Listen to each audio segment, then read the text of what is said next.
Good morning, everybody. It is my absolute pleasure to introduce the second Teachmeet Icons event for PSHE of 2022. We obviously at PSHE Icons believe that PSHE is fundamentally important to the development of young people.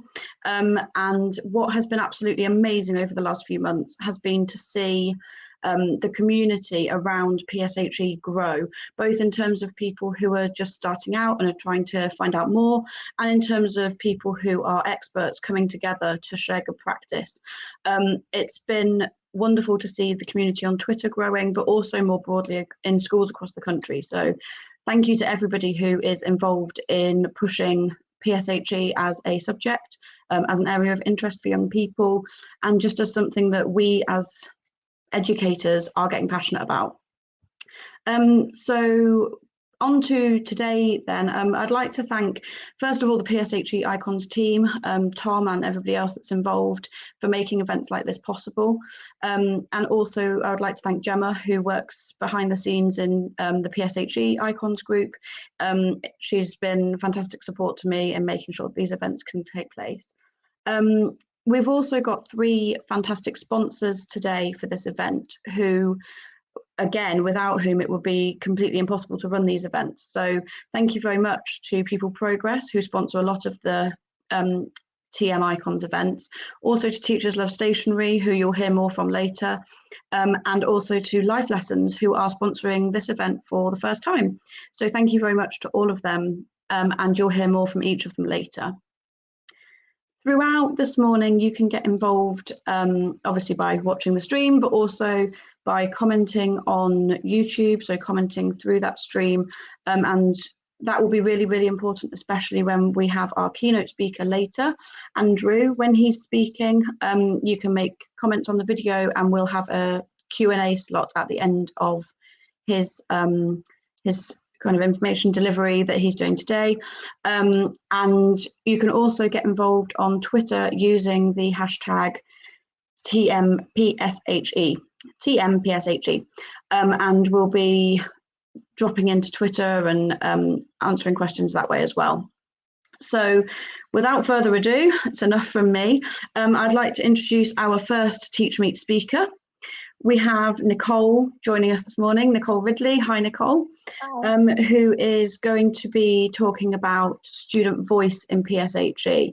And student voice is one of the things which has developed a lot over the last few months, and lots of people are asking questions about it. So I can't wait to hear from Nicole on that. Thank you very much, Nicole. Over to you. Thanks, Jess. It's a pleasure to be here. I hope everybody started the day well. I'm really excited to hear all of the speakers later, and thank you to the organisers for inviting me to be part of this. I'm the subject lead for PSHE at a school in East Hull. And the quote that you can see on the slide came from one of our students. And it's lovely of her to have said this, and I'm pleased that she feels like this, but it would be a little bit naive of me to suggest that we had actually achieved this. So I think this kind of quote about part of a community and being truly represented is our vision for where we see student voice going in the future. And today I'm going to outline 3 phases that we've been kind of working on to try and get us to this place, hopefully in the near future and not too far away. So how it started was that we had quite a poor reputation of PSHE, as we call it, among students and staff in the school. And I knew that before I took on the role. And that was something that we wanted to fix, but it was kind of compounded by the fact that we had presentations from 15 of our prospective head pupils who all presented to the entire staff body on how dissatisfied they were with the PSHE curriculum and how they wanted to see it changed. So one of my priorities when I got into the role was establishing just how widespread this was and exactly what the problem was. We knew that we needed a whole new curriculum anyway, so we'd worked on a first draft of that, and then we sent out a pupil questionnaire highlighting this new curriculum and all the different topics in it, and we asked students to just comment and say what they thought was interesting, what they thought was important, what they didn't want to see, what they thought was missing, and things like that. And the feedback that came back from that was not wholly constructive, I think you could say, and not wholly useful either. It didn't give us much in terms of action points and, oh, we need to do exactly this. It was more just an opportunity for them to kind of have a rant at the school, basically. And a lot of the comments were incredibly negative. And I think that showed just how huge this disconnect was between what the pupils' experience of PSHE was and what they saw the purpose of PSHE is, and what we think of it as, and what it is, and our vision for it. And so our first priority going through this year was to address this issue and try and marry up the two a little bit and bring the students into it. And as well, I think it helped me coming to PSHE from, I'm a history specialist, and looking at all of the guidance and the Ofsted framework. And there was an emphasis on active citizens and volunteering and promoting these values in a way that I hadn't seen in any of the work that I'd done previously. And I was looking at, all of these questionnaires and thinking, well, how do I get from this to this? That's a huge gap to get them to be actually active in this curriculum and doing something. So it seemed like quite a huge task.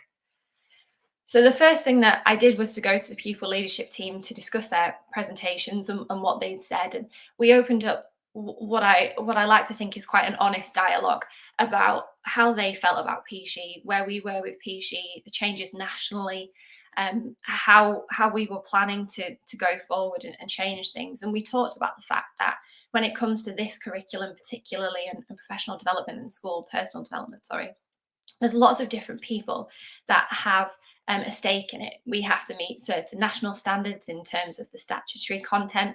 We have to meet the priorities of the wider school and the school improvement plan. The community around us also has a stake in it. Parents want to see a certain thing out of it. The students want to learn a certain thing and not learn other certain things. And then ourselves as subject leads also want to do a particular thing with this subject. And lots of people with lots of competing ideas means that you can't do everything at once. It might take a long time. And I think just going through all of this kind of helped them to see that we do really care about this subject. And I mean, we're all here on a Saturday because we care about doing this subject well. It isn't instant, and it's not going to happen overnight. So that was kind of a nice, a solid foundation for us to work on, where we could say we want to improve it, we need your help to improve it. It's not going to happen really quickly, but this is what we're going to do. So then we went into phase one, which we've called the PSHE projects for absolute want of a better name, but it has kind of grown on me. And this was all about getting more student voice and bringing that voice into the curriculum, changing the curriculum around that voice. And we had volunteers from the pupil leadership team, and then we advertised it to the wider school that meet me once every 2 weeks to work on driving this curriculum forward. And they could pick any topic that they wanted, whatever was important to them, and students drop in and out on the different projects based on what they're passionate about. So the first one we started was our identity and diversity unit, talking about all things about prejudice and challenging prejudice, our identity as students in Hull and in the country.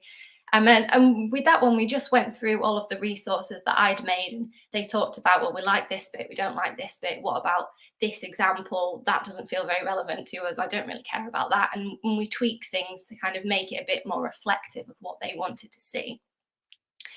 Then our second project was Pride, which is still ongoing. That's been the whole year. And they said that the school doesn't do anything for Pride. They wanted to change that. And so we've been planning activities. We've been trying to change little bits of policy. And we've been talking about the things that we could do as a student and a staff body.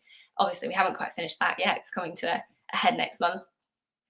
But we had these folders that you can see on the screen, and they would go away and they would do some research. They would make a slide, like you can see the sexual harassment one there, with all of their research on it.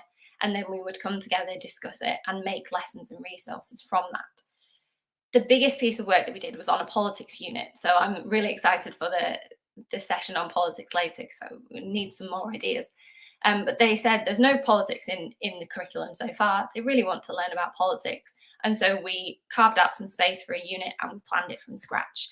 And really, I was just in the background. They sat down and they talked about what they didn't know about politics, what they wanted to know about politics, anything that they thought would be interesting. They went away and researched their own politicians that they wanted to bring in, the topics that they wanted to discuss.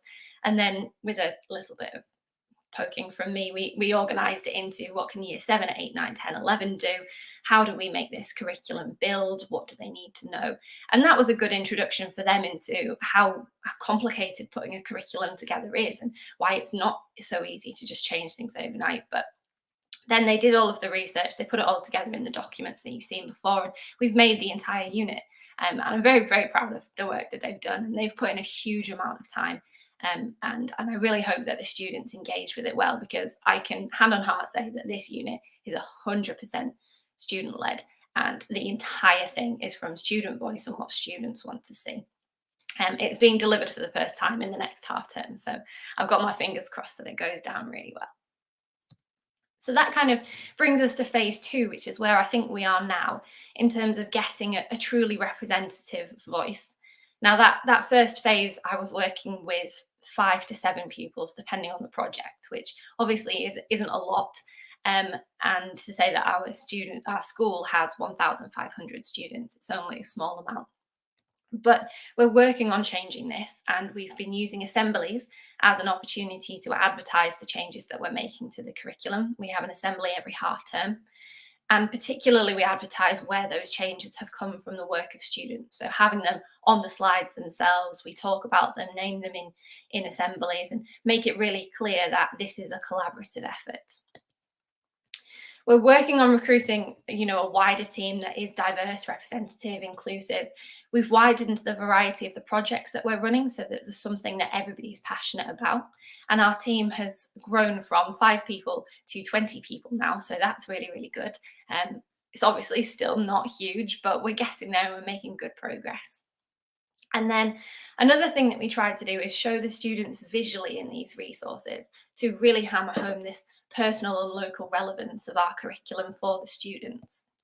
So one thing that we are particularly proud of is our sexual harassment video and our lesson. Now this was, it came from the PSHE lead across the trust. So we have 4 secondary schools in our trust. And he'd been talking to students, 6th form students at one of the other schools, about how they wanted to respond to the national conversation on sexual harassment and abuse. And they'd come up with this idea for a video. So we got funding for it. The students scripted it, and then students from all 4 of our trust schools starred in it. And it talks through what is the difference between sexual harassment and sexual abuse. How is that relevant to schools? How do stories like Sarah Everard relate to schools? And how can we challenge it in schools? It's only a 5-minute soundbite, but it's really, really powerful in our opinion anyway. And we use it at the beginning of a lesson as kind of a jumping off point into lots of other debates around sexual harassment and how do we challenge it, where can we see it, what can we do as individuals, whose responsibility is it? And that wider lesson was also created by the students, and they thought about the questions that they wanted to ask, the kind of comments that they wanted to elicit, the kind of comments that they wanted to challenge. And it has gone down really, really well. We have had, I've delivered it a couple of times, and there have been some problematic, responses to it, which you would expect. I mean, we obviously haven't solved the issue of sexual harassment, but in terms of student engagement, I've had lots of students that I teach for history or sociology coming up to me and being like, I've heard about the video, when are we going to watch it? When's it in the PSHE lesson? So from that perspective, it's been a huge success. And we're very grateful to the students for volunteering for that and being brave enough to be part of it. So finally then we come to phase 3, and I don't think we're quite at phase 3 yet. This is our plans for next year and what we're building up to in the future. So I've put adopted. I think kidnapped is possibly a better word, but we've adopted the pupil leadership team. So we're now running it and managing that. And we've made some changes so that the head pupils are still in year 11, but the wider pupil leadership team includes all year groups. So it's more representative of everybody's voice. And within that, I'd like to have a dedicated PSHE link role that's going to be specifically for curriculum, so that we can make sure that the resources that we're delivering in lessons are still relevant and still personal to a wide variety of the school.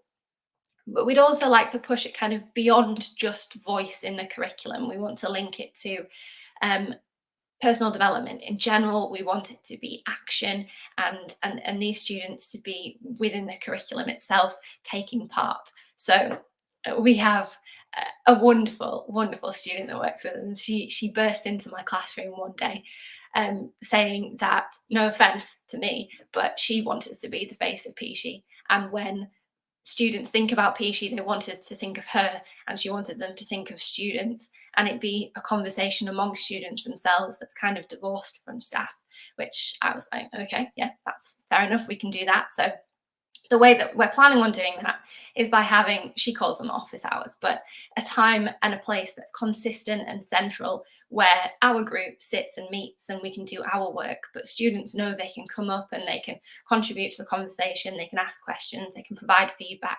So it's more visual, and they can see how we're engaging, they can see how they can get engaged. We want them to be more present in assemblies and in resources. This particular student wants to be the one to send out all of the communications about changes and activities that we do and opportunities to be part of. And then finally, I think just from me, that all sounds like a very big ask for students. So I'd like to run some skills-based workshops alongside that to help them do that and help students find like their voice and develop leadership skills, so that they can then encourage students across the school to use theirs and kind of tease out their opinions a bit more and teach them how to give feedback constructively, first of all, but to make everybody kind of this conversation a lot bigger. And I'm really excited about it. I think we've made a lot of progress, and we've got some big plans going into the future. So it's an exciting time to be in PSHE, I think. But that's our summary. So if you'd like to ask any other questions or have any questions for anything we've done, then you can contact me on Twitter. And thank you very much for having me. Thank you so much, Nicole. That was absolutely fantastic. I think it just gives such a clear overview of what you've done, where you've come from, where you're going next. It was just brilliant. And I love the idea of involving students in creating some of the resources and having them involved in sharing the messages. I think it's just so powerful. So thank you so much for sharing. Thank you. Okay, so following on actually from something which Nicole mentioned during her presentation, we're going to now move over to hear from Bernie, who is at Enterprise SBox on Twitter. And Bernie's going to be speaking about opening those conversations around sexual harassment with young people. Over to you, Bernie. Thank you very much. Can you hear me okay? There we go. Yeah, perfect. Oh, there you go. That's an absolutely perfect segue, and I was really delighted to hear that students were involved in it. Students were involved in kind of developing their ideas, and also kind of sharing their ideas, and really wanting to feature in the content themselves and create their own resources. Just brilliant. Loved it. I am just creating, just putting up my slideshow. No, I'm not.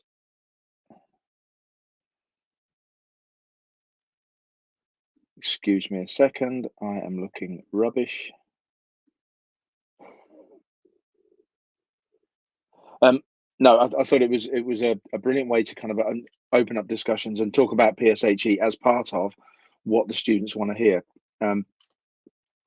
Yeah, I'm not doing very well here, am I? I'm looking terrible. There we go. I think we're all right now. Can everyone see that okay? Excellent. Okay, right, great. So my name is Bernie. Proper name's Andrew Bernard. Everyone calls me Bernie. And I've been delivering workshops in schools around domestic abuse, domestic violence, and latterly they've kind of extended to sexual abuse and sexual harassment. Now, I want to talk to you about a thing that I've been working on called Empathy Light Bulbs, which has allowed me to open up some of those discussions in a slightly less confrontational way. Nicola said that she'd had a little bit of pushback about when she'd opened up some of the debates, and I think that's really something to keep in mind when you want to open up complicated discussions like this. So, first thing to remember for all of us is PSHE is not a spectator sport. We are all living it, living with the experience of it, and feeling what what it's like around us all the time. And so I think that's one of the most vital things for us and for students to remember. And I think Nicola saying about the students wanting to get involved, I love that, because it shows they care about what they're learning about, wanting to know about democracy, wanting to know about how the world works. So I always try and remember that it's not something we should bolt on. It's not something we're kind of observing, like looking at lab rats. We are PSHE. It's what we live. So you will probably all know this, but sexual harassment is any unwanted sexual behavior that makes someone feel upset, scared, offended, or humiliated, or, and I think this is key, is meant to make them feel that way. Now, this comes from Rape Crisis England and Wales, and one of the most important elements of this is it's about abuse and abusers depending on shame and silence to keep doing what they're doing. How many times, look at Jimmy Savile, look at look at cultures within things like the Met Police and Hollywood, where we're finding out things that have happened after the event. And how can everyone have known about this? Oh, keep away from him, he's a bit dodgy. So I think we need to kind of open up the awareness around it, that it's not just the act, it's the kind of the box within which the act sits that society turns a blind eye to, that we need to open debate about, help young people understand it, and to start talking openly and honestly about what we can do as educators, how we can support them to talk about what they're experiencing, and how the kind of school can wrap around those young people and help them if this happens to them. And in some ways, it's quite likely to happen to them. This is the everyone's invited screenshot of today's statistics. 50,000 people have reported incidents of sexual harassment. And I want us to be able to break the fourth wall about shame and harassment. Behind that, there's actually a photo which hasn't come up of Kevin Spacey in House of Cards looking at the camera, because there's a lot of fourth wall breaking in that show. And we now have seen what happens when people have broken the fourth wall around Kevin Spacey himself. So abuse and abusers depend on shame of the victim, and they depend on the silence of everyone else around. So sexual harassment and sexual abuse are one stop on a continuum, as many things are. So I talk about domestic abuse and I talk about domestic violence. They are stops on a continuum that I think we have a duty to understand ourselves, and we also then have a duty to pass that on to young people. Sometimes it's very difficult to talk about this stuff because this is like real issues, and you'll probably have kind of parental pushback from that.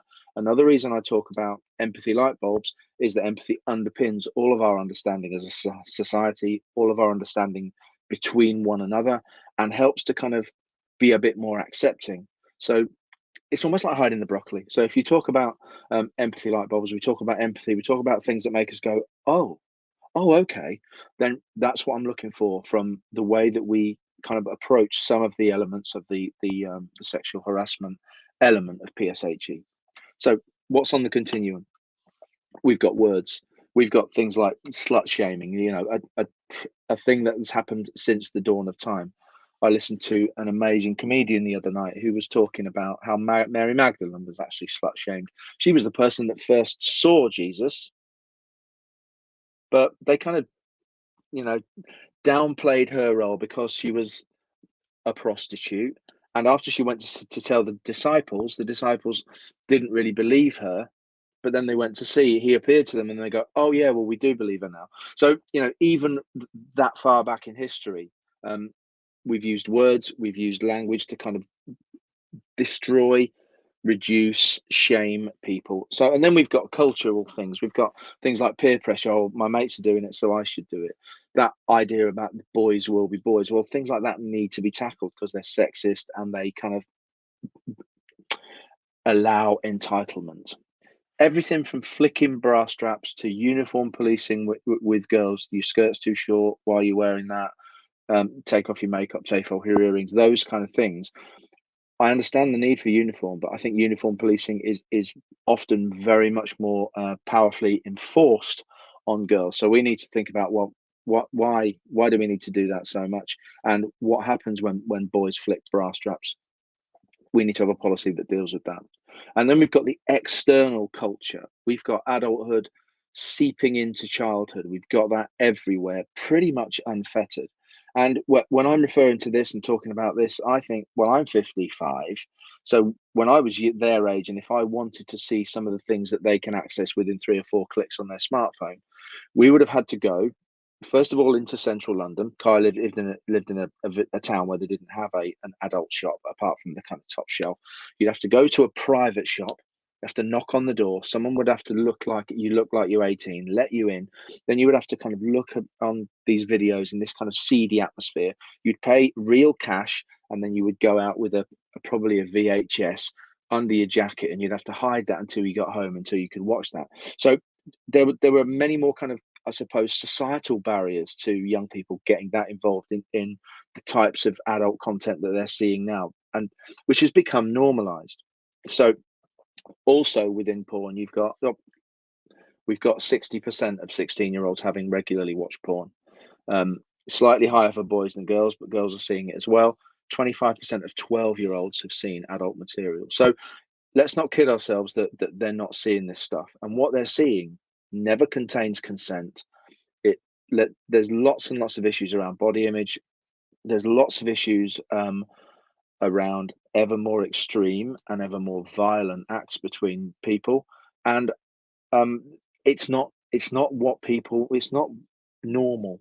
It's not normal sexual behavior. It's not normal relationship. It's not healthy relationships. So we need to think about the external culture within which sexual harassment takes place.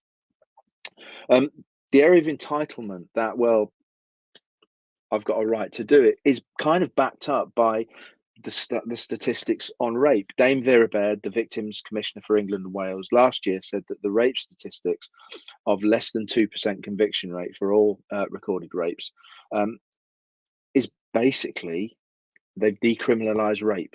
Now, also, we have a culture where we're talking about rape culture, and that comes from porn, and that comes from the idea that consent is kind of optional. So I think we're on a continuum which is kind of constantly pushing young people to see things that are not healthy in relationships, and are almost kind of perpetrating or kind of promoting the idea of consent-free relationships. It's on a spectrum which also includes coercion and control, and it escalates. Algorithms that computer companies design force us to look ever more extreme content. I've read a book which is called Men Who Hate Women by Laura Bates, the founder of the Everyday Sexism Project, and it's very, very eye-opening.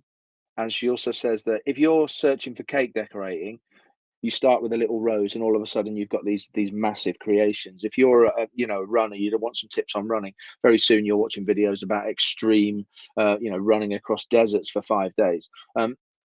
Which is fine if that's what you're interested in, and you're interested in craft modeling, or you're interested in cake decorating. But when you're talking about adult content, it's serving up ever more extreme, ever more violent versions of what students are looking at, young people are looking at. So it has a skewed view of what relationships are about, and parental controls over that are lax. Generally, we don't kind of want to know what our kids are looking at.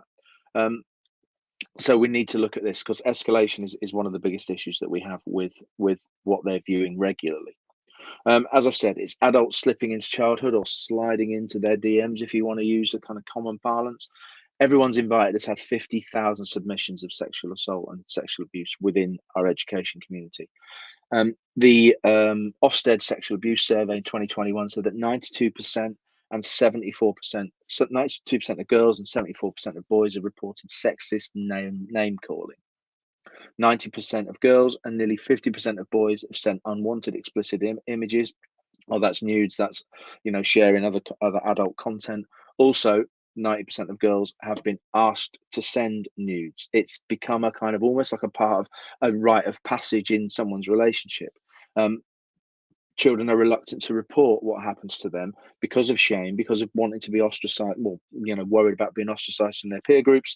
I was in a school once, and they were talking about, the teacher was telling me about a girl who'd been speaking to a boy who was then shamed by loads of other girls and being called a slag but he was kind of being venerated as almost this kind of Romeo figure. It was a really strange thing, and I think we've got to the stage where there's a lot around it that is happening with young people and their views on relationships that are not really being talked about. So PSHE is a perfect place to do that.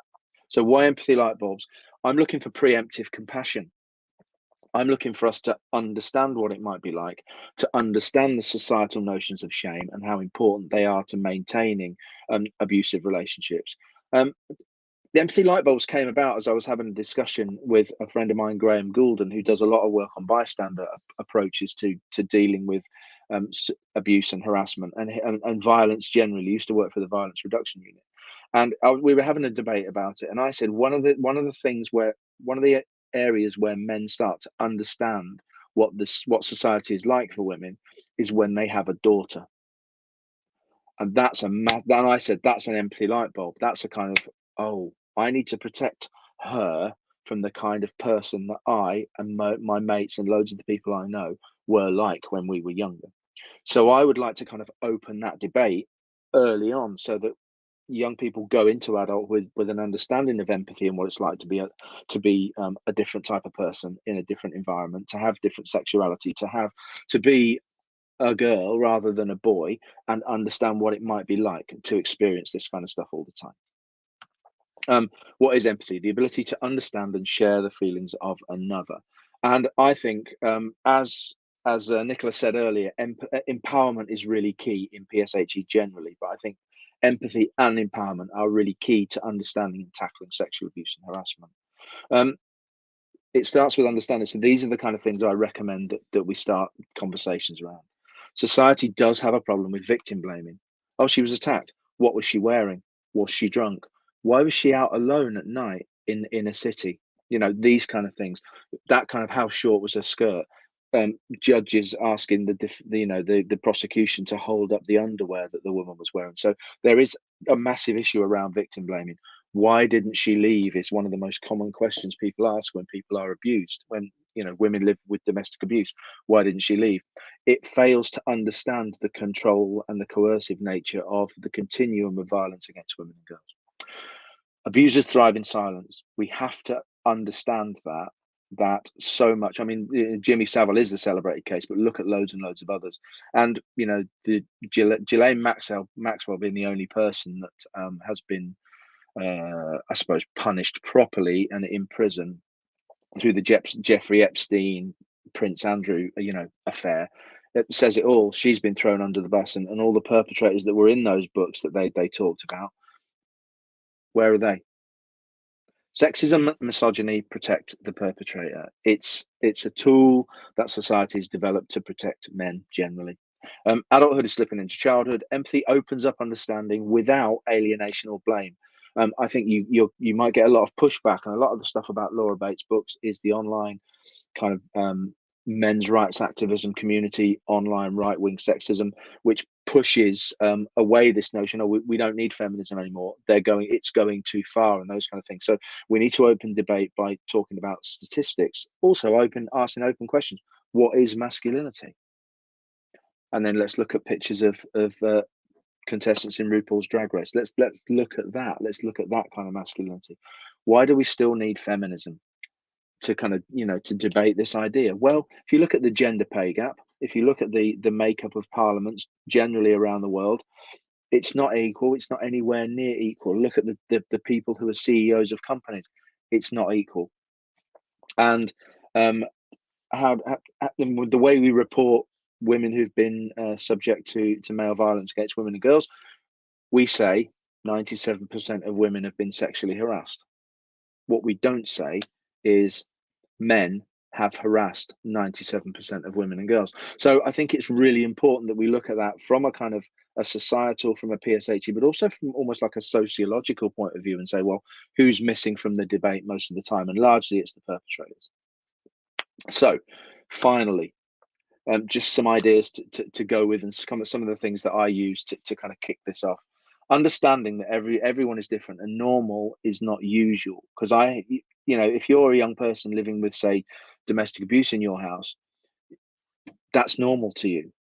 And through opening up debates around kind of what a kind of I suppose, a standard kind of healthy relationship looks like. I've had a lot of young people kind of had to leave the sessions because it's very powerful, and I think they have a light bulb shine that goes, oh, actually I live with this.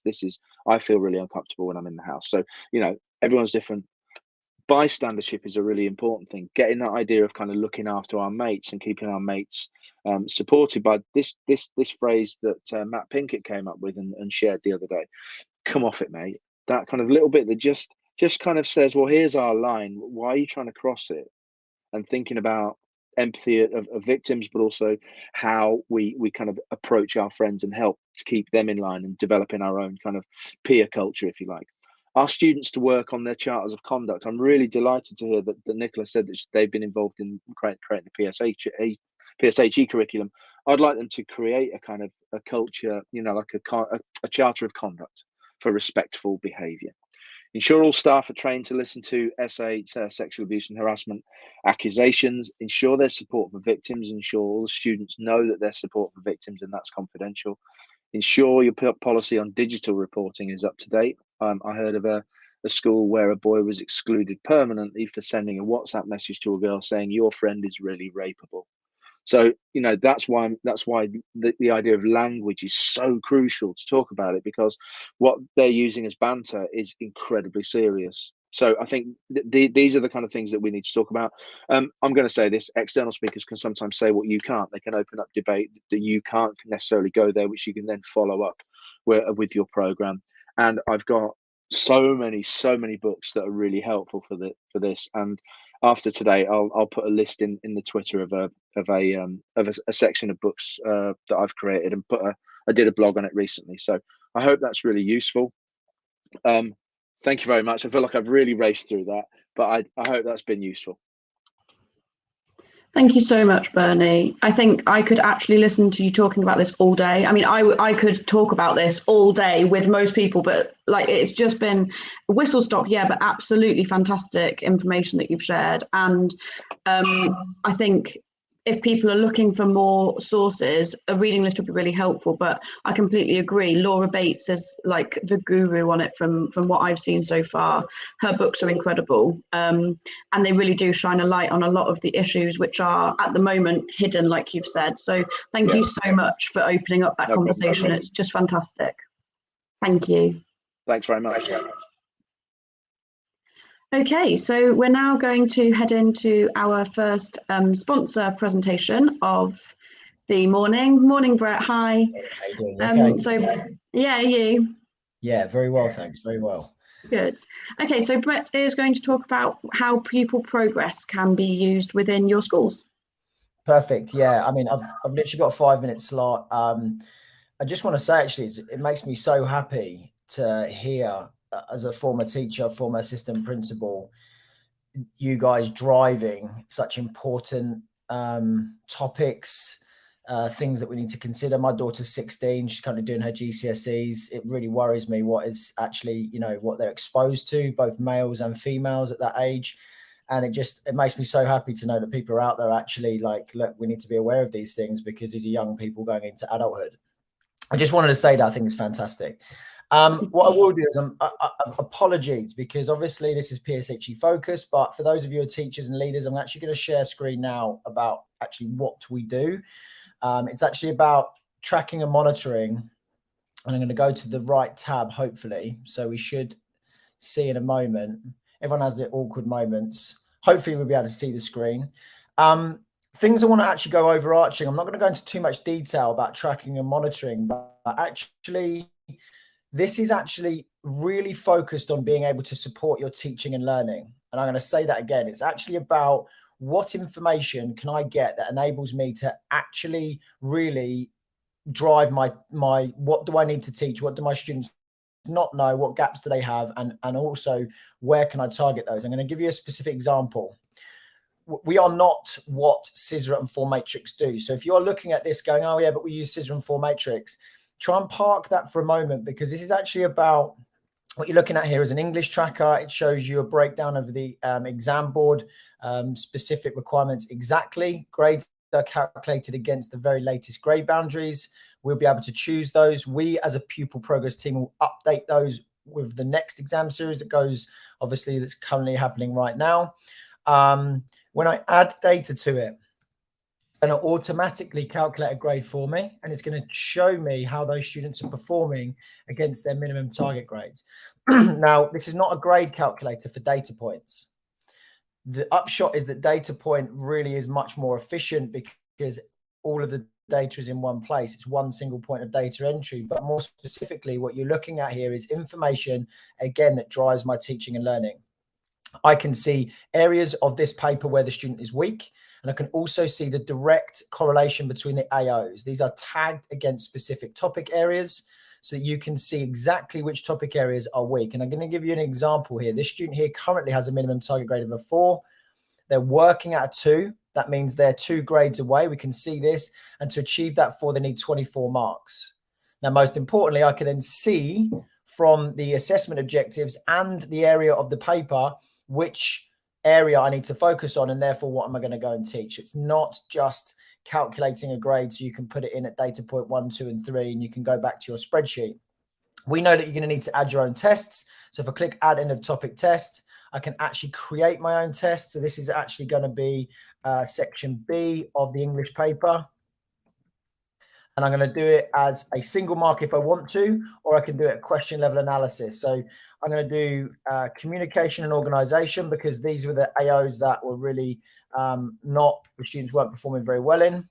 I'm going to actually target a question on technical accuracy, which is AO6, and there's my 16 marks, and there's my paper out of 40, and is actually just covering the areas that I want to cover, and I can select specific trackers or all trackers.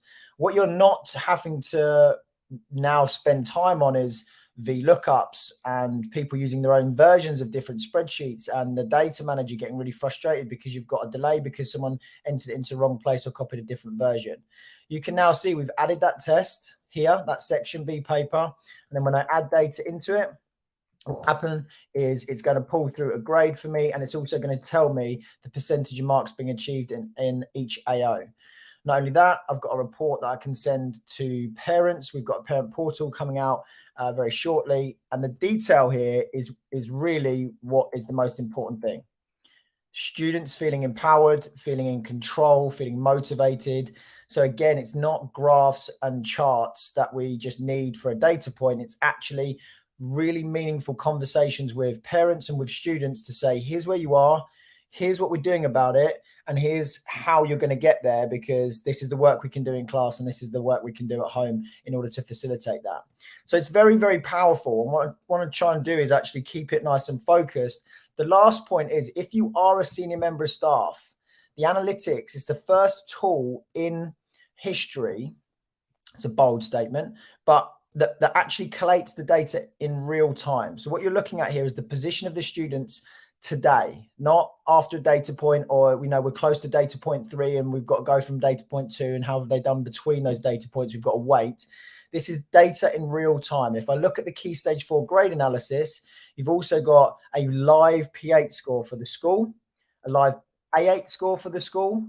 And that means that you can start to take action immediately, and you've got confidence that all of your staff are using trackers that are 100% exam board specific and the most accurate that you can actually use or is available. And for you heads of department, I'm going to show you an analysis that will allow you to save a lot of time. And this is the last thing I'm going to show you. If I go to, let's just choose maybe drama, and you'll see here, you've got a breakdown of all of your performance at your fingertips in real time. So when you get asked for this information and you want to focus on your marking and actually the things that really matter, you can produce the information. You can have that discussion quickly, efficiently, all in one place, not adding to your workload. All you have to do is go to pupilprogress.com. I'm going to see if I can change over a tab, but if not, that's okay. I think I've reached my my limit now of 5 minutes or so. But what I would like to say is go to pupilprogress.com. You'll be able to start a free trial, or if you're a Pixel school, you are actually able to use 2 subject areas at 0 cost. So we've partnered with Pixel. We're an official Pixel partner, and you're allowed to use 2 subject areas with no payments, no down payments, and no commitment to pay at any point. So do get in touch if you've got any questions, but really thrilled to be on this webinar. Such an incredible thing that you're doing this morning. So I really appreciate your time. Thanks so much, Brett, and thank you for that, again, whistle stop, but very informative tour of what Pupil Progress can offer to schools. Thank you so much. No worries. Have a great day. Thank you. Okay, so moving on, continuing through our very quick fire PSHE event this morning, I am delighted to introduce Emmanuel, who is going to be talking about financial literacy, so a slightly different route than the RSE sort of focus stuff that we've looked at so far. Over to you, Emmanuel. Thank you so much for being here. Hi, good morning, everybody. Thank you for having me. Just going to quickly share my screen. And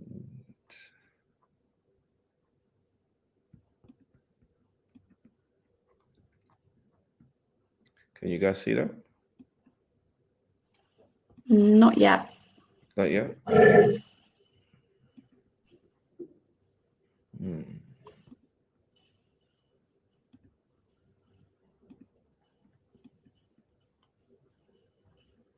Okay. Having some technical difficulties here.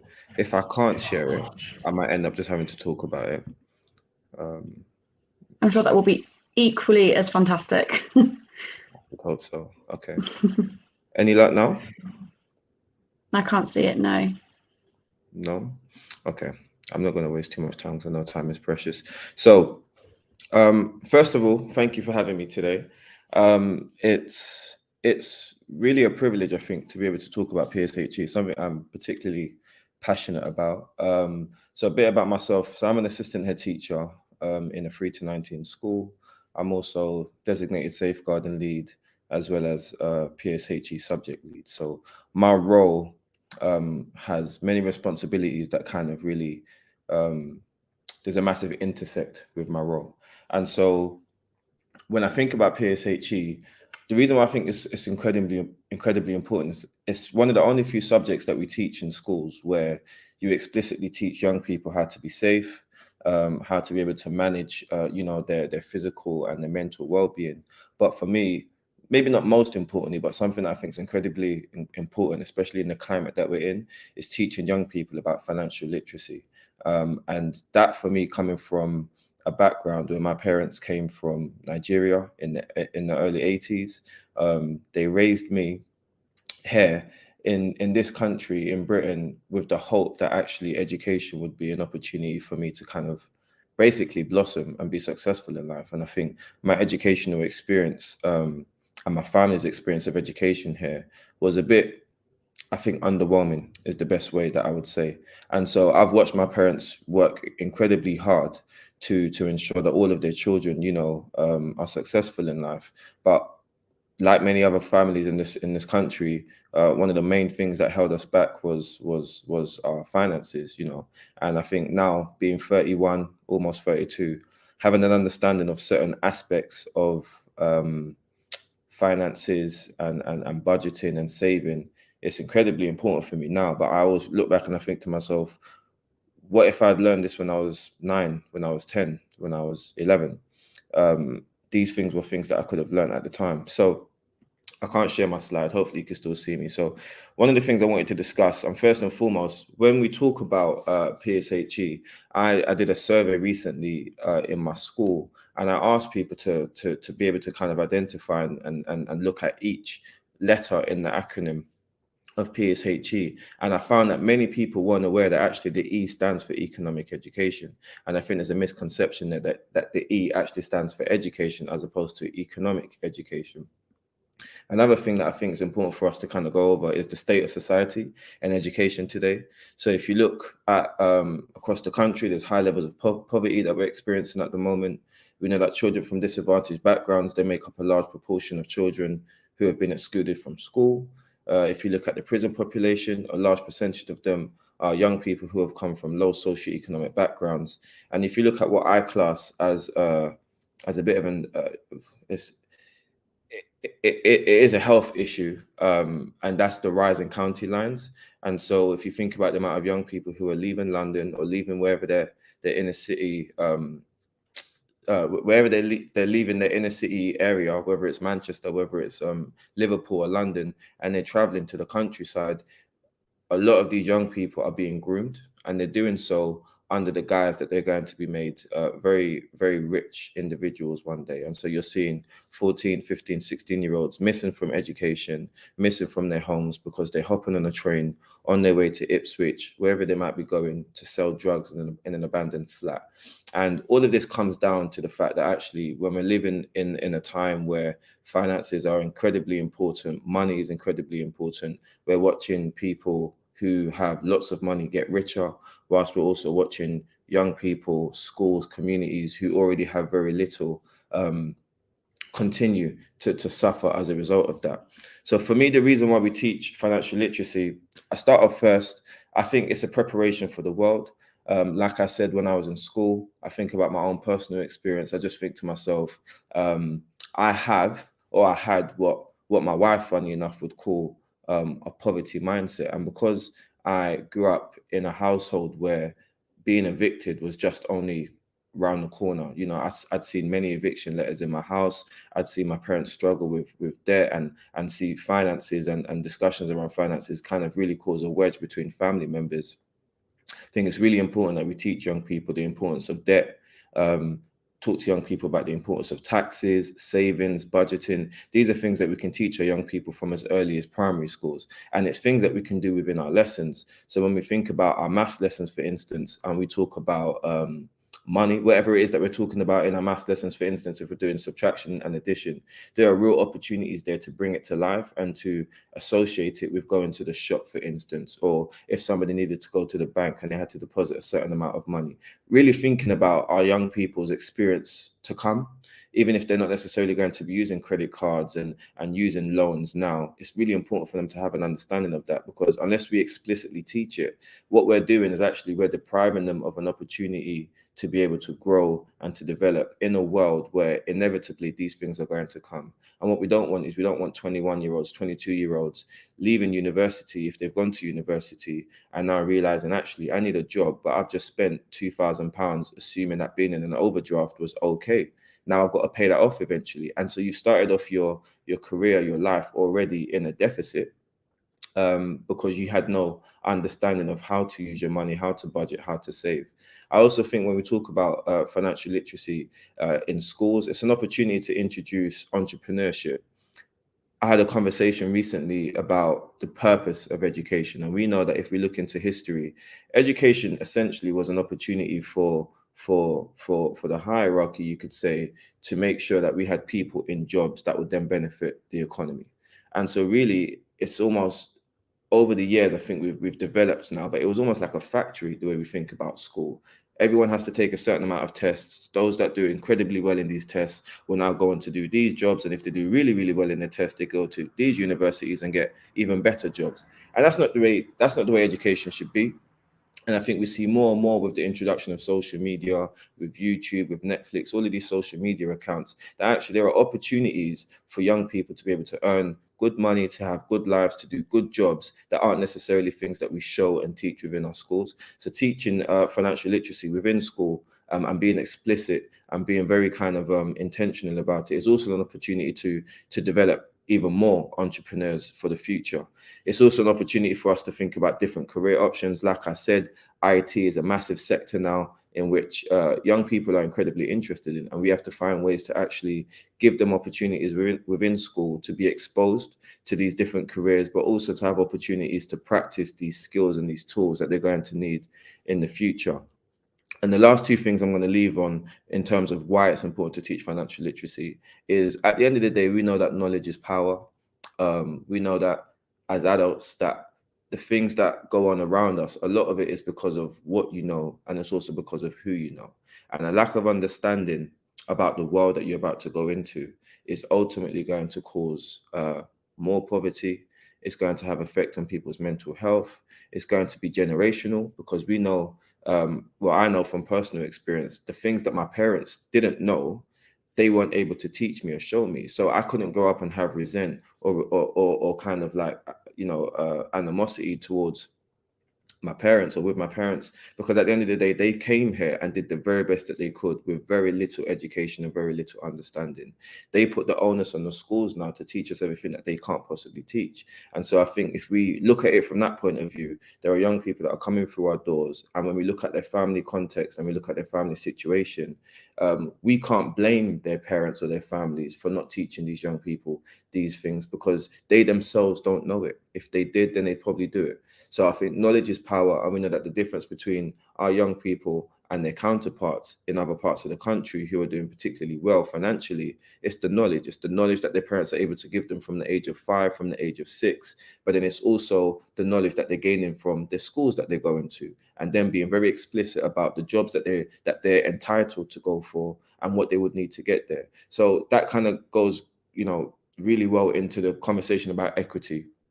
We talk a lot about equality, but actually the most important aspect of all of this is equity, recognizing that our young people don't always start off from the same place. And so we can give them equal opportunities, but we have to appreciate that actually, if we've had a young person that's coming from a very different socio-economic background from members of his class, what are we doing to ensure that actually they've got the right amount of knowledge, opportunities, work experiences, whatever it is, so that when they do get to the same point at year 11 or wherever they're in university, that they've both got the same level of knowledge, understanding, and opportunity for them to be able to thrive and be successful in their career.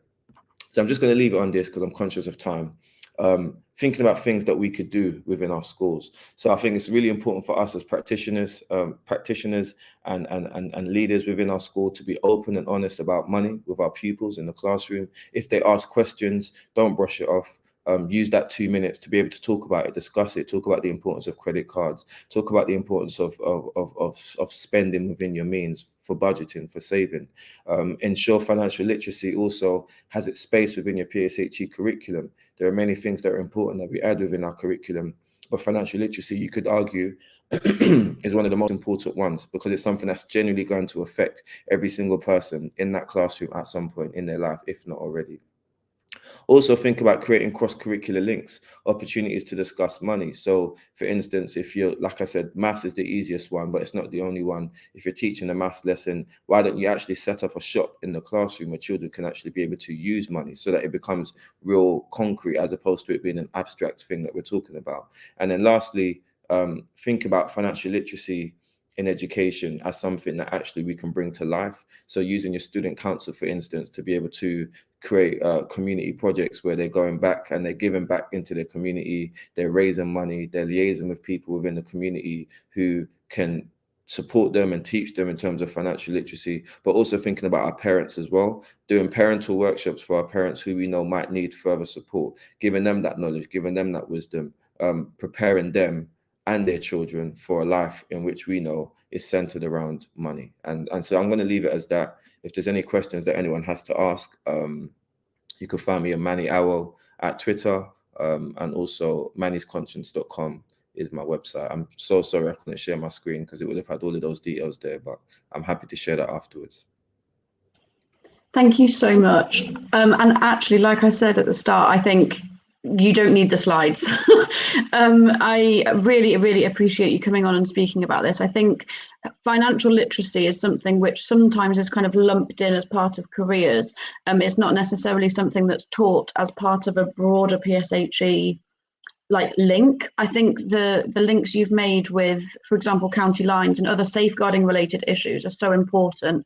I think if we think of financial literacy as just being about money and getting a job, then we're doing the kids a bit of a disservice, really. It's so much more than that. And thank you so much for shining a light on that this morning. It's really important. No, thank you for having me. It's been a pleasure. Thank you.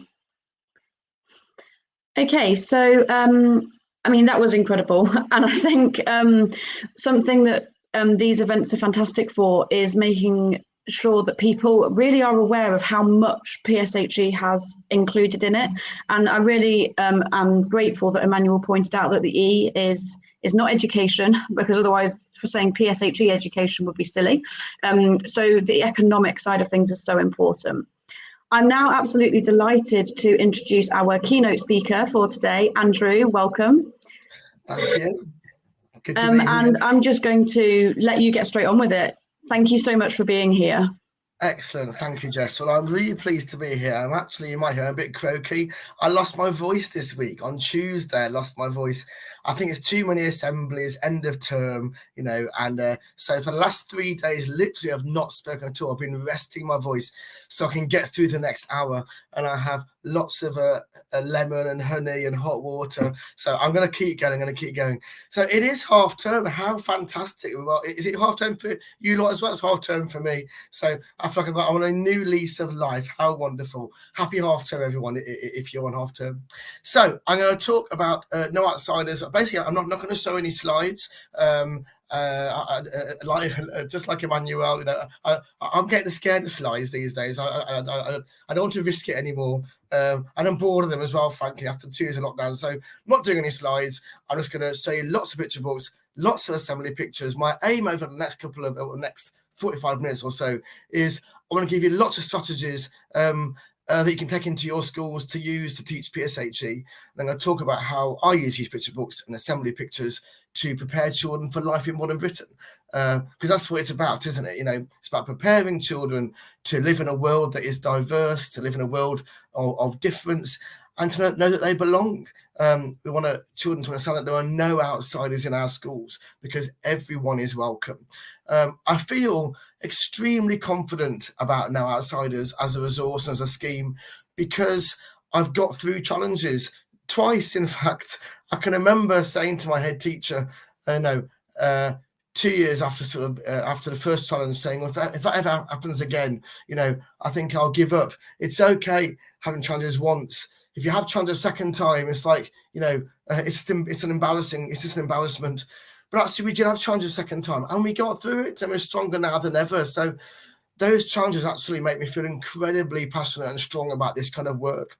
I had challenges because I got it wrong in the past. I feel like I approached the quality work wrong in the past. 10 years ago, in fact, not more than that now, 15 years ago, 2007, is that 15 years ago? I wrote a resource called Challenging Homophobia in Primary Schools, an early years resource. In fact, it's here. Here it is. It was never published officially. It was just on the internet. This was published by Birmingham City Council, sent it to schools, but there was no funding behind it. There was no sort of, it was no official resource or anything. And I did that for a few years in a couple of schools. And I went to a school in Birmingham, very diverse school, like 41 languages spoken or something. And I was there for a year as assistant head before I unveiled that to the governors. And in 2010, I went to the governor and said, I want to do this here, challenging homophobia work, and the governors were horrified and threw it out, said, there's no way you're doing that work here. It won't work. Lots of parents of faith who will not like this, they said, you're not doing it. And I felt very cross at the time about that, and I felt very sort of affronted, and I thought, well, I'll have to prove you wrong. So I did it anyway, which is completely the wrong thing to do in retrospect. But, you know, there you go. You live and learn, don't you? I always say when I talk to students, don't do that. Anyway, I just did it with, my friends, especially in year 5 and year 6. We dropped in odd lessons here and there. Amazingly, we got away with it for 3 years. I'm astonished we got away with it for so long.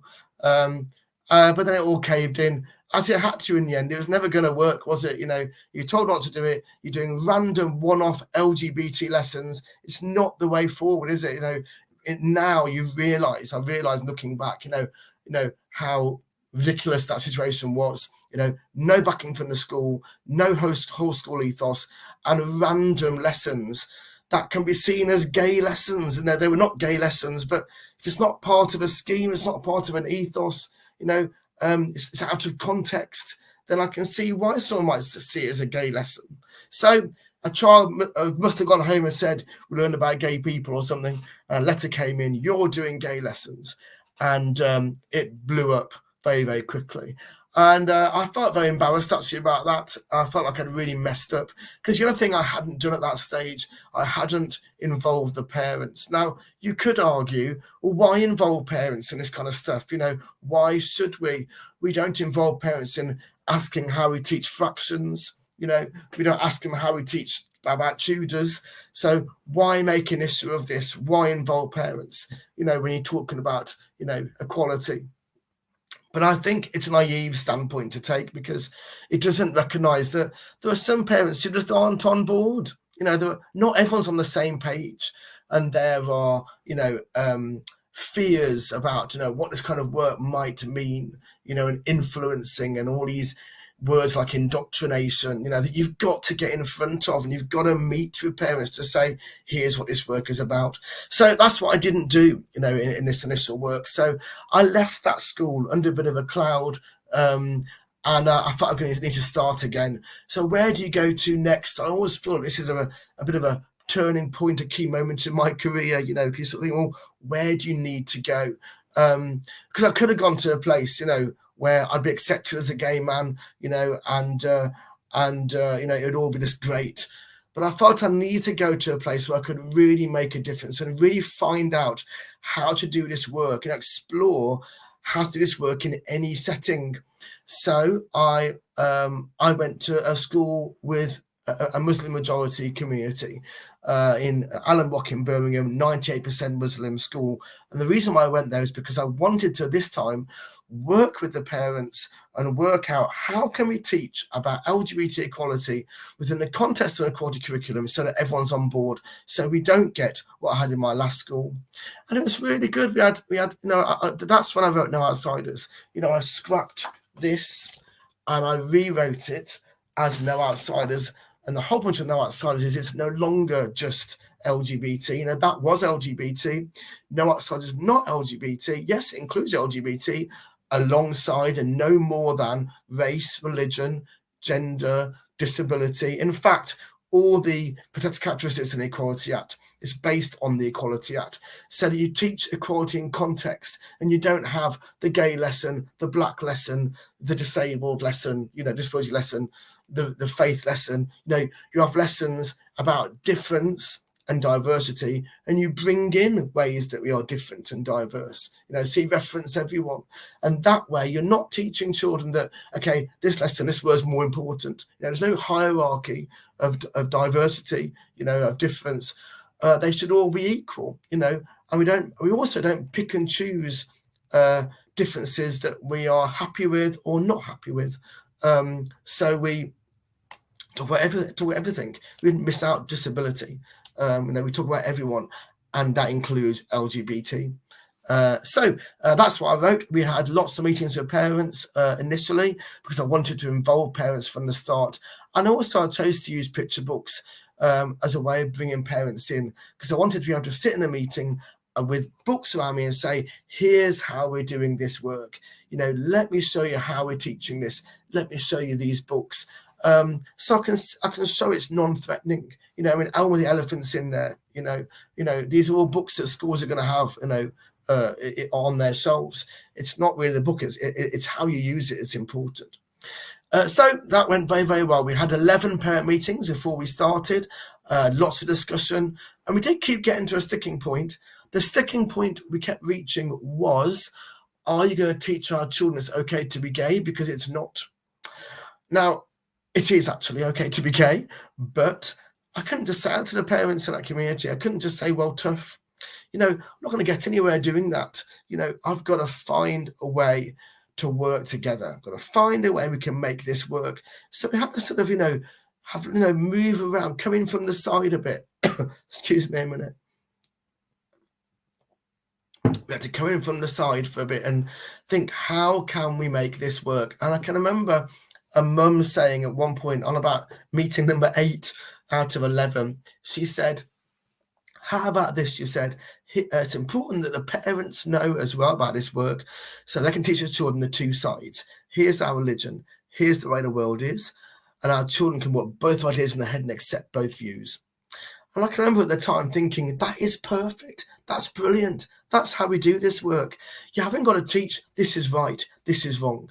You teach there are different sides to this argument, to this debate, and that's good, isn't it? Debate is a good thing. It's healthy. We can talk about it. We might disagree. That's okay. You still have respect for people that you disagree with. That's life, isn't it? A good example of how that worked in practice was I used to drive the minibus, and I took take kids out to clubs and stuff, after school clubs, and I took year 6 boys to a match at the Villa, and the bus went very quiet all of a sudden at the back, and a boy said to me, because I'd come out by this stage after 2 years of doing no outsides, I came out and it was absolutely fine. A boy said to me, "Mr. Moffat, can we ask you a question? Why did you choose to be gay?" And I said, "Oh, that's a great question." I said, "I'm going to answer it by asking you a question. Why did you choose to have brown skin?" And he said, "I didn't choose to have brown skin." And I said, "I know. I didn't choose to be gay. It's just the way I am." And then he said, "Well, can I ask you another question?" He said, "In mosque, they say you can't be gay, but you say you can be gay. So which one is it?" And I said, "You're right." I remembered this conversation with the mother 2 years before. I said, "You're absolutely right. There's different ideas about this." And that's great, isn't it? That's the good thing about living in the UK today. We can hear these different ideas. Not everyone thinks the same. People think differently. And that's good. We can discuss it. We can talk about it. We can debate it. We might end up disagreeing. We can still have respect for each other. We can still get along. And I can't, to this day, I haven't been asked that question since. That was 2016, I was asked that question. But I can't, to this day, think of a different answer I would reply with if I was asked that question. Because what other answer is there? I'm not going to say mosque is wrong. Mosque isn't wrong. But I'm also not wrong. And I work in that community. So what do? We coexist. And that's it. So it just worked fantastically.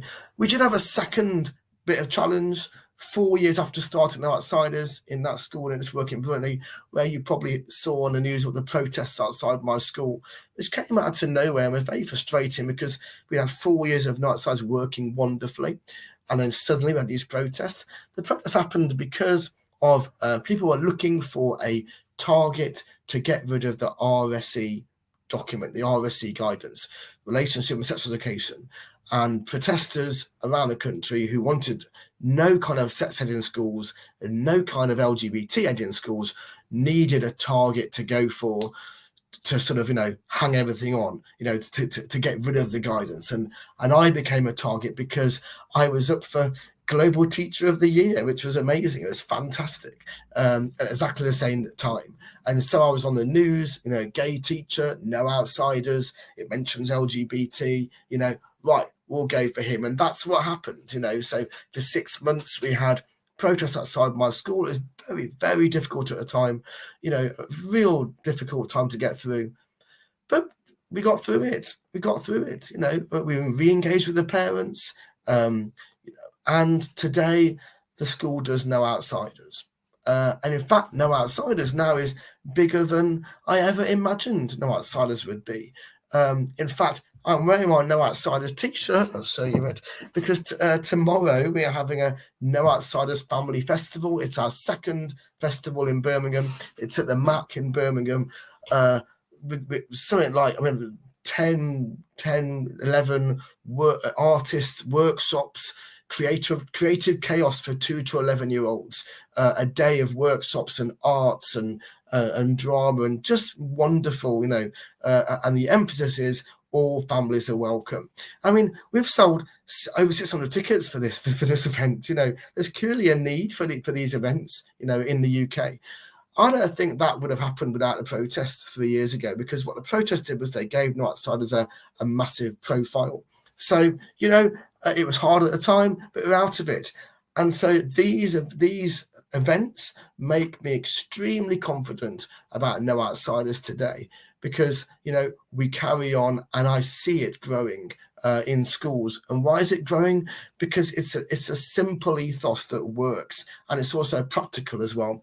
And I'll show you now how it's practical. I'll show you some resources. So I use picture books all the time. I love picture books. As a teacher of 27 years, I've used picture books for all my career. And they're just great on it because you can hang a lesson on a picture book. And what I like about picture books as well is that you can focus on the characters rather than, what do you think? So, for example, there's a book I use in year 6 called Introducing Teddy, about a transgender teddy bear. And it's just so lovely, so well written by Jessica Walton. And the point is that Thomas to Teddy, halfway through the book, stops talking and becomes really quiet and won't say what's wrong. And Thomas says at one point, if I tell you what's wrong, you won't be my friend anymore. And then Errol, his friend, sort of says, oh, no, I'll always be your friend, tell me. And Thomas takes a deep breath, and I can recite it off by heart because I've taught it so many times. Thomas takes a deep breath. He says, in my heart, I need to be myself, Errol. In my heart, I've always known I'm a girl, Teddy, not a boy, Teddy. I wish my name was Tilly, not Thomas. That's his big coming out speech. So we stop the book there, and we don't say to children, oh, what would you do? What would you do? What would you do? We focus on Errol, his friend, her friend, actually. And we say, what's Errol going to say? What do you think Tilly needs to hear? Oh, and by the way, children, I will call Tilly from now on because she's told me that she's Tilly. I'm not going to ask her to justify that. I will call her Tilly as she's asked me to. What does Tilly need to hear? What's Tilly frightened about? Let's look at that line a page before. If I tell you, you won't be my friend anymore. What does Tilly need to hear? What do you think Errol needs to say? And then we build up the best response from Errol, within the class, what we think is the best response. And then we read what Errol does say. And what Errol does say, he says, is that why you're being so sad? I don't care if you're a girl, Teddy, or a boy, Teddy. What matters to me is that you're my friend. That's perfect, isn't it? Perfect. The power of a picture book. Absolutely fantastic. I'm conscious that, I don't want to show the same picture books when I do talks. So I'm not going to show you any books from the No Outsiders scheme today because there are always new books coming out that are fantastic. There's 42 books in the scheme. If you go, it's all there, in a book. So I'm going to show you books that have come out in the last year or so that aren't in the scheme because they're published too late. But what I do is, whenever I find a book that I like, I stick it on the No Outsiders website, no-outsiders.com, with a new lesson plan, so schools can add it to their No Outsiders library. This one, I haven't got a plan yet for it, but I just think it's wonderful. It came out a couple of months ago. Bathe the Cat by Alice B. McGinty, illustrated by David Roberts.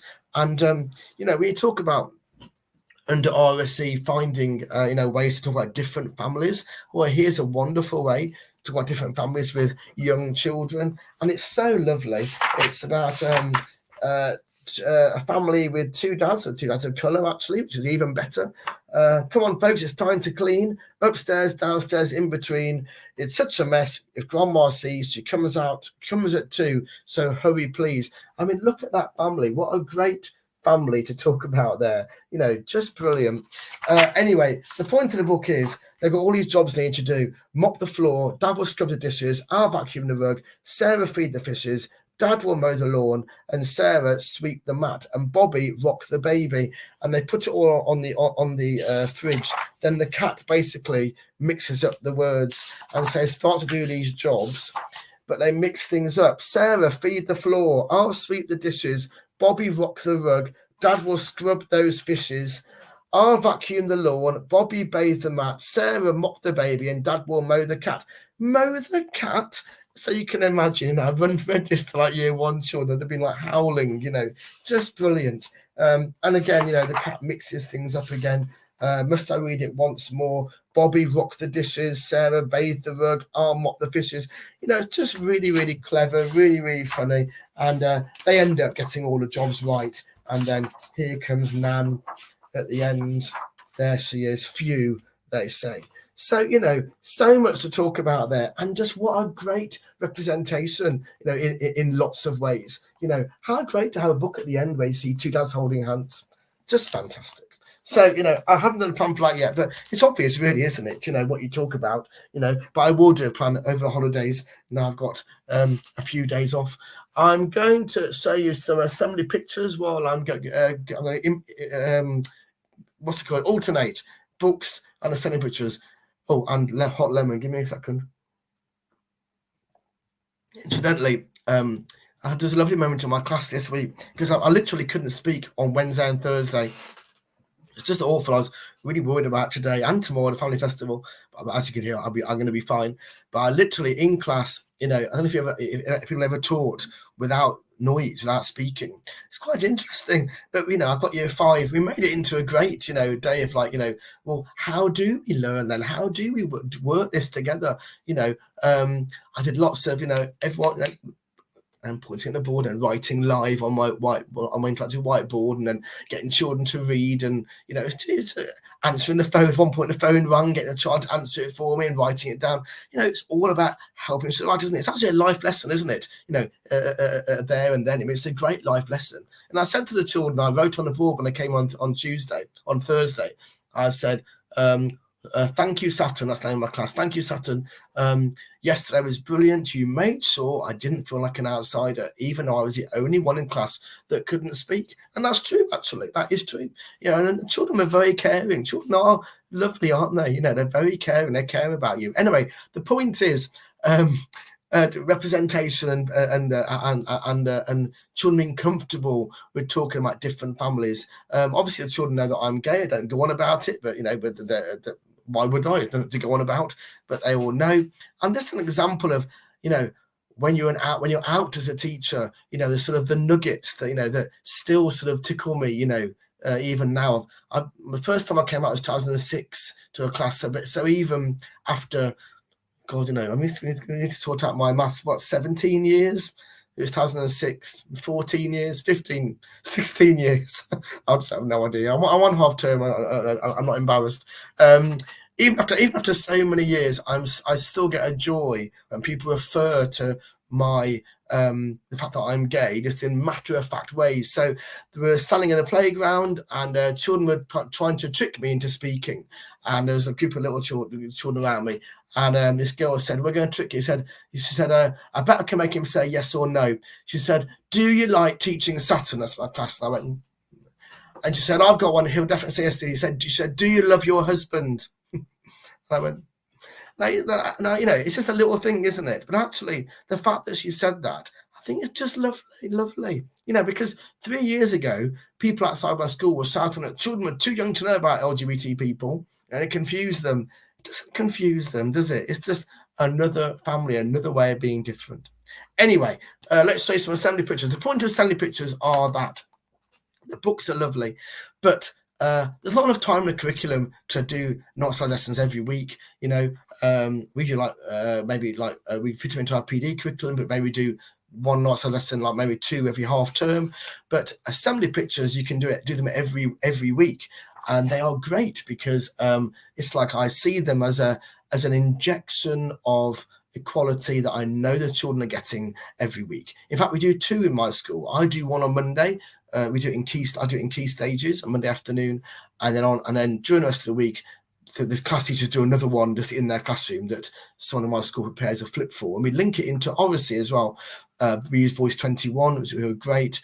Oracy is wonderful because it makes children articulate, gives children the skills to be articulate. We want children to be able to debate and to reason, to agree and disagree, and to speak in full sentences using sentence stems. So obviously it all ties in really, really well. So the point of assembly pictures is it makes no outsiders real.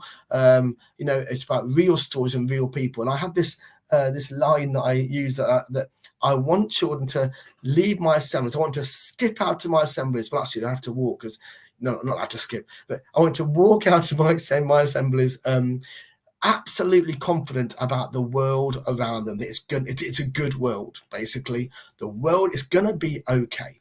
I do a newsletter every month called Agents of Hope. And the point of Agents of Hope is that I started doing it during COVID, during lockdown.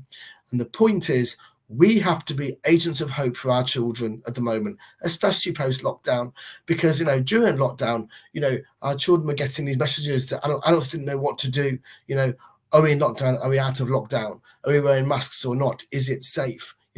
We have to be the agents of hope for our children this time, telling them it's going to be okay. And the assemblies are all part of that.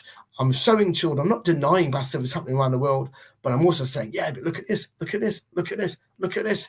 I'm showing them good stories from around the world to inspire them that community cohesion is alive and well everywhere. So here's an example of an assembly picture that I have used. This is Blake. And I start off by holding the assembly. I have it on the board behind me, and the children know the first thing I'm going to say after, good morning, children, morning, Mr. Moffat. I say, right, what do you see in the picture? Who do you think it is? Where is it taken? What's the story behind this picture? And the children know, but by now, you know, it's going to be something to do with no outsiders. So they're looking for what it might be. So I'll tell you this story. So basically, most of the assembly is taken up by children guessing what the story is. If you can see the words he's got on his T-shirt. And then after we've guessed a bit, and I always say to children when I guess, I say, oh, yeah, could be. I never say, no, that's not right. I say, could be, interesting. Who wants to build on that? Anyone want to agree or disagree? You know, and we discuss what it might be. And then I tell them a story. This story is about Blake. Excuse me a minute. This story is about Blake. Blake is 5 years old. It's his first day at school.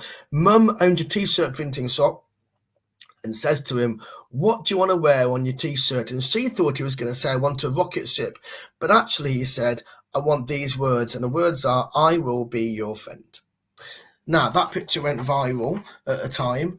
And, you know, I've done this assembly lots of times actually in schools. And we say, well, why does he have those words? You know, why does he want those words? I will be your friend. Why doesn't he say, I'll be your friend if you have brown skin? I'll be your friend if you're a boy. You know, he doesn't care about it, does he? He doesn't care about that. He just wants to be your friend. He will be your friend. I wonder what the reaction will be of children when they read that. Of course, you could argue reception won't be able to read that. Well, they might do, but they'll certainly be told, you know, what it says. What it says. I wonder how it will make children feel in his class about Blake. Who do you think at the end of the day will have made the most friends? You know, and why? I do lots of no outsiders teaching days in schools where I come in and teach in schools for across the school, half-hour sessions, so teachers get to see a no outsiders lesson. I went to one school a couple of years ago, and they'd done that assembly the week before, and every classroom had Blake's picture on the door, and it said, "Today we'll be more like Blake," which I thought was lovely.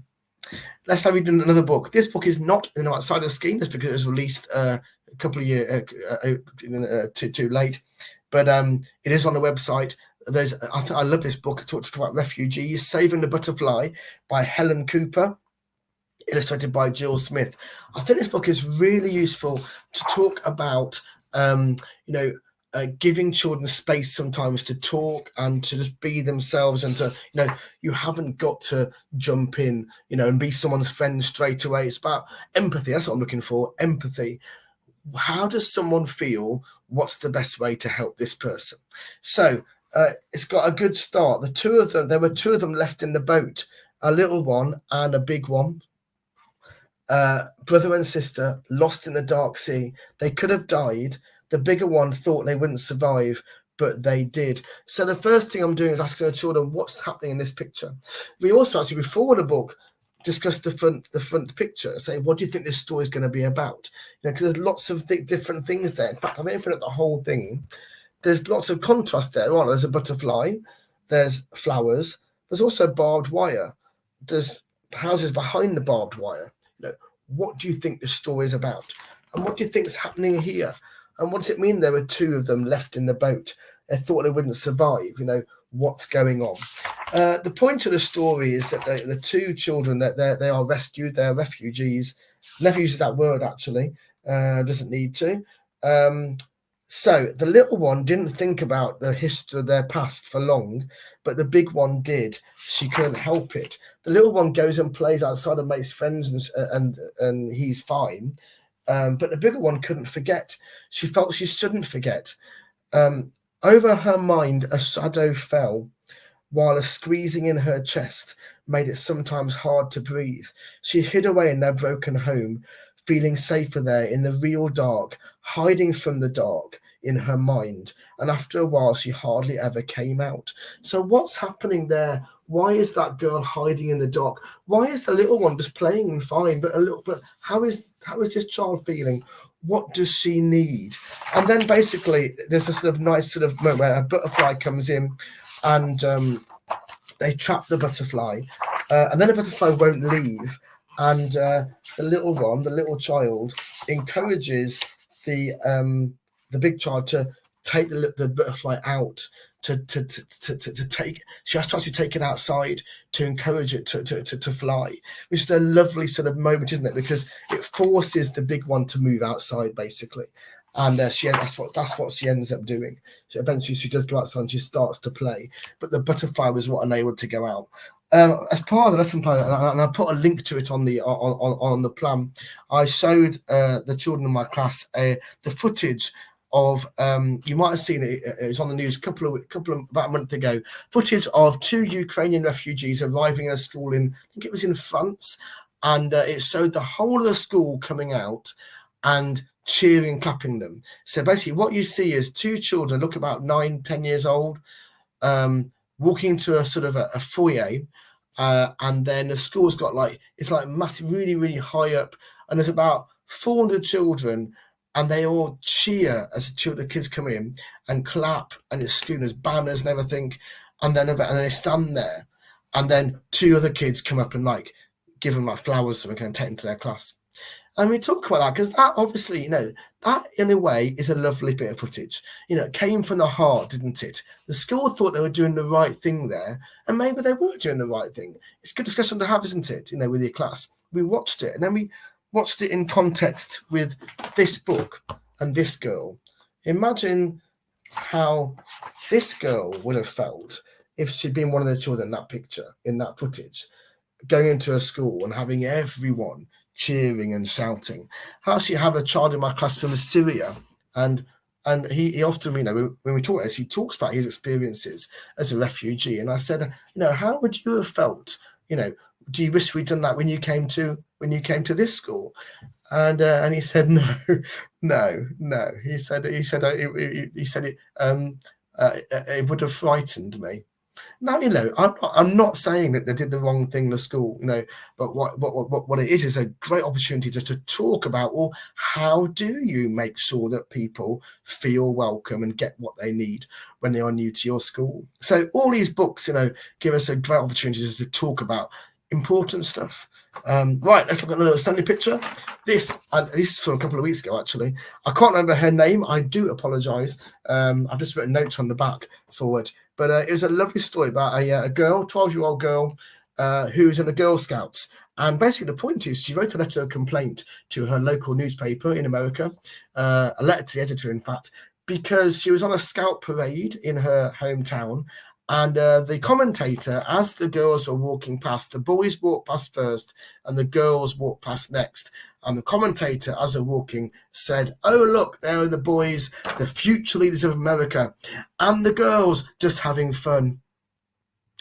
I mean, wow. Wow. You know, that a commentator would say that. You know, but this girl, fantastic. She was really annoyed. Good. She wrote a letter. She said, and I quote, that it was sexist and patronising, an insult to girls and women of all ages. And the letter went viral, and she got lots of praise for that letter. And she says, "I've been taught if I'm angry about something, I should stand up and say something." Absolutely. You know, why would anyone say that? The boys are future leaders and the girls are just having fun. Now, there was a response from the from the parade organisers, and I'll read it to you, because again, it's just great to discuss this response with children and say, do you think it's enough? Excuse me a minute. Their response was, and I'll quote it to you, "There was an unfortunate misunderstanding of 2 unrelated comments. The announcer is a volunteer and made an observation that participants were enjoying the parade with no disrespect intended." Is that all right then? What do we think, children? You know, what do you think of that response? And so I put it up on the board and we unpicked it. You know, 2 unrelated comments. Let's just look at the comments. The boys are future leaders of America and the girls are just having fun.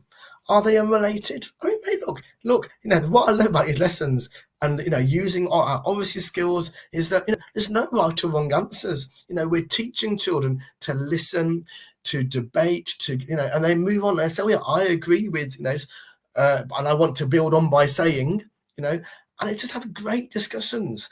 I remember saying at the end of that lesson, I say, you know, so what do you think is missing from that that response. Even if it is the case that it's unrelated comments and just observation and no disrespect. What word do you think is missing? What else could they have said? They could have apologized, couldn't they? And what would a better response look like? Because sometimes we do make mistakes, don't we? Maybe that person that was there, a volunteer, we don't know how old they were. Maybe they come from a time when girls are only allowed in the Scouts in 1978. That's an interesting thing to talk about. When do you think girls were allowed in the Scouts? Because Scouts started in 1910. 1978, girls were allowed in. Maybe an answer was, was from a time when girls weren't allowed in the Scouts. But should we be changing our ideas as we move forward? Is it okay to change our ideas? It's great discussions for this kind of stuff. How many of the time I've got about? Am I going to a 10:50? I think I am. I'm going to keep going. We've got about 10 minutes left. This one, what happened to you? Again, not in a scheme, but it is on the website with a lesson plan. Really nice to talk about disability, but also really the point of it is to talk about how you respond to someone who looks different. Is it polite to say, what's happened to your leg?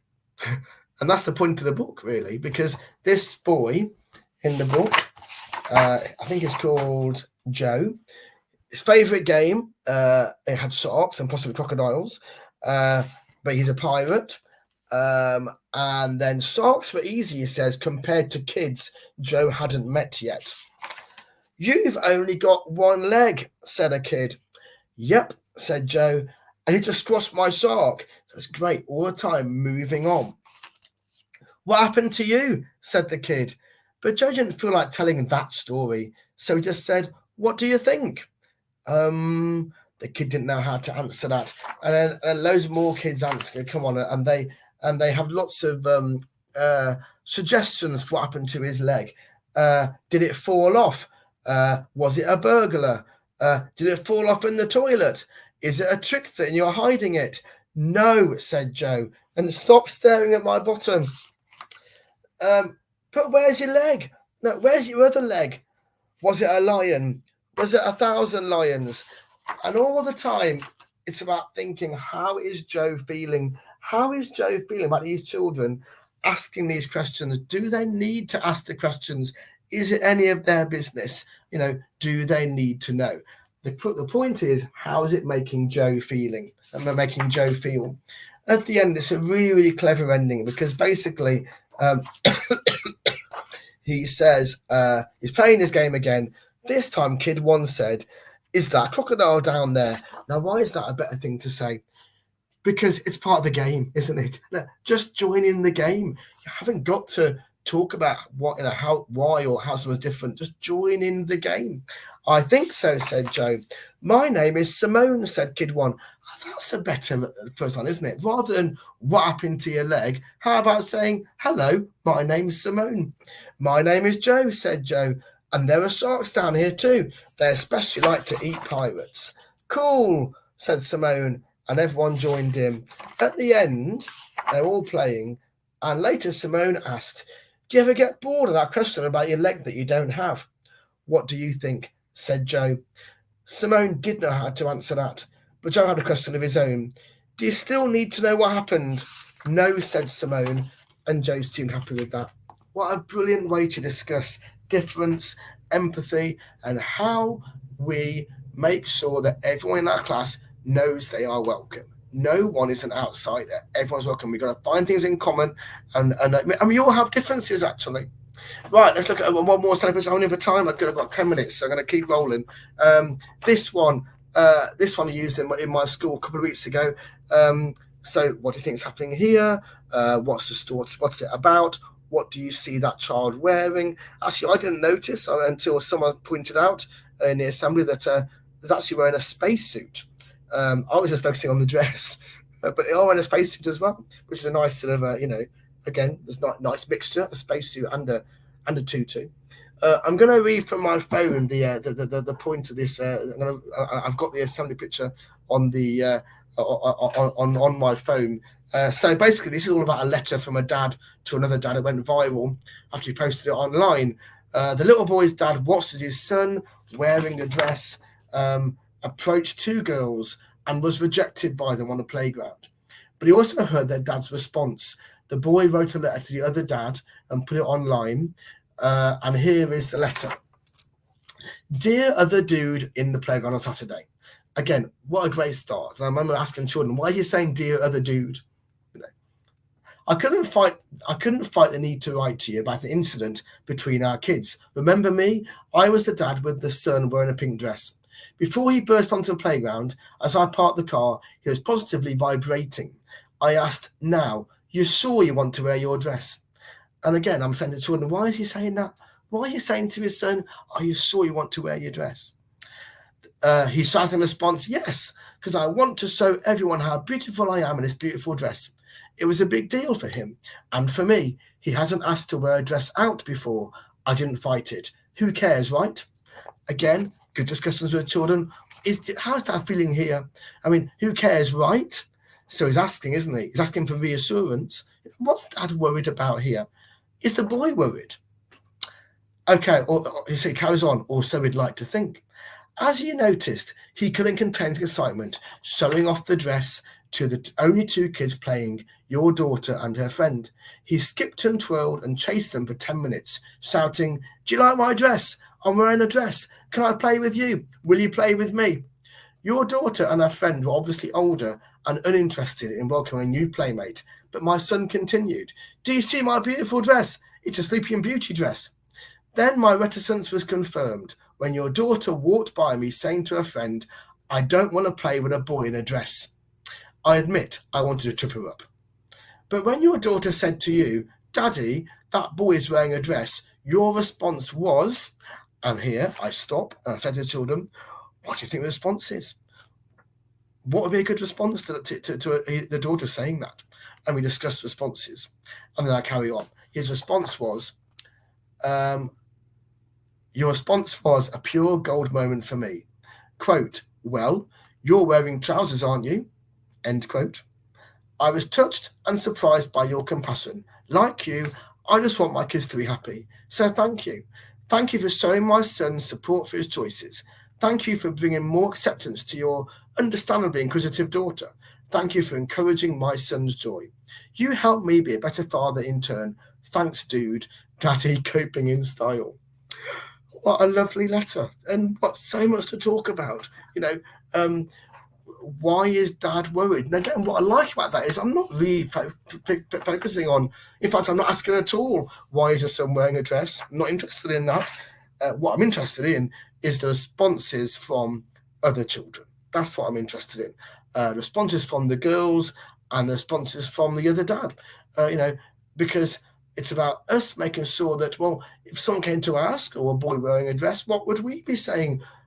We'd be playing, wouldn't we? We'd be playing normal, as normal, because everyone's different and everyone's allowed in our school. I'm conscious of time, 5 minutes, I'm going to choose one more book to read. I noticed, I've listened to 2 speakers before me, and Bernie mentioned about, he actually said at one point, what is masculinity? So I thought it was a really, really good good question. And this book is perfect for exploring that. So I've got 5 minutes left. I'm going to end with this book. What is masculinity? In the Night Side of Scheme, there's a book called The Girls by Lauren Ace and Jenny Lovely. And this, they published this about 2 years afterwards, as almost as like a response. The point of the book, The Girls, is it's got 4 girls. Excuse me a minute. It's got 4 girls who are best friends.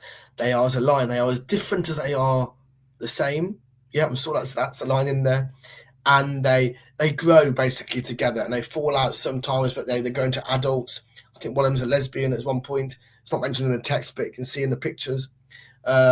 And the point is, they always stay together. They always support each other. The last picture is the 4 girls as adults, as elderly women, standing on a mountaintop looking to sunset. It's something like, I can't remember the line, but it's something like, you know, they always knew they'd always be there for each other. And then the same authors, Lauren Ace and Jane Lovely, released The Boys. And I think, you know, when we've got this situation of toxic masculinity at the moment, all around us. We need books that show boys being friends and boys being caring to one another. Like there's not very many, are there, really, out there about that? So this one, 4 boys bobbing in the sea. They're all very different, but they've been friends for as long as I could remember. They're like brothers. It goes to how they're different. And then basically it's what the suns shift, winter tides and storms reveal hidden rocks, and everything was different. It says, growing up wasn't easy. They fall apart for a bit.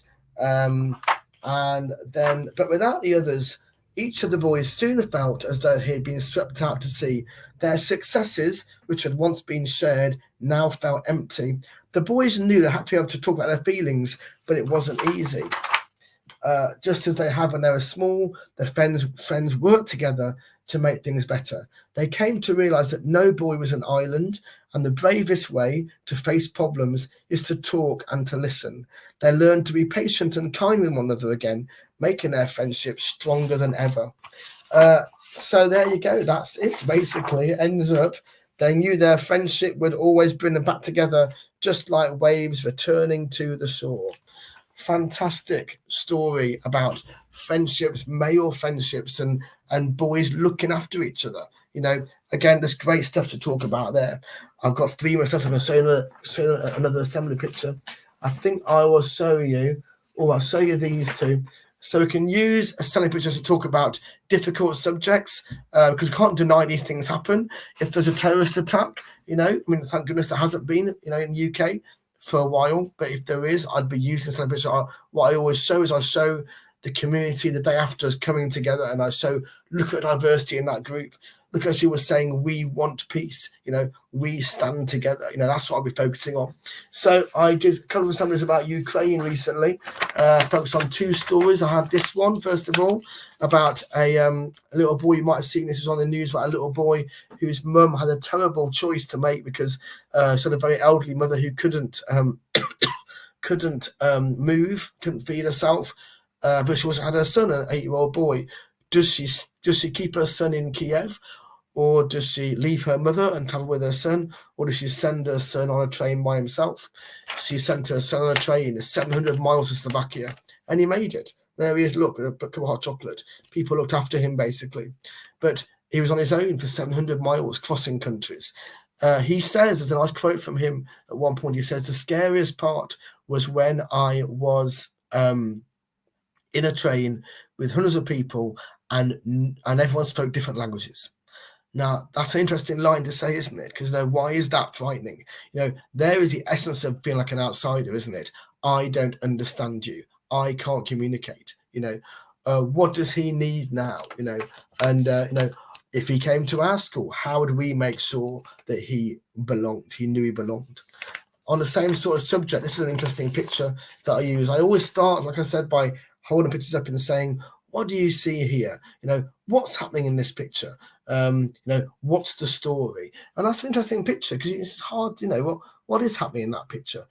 Where are they? Are there babies in those pushchairs? Does anyone ever leave babies, in a pushchair in a line? Where is that? It's a train station, isn't it? And then I tell them the story behind it. The story behind it is that these are pushchairs left at Polish stations for arriving refugees. So then we talked about, well, why don't refugees bring their own pushchairs? If you've got a baby, why don't they bring a pushchair with you? And we talked about how, the trains are very crowded and you have to choose what you can bring, So imagine arriving from hundreds of miles away, clutching your baby. What else do you hold? You got no other hands, so what do you need? How would you feel when you arrived at the Polish station to see someone had left you a pushchair? How would that make you feel?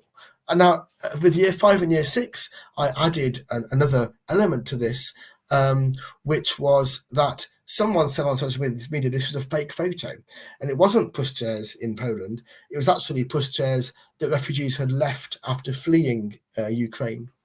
That's interesting, isn't it? Because actually, how do you know? How do you know that it's real? Maybe it is in Ukraine, and it's people leaving pushchairs. So again, we had an interesting discussion about, well, how do you know what to believe, especially on social media? And I suppose in the end, you have to just weigh up different sides different, different arguments, and you have to make your own mind up, don't you? You make your own mind up, which one do you believe? It's 10:51. Am I going to 11 or am I going to 10 to? I thought it was 10. I can go on, but can someone tell me? Oh, here we are. There's Jess. How are you doing, Hi, Jess? Andrew. Yes, it's until 10 to. And I mean, like I've said with a couple of the other speakers, I could literally listen to this all day. I think there's so much in there and so much to unpick. And I think some of the examples you've given are just amazing. Especially, like, I really like the example of the student, the refugee children who were applauded as they entered a school in France. And I think it's linking that back with what Bernie was saying about empathy light bulbs. Like, how would that child feel? It might be a fantastic virtue signaling event for the school, but actually the person that they should be concerned about is the refugee in the middle of it. And I think your book No Outsiders and everything you do is so important. And it might seem to some people like this is very primary focused, but I think there's so much in there that can be taken forward to secondary. Even some of the books, to be honest, some of the picture books, I think it's a good start point for some of our secondary students as well. So thank you so much, firstly, for everything you're doing, but secondly, for agreeing to come and speak as our keynote today. It's been absolutely incredible. Thank you very much. Thank you, Jess, and have a great rest of the day. Thank you so much, Andrew. Bye-bye. Thank you. Okay, so that was incredible. There's so much information in there, so much out there, and I would really recommend, if you've not already, reading No Outsiders, and also having a look at the website, having a look at all the links that Andrew's put on there to the different book resources, book packs and things that are available. They are primary centric, but like I say, I think there's a lot that could be unpicked across the secondary curriculum as well. So thank you so much again. Okay, we're moving on now to hear from Natalie Ford, who is going to be speaking about how to create a contextual localized curriculum. So it was touched on earlier by Nicole, but this Teachmeet speaking event will go on into a little bit more detail about how to create that really localized curriculum for students. Thank you so much for joining us, Natalie. Thank you, Jess. I'll just share my screen. I thought I'd already done that. Apologies. We're going to be we're going to be talking about how we can contextualize and localize using the data and the information that we need to be able to progress, make sure everything that we're doing is tailored to our students and our community and the local community. Apparently, you need to just go full screen there, Natalie, if you can. Okay. It's not full screen at the moment. We'll just go full screen with that one and try again. Sorry, I thought it was already set up. No worries. And we there now? Yeah, that's better. That's it. Brilliant. And if you just click the hide, yeah, that's the one. Perfect. So what we're looking at today, again, is making sure that that is tailored for our curriculum, for our pupils and for the wider community. One thing that I needed to flag up, obviously we know that Ofsted, with the current change going into the 3 I's, says that we should be looking at contextual, about values, reflecting them, involving all stakeholders, including parents, governors, teachers, local community, but also inclusive of all vulnerable groups. I've been teaching PSHE for 15 years and I've been leading it through most of those years. And Good PSHE has always done this, and it's something that's a real strength for the PSHE community. But with the massive breadth that we have to cover, as well as trying to get the depth in the RSHE curriculum, citizenship, financial education, careers education, everything else that falls in, sometimes we might fall foul of actually ticking off topics rather than ensuring that it focuses on the school's priorities and the priorities of our students and the families and the wider community. Now I'm going to do a real whistle-stop tour. We've got 12 things to talk about and we've got about 12 minutes to do it in. So these are things I'm going to be covering. And if you need any more information, please speak to me on Twitter. Feel free to contact me or DM me on there. So the first things that we'll be looking at is the health issues. So we teach about nicotine, we teach about alcohol, drug use, we teach about mental health, we teach about self-harm, suicide rates, depression, anxiety, etc. And you can easily, if you use this link, you can get some information about the health profiles for your local authority. So this is the first place where I started when we were talking about health education, because it gives you the average life expectancy in your region, and it gives you the comparison with, for example, I'm in the Northwest, so it compares it with the Northwest, but also the UK and the rest of England. It looks at, you can also compare the key priorities for health teams in your local authority. It talks about how many under 18s are admitted to hospital for alcohol-related harms that have happened. You can also see what percentage of people are smoking. You've got the cancers for that. You can also see average self-harm and suicide statistics for your local hospitals. So that's a really wealth of information, and we use that within our lessons so that students don't just think that it's other people that are going through these things. They can actually see in the local area what are the problems and how is this compared to other areas. John Rees has been kind enough to remind me during his trainings, he points out the My Health, My School survey from the Leeds School Wellbeing Service. And this allows you to do that within school. So getting all the information within school about these aspects. And that gives you the ability to gather more effective and specific data to be used for not only PSHE, not only personal development, but also the safeguarding teams and the pastoral teams as well. I think it's about £200 for the £250 for the survey, but that gives you some really good quality responses that you can work on. In his training sessions as well, John Rees always talks about sharing these social norms posters. So you can say only 11% of people in this school have tried smoking. Sometimes we think that most people are vaping, whereas if you can get the facts and the figures, you can say 83% of students in this school don't vape. And you can talk about these issues and make it normal that we have healthy lives. We also have a really good system and link up with the local police force. We're fortunate enough to have one police officer on site once a week, and it makes this easier for us to liaise with them. We can also gather some really detailed knowledge and understanding from issues like the local recruitment into county lines, who's more at risk, what kind of methods are we seeing at the moment. Things are changing. We know that county lines groups are more looking for the girls, because girls are tending to be less stopped by the police less often than males. So there's been that transition there. So we can tailor our lessons to ensure that we're covering correct and adequate information that's relevant and up to date. It's also helpful again for your pastoral teams and your safeguarding teams to be able to support and identify these key issues, as well as other teachers across your school.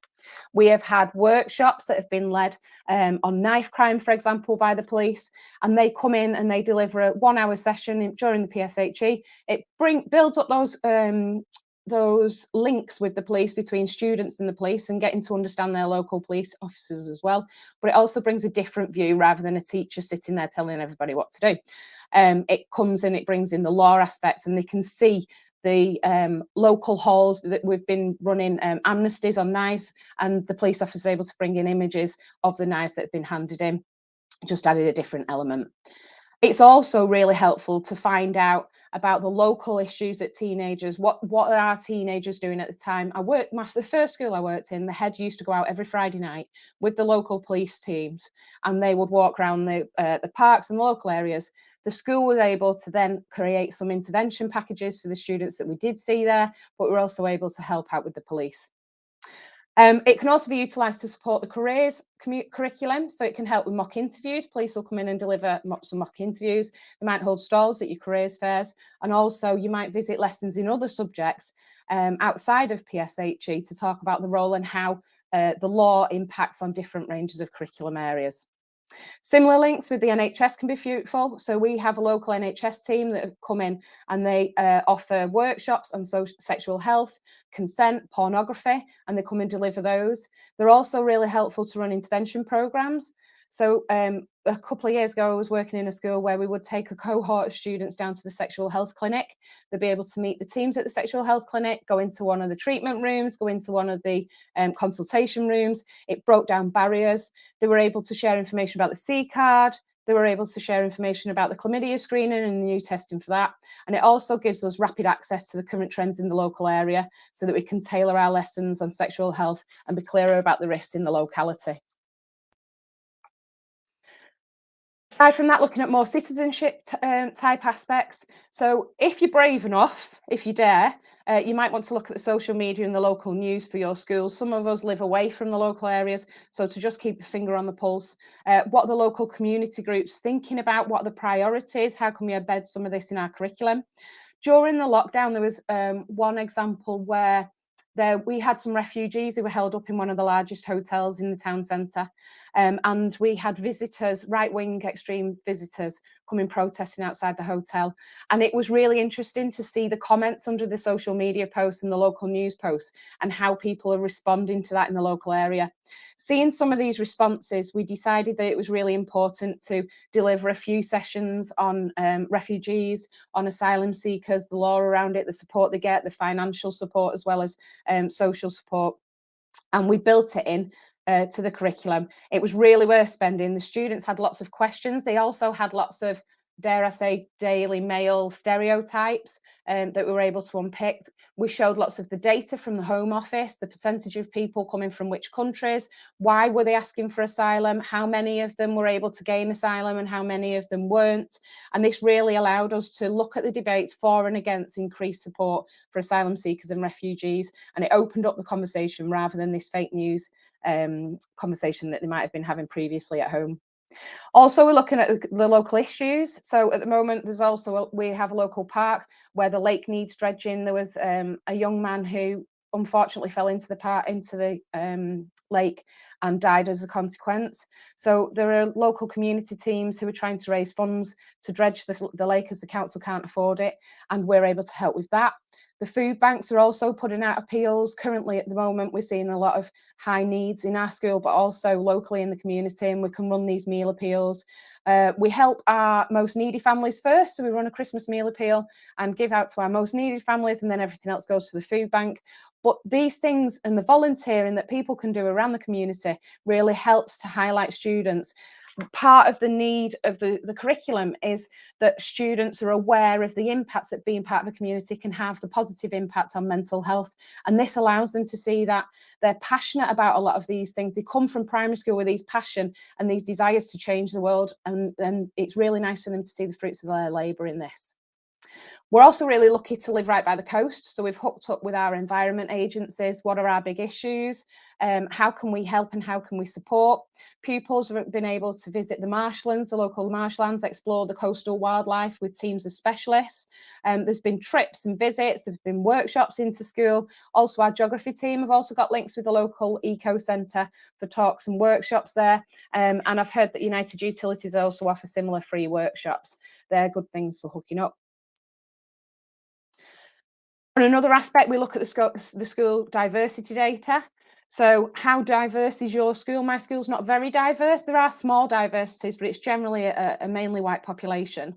The students that are in there, though, are they hearing their voices being heard in the curriculum? Can they see themselves in our curriculum? Sims can help. We have noticed that some students haven't got their identity down in Sims. For example, there are some Muslim students who haven't got Islam as their main religion. And so someone picking with the pastoral team and as teachers has really helped with that. We also noticed that we have one of our larger minority ethnic groups are Roma and Chinese pupils, but their voices weren't being heard, and PSHE is a really great starting point for that.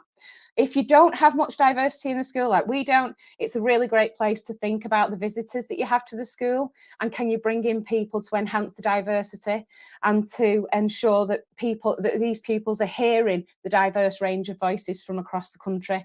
For example, in RE, we'll bring in the Sikh education service so that they can hear Sikhs talk, because we've got very few Sikhs in our local area. We're also doing visits to mosques and things.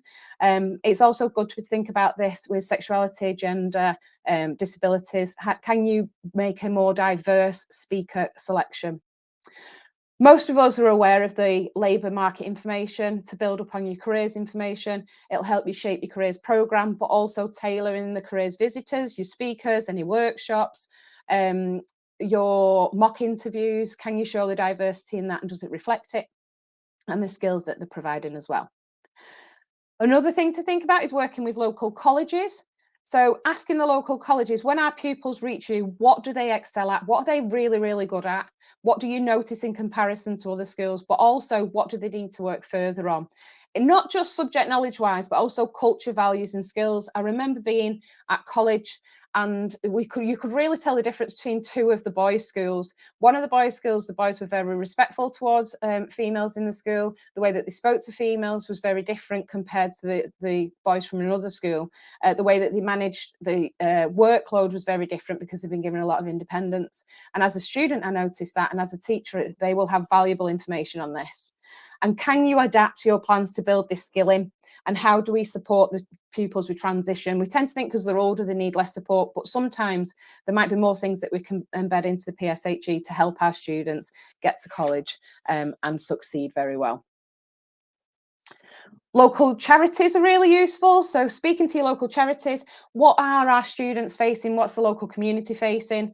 LGBTQ plus communities, what are they facing in the community? What hardships might there be there? What discrimination are they experiencing within the community? How can we support that? Can these local charities come into school and talk to our students about the importance of this? How do these charities, for example, with disabilities, food banks, Citizens Advice Bureau, how do they work with our families? What support is offered? What can we do and what can we learn from that? Can they develop some workshops where they can come in and talk to your pupils about the range of needs that they're seeing and the issues that are being that are arising in the community? And can we make bigger links with those people as well? Because it's a great way to amplify their voice, but also to share with students. Citizens Advice Bureau is there if you're going through this, this and this, and they might be able to give some tips and advice to the friends or to the family or to the parents or carers. The biggest one, I would say, is that middle one, the pastoral and safeguarding updates, because we need to have open communication with the pastoral and safeguarding leads. They know almost everything that there is to know about what's going on in school, the big issues, how we can work proactively rather than reactively.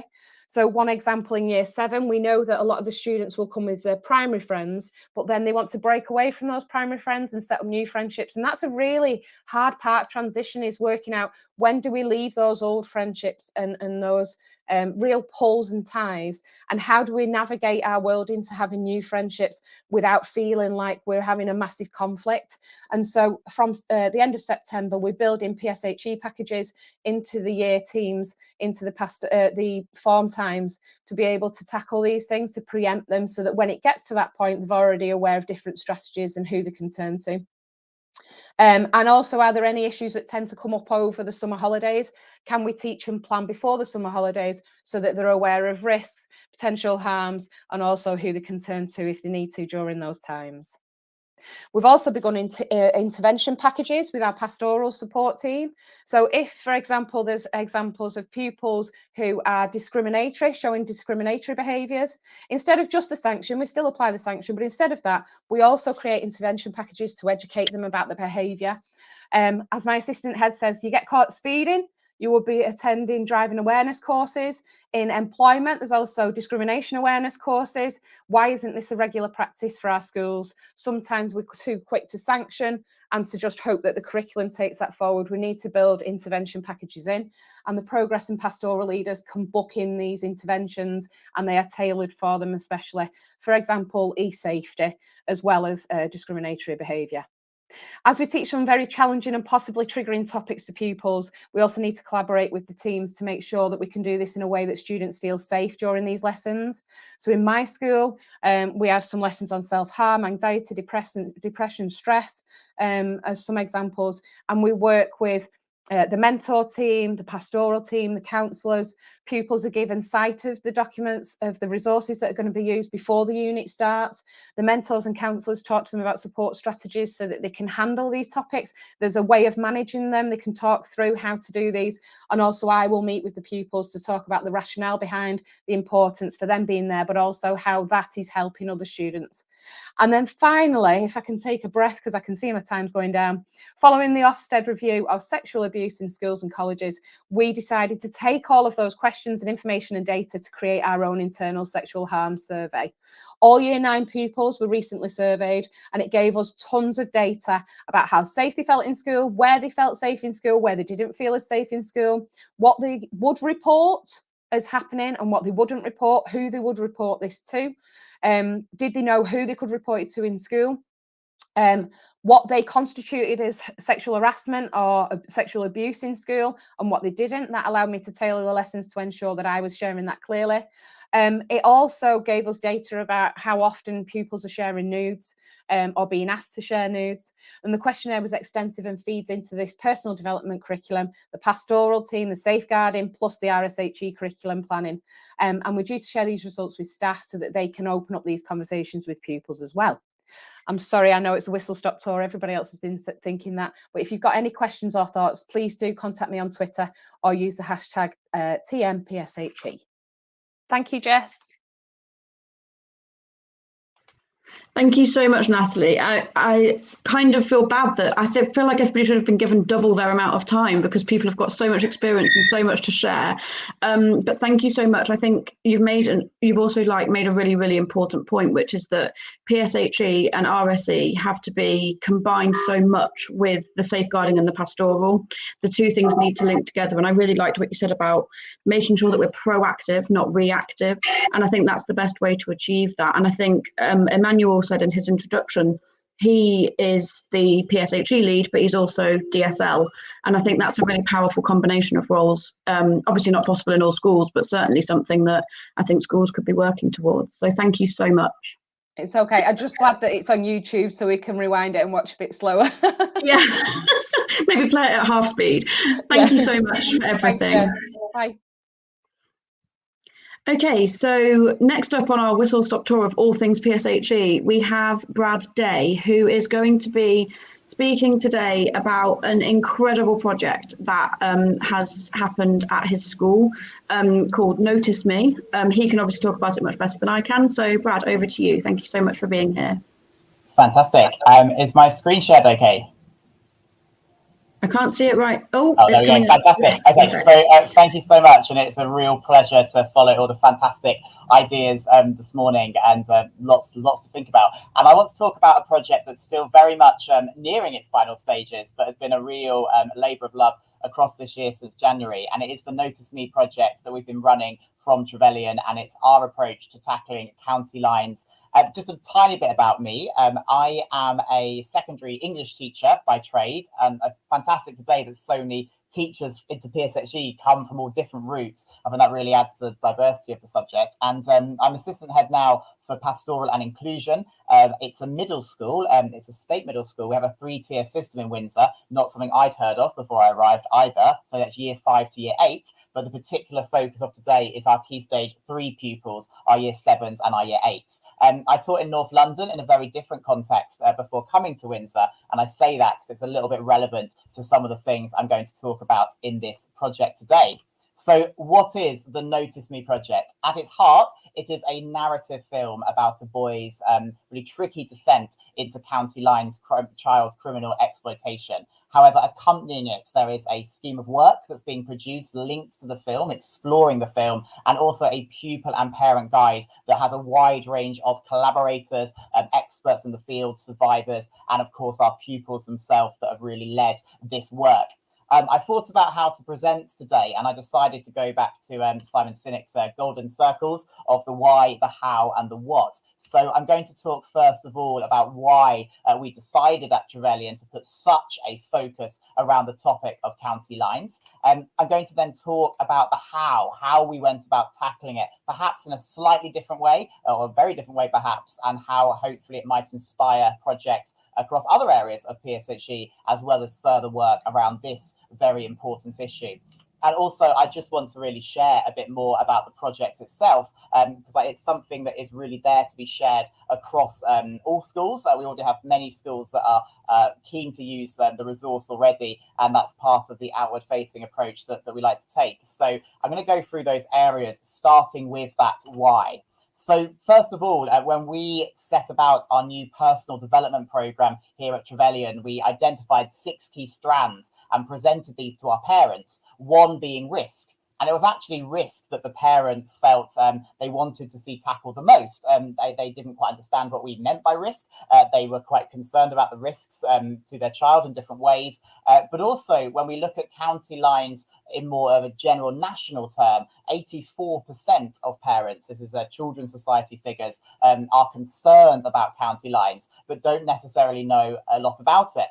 Linked to that, the more I dived into the project and dived into the issue, I realized what a misunderstood problem it really is, and how even within educational settings and other professional settings, when you talk to those survivors, when you talk to those real frontline workers who are dealing with these issues, there's a lot of misunderstanding. And this project has evolved so much to the point where the film itself has been redrafted and redrafted as we learn more and gain that expertise.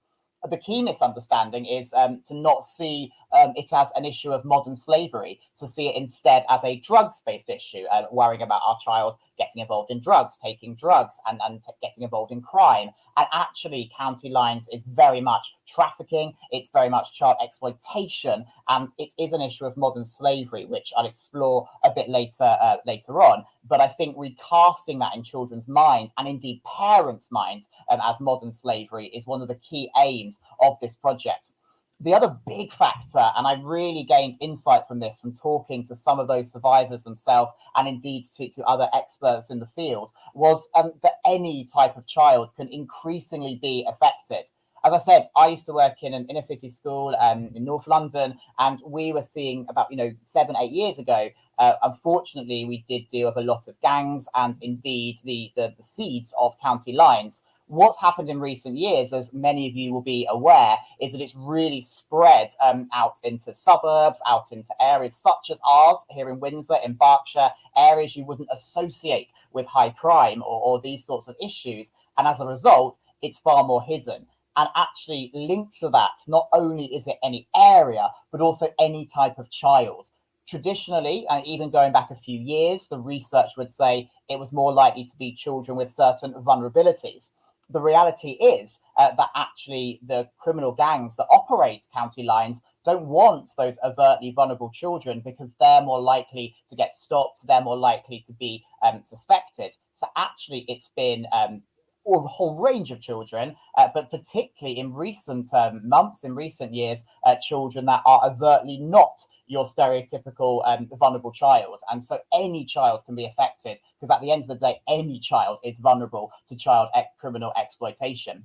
And finally, just that element of it, about it not being a child's choice. The child is very much that victim of modern slavery, and the rewiring, the psychological rewiring is really interesting, but really disturbing. And it actually means that the real threat to the child in this situation, when they're involved in county lines, is never going to be the police or the law. So actually, as a result, there's a real impotency of the law and of social services and even of schools to actually pull a child from county lines exploitation, because actually their brains have been rewired to this idea that their loyalty now lies very much with the gangs, with these sophisticated gang operations. And I'll touch on that a little bit later.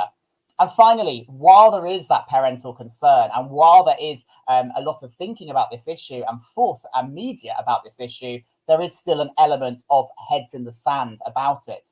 And I was reflecting on this. Some of the issues I've worked on in recent years from a pastoral point of view, LGBT and mental health, these are tricky issues, absolutely, but there's real messages of hope attached to them. And I think one of the problems with county lines is it is a very grisly, grim issue in many ways, and it is hard to find that hope within it. So that is the why for why we're tackling county lines. There's so much to learn, so much to explore, and so much misunderstanding that we need to challenge and to counter. So that all links to how we decided to tackle it here at Trevelyan Middle School. 4 key points here that I would make. First of all, we wanted it to be, the reason we chose a film, a narrative, a fictional but very realistic piece, was we wanted to speak to hearts and minds as well as to facts. The thing with facts is they are very useful, but they don't actually draw you in the way that we felt needed to happen for people to really connect with this issue. And when I say people, we're aiming this film very much at parents and that wider community as much as we're aiming it at the Key Stage 3 pupils themselves. So we wanted to tell an emotionally compelling story that speaks to those hearts and minds. The second point was empowerment, and that works on different levels. First of all, this was a fundamentally pupil-led project. The pupils were instrumental in the research, in the speaking to those experts, in the developing of their characters, and also even down to the theme tune being written by one of our fantastic musically talented pupils. Another pupil there you can see very much involved in the editing process. They were empowered every step of the way.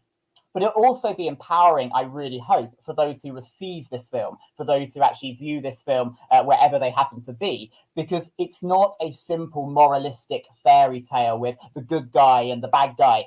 It's complex. It speaks to the truth of these situations, that actually there are elements where it's not clear what one should have done and what step one should have taken.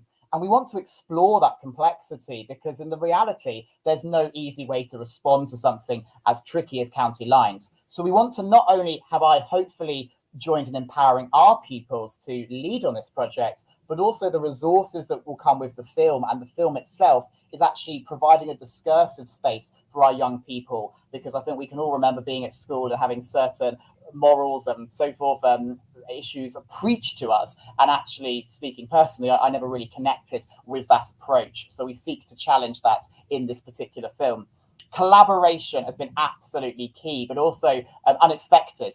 Again, linking to the fact that heads can be in the sand around these issues. What I was really struck by was, as soon as we put the project out and said we're doing this project, I was amazed by how many people who are informed, who are experts working on the front line, and also survivors, some incredibly brave and powerful survivors wanting to speak to us, wanting to support us, because simply this issue wasn't being talked about in the same way as we wanted to talk about it, and therefore people really stepped forward and support it. I will just signpost one particular fantastic unfunded organisation. It's an anonymous service, in fact, Space, completely self-funded, and they actually speak directly with victims of county lines, with parents of victims of county lines, often as a very last resort. And they also then provide training to police and to other professionals. And my conversation with the person behind that organisation completely transformed my view and actually helped me move forward on some of my misunderstandings that hopefully now come through with the topic itself. But we've also worked more for official channels.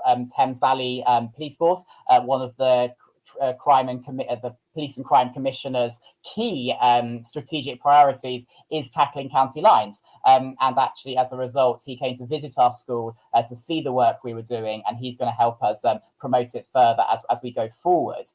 So it's been very much a collaborative exercise, and that's been a real privilege to speak to so many incredible people, and for our children to speak directly to those people as well, to inform the roles they're playing. And finally, it's authentic. Something that I was showing some of the film to a colleague just last night, in fact, and they were amazed to learn that it's completely improvised. There's no script. It's all comes from the children doing work since January at knowing their characters, developing those characters. We take, if you're any fans of Mike Leigh, we take a bit of a Mike Leigh approach in terms of digging deep into the backstories. And actually, as a result of that, what we were able to do was, as we did learn more about county lines, we could really quickly amend and evolve the film, add extra parts in as as our own collective learning increased. And what was really exciting for me was that I was learning every step of the way with the children themselves. So we've very much been in it in a very equal partners in this project, which has been particularly exciting to work on. So as a result, we hopefully are doing something different with this project, and really excited to share it. So I want to move forwards now to look at the what. So we seek to answer a series of questions through the film itself, and a bit of some spoiler alerts now, but I just wanted to outline as teachers the sorts of things that you hopefully will be able to explore within your classes through this film. First of all, we look at the grooming process. You can see some images there of trainers, absolutely key element alongside PlayStations and other things, but we focus on the trainers as that initial grooming process. Something that we really explore is what's called debt bondage. And this is a process by which a member of the gang will actually attack the child that's been groomed and actually steal the drugs or the money off them as a as a fraudulent way of then holding them to account and saying, you lost the drugs, you lost the money, and now you are in debt bondage to us. And that can lead them to suddenly the trainers go away, the Game Boy goes away, they're not owed anything anymore, they owe the gang masters and they're forever in their pay, owing them. And that's when we see scenes such as what you see there in the trap houses, where children are involved in preparing drugs, often go missing in that process through that debt bondage process. I've mentioned rewiring already. The scene you can see there is actually where children will genuinely react in absolute fear and absolute disgust almost at even any affection or trust from a parent, because their brains have been so rewired to loyalty with those gang masters. And one of the things I'm most proud of in our pupils is their ability to convey that really quite tricky and indeed a traumatic experience of that rewiring process. We also look at the consequences of becoming involved in county lines. As I said before, it's far much more than a drug issue of getting a criminal record. That's the least of children's worries when they find themselves in this sad situation. We do explore in a very hard-hitting way, but not only the physical abuse, but also the other forms of abuse, the humiliation, the threat of things being shared online. That comes through in the film. We explore the disconnection from the family. It's very much a family-centered film. It focuses on a boy and his twin brother and mother, and it's very much looking at that disconnection, but also the impact it has on the family as they don't know where to turn. As I say, it's not a film that offers easy answers. It's one that offers points for discussion and greater awareness. We also do, however, in a slightly more factual way, you might say, look to the warning signs, and we try and pack the film full of those warning signs. And again, Space, the organisation I mentioned earlier, I was forever sort of DMing her on Twitter, even shortly before we were shooting scenes, just to get those details right. Stories that don't add up. For example, a child going away for a sleepover but can't actually quite identify who the friends are, but the mum is worried about this child, so then goes along with it, but actually they're going to a trap house for the weekend. Missing items, including things you would not expect, cling film being a big one. Gangs don't want to go and buy loads of cling film from a supermarket, looks suspicious, so just getting children to nick a roll from home can be much more effective. Changes in mood, obviously that can signal all sorts of things on a safeguarding level, but one thing it can signal is child criminal exploitation. And of course, injuries. And again, it seems really obvious, but as we explore in the film, children can always have excuses for injuries. The injury you see there, the child says, I got it in PE. Well, actually, wouldn't the school have contacted? Where's that triangulation? And so we plant on purpose across the film all these potential opportunities for the risk to be identified, but how very naturally and very understandably they don't get identified, because family life continues, normal life continues. It feels like these things happen. We look a little bit at, or we look quite a lot at how friends and family should respond. This is a really tricky one, because it's, as I've said already, it's such a tricky thing to help children come out of and to pull children out of. And so when we talk about noticing the signs and seeking support, that'll be something that we plant, again, those opportunities for that to have happened in the film, but that they don't happen, but for understandable reasons, but ones that could have been done differently. And finally, we really look at what a sophisticated operation County Lines really is. The image you can see there is actually the very boy that was previously grooming and abusing the younger boy is now himself being abused, himself being physically attacked in that situation, to show that there's that hierarchy of levels that constantly goes up, where it's not clear if someone is a groomer or is being groomed, and very much true to life, and how hard it is to escape. So finally, from me, just the final few seconds, just to say that we have already got a range of schools really keen to show this film in their setting, and we've got other organisations, as I say, Thames Valley Police and others, keen to promote. Please do email me or DM me to keep in touch. We have a mailing list with occasional mailing, and we'll make sure we keep you up to date on those resources and so forth. And the premiere itself is on the 20th of June, when those resources will be made available as well. However, there is a trailer. You can see the trailer, which we made in collaboration on location at our local police station. And if you type in Notice Me trailer to YouTube, you'll be able to see that trailer. And it's quite a powerful piece, I like to think. So thank you very much for your time. Whistle stop tour as well from me. And I hope that was of interest. Absolutely, Brad, and thank you so much. I've watched the trailer, obviously, and it is so powerful. And I think talking about these issues is always going to be powerful and potentially confronting, but I think it's even more so when it's done from a student's voice and the students are so involved in it. It's a fantastic piece of work, and I cannot wait to see the whole film when it's released later next month. Excellent. Thank you very much. Thanks so much for taking part today. Okay, so we now are heading into our second sponsor introduction. So we've got Teachers Love Stationery. Hi, Jess. Thank Hi, you. Sabrina. How are you? All right, thank you. Having a great day. Excellent. Hi, so my name's Sabrina from Teachers Love Stationery Club, and I'm here today to show you some of the items we offer. We're a small family-run business, and we're teachers ourselves. So we know the sorts of things that teachers want to use in the classroom. Good quality but affordable items are what we have on offer. And we started out as a subscription box company, and we've expanded since then. So I wanted to start off by doing a bit of an unboxing. So these are our subscription boxes. They are about 2 centimeters in thickness and about A4 size. So if you subscribe, this box will come straight through your door, and you won't get one of those annoying slips from the postal worker saying you need to come and collect a parcel or anything. And when you open it up, every month we have a selection of stationery goods wrapped up nicely in tissue paper. And when you first subscribe, as a little joining gift, you will receive a personalised pencil case with your name on it. You just let us know what you want on there. And the box I'm going to show you today is from May. So this is May's box. And actually this month we had a special fabric folder, which you can use for A4 papers, or you can use it as a smart device case. We often do reward stickers. So this month's theme was Midnight Meadow. So we've got some meadow themed stickers, reward stickers there. We also had some sticky notes with the Midnight Meadow design on it. These are really cute sticky tabs, which are super useful. And the paper, when you're done with using your sticky tabs, this paper, you can plant it in the ground and it'll grow poppies. There's some little poppy seeds in there. Some butterfly shaped paper clips.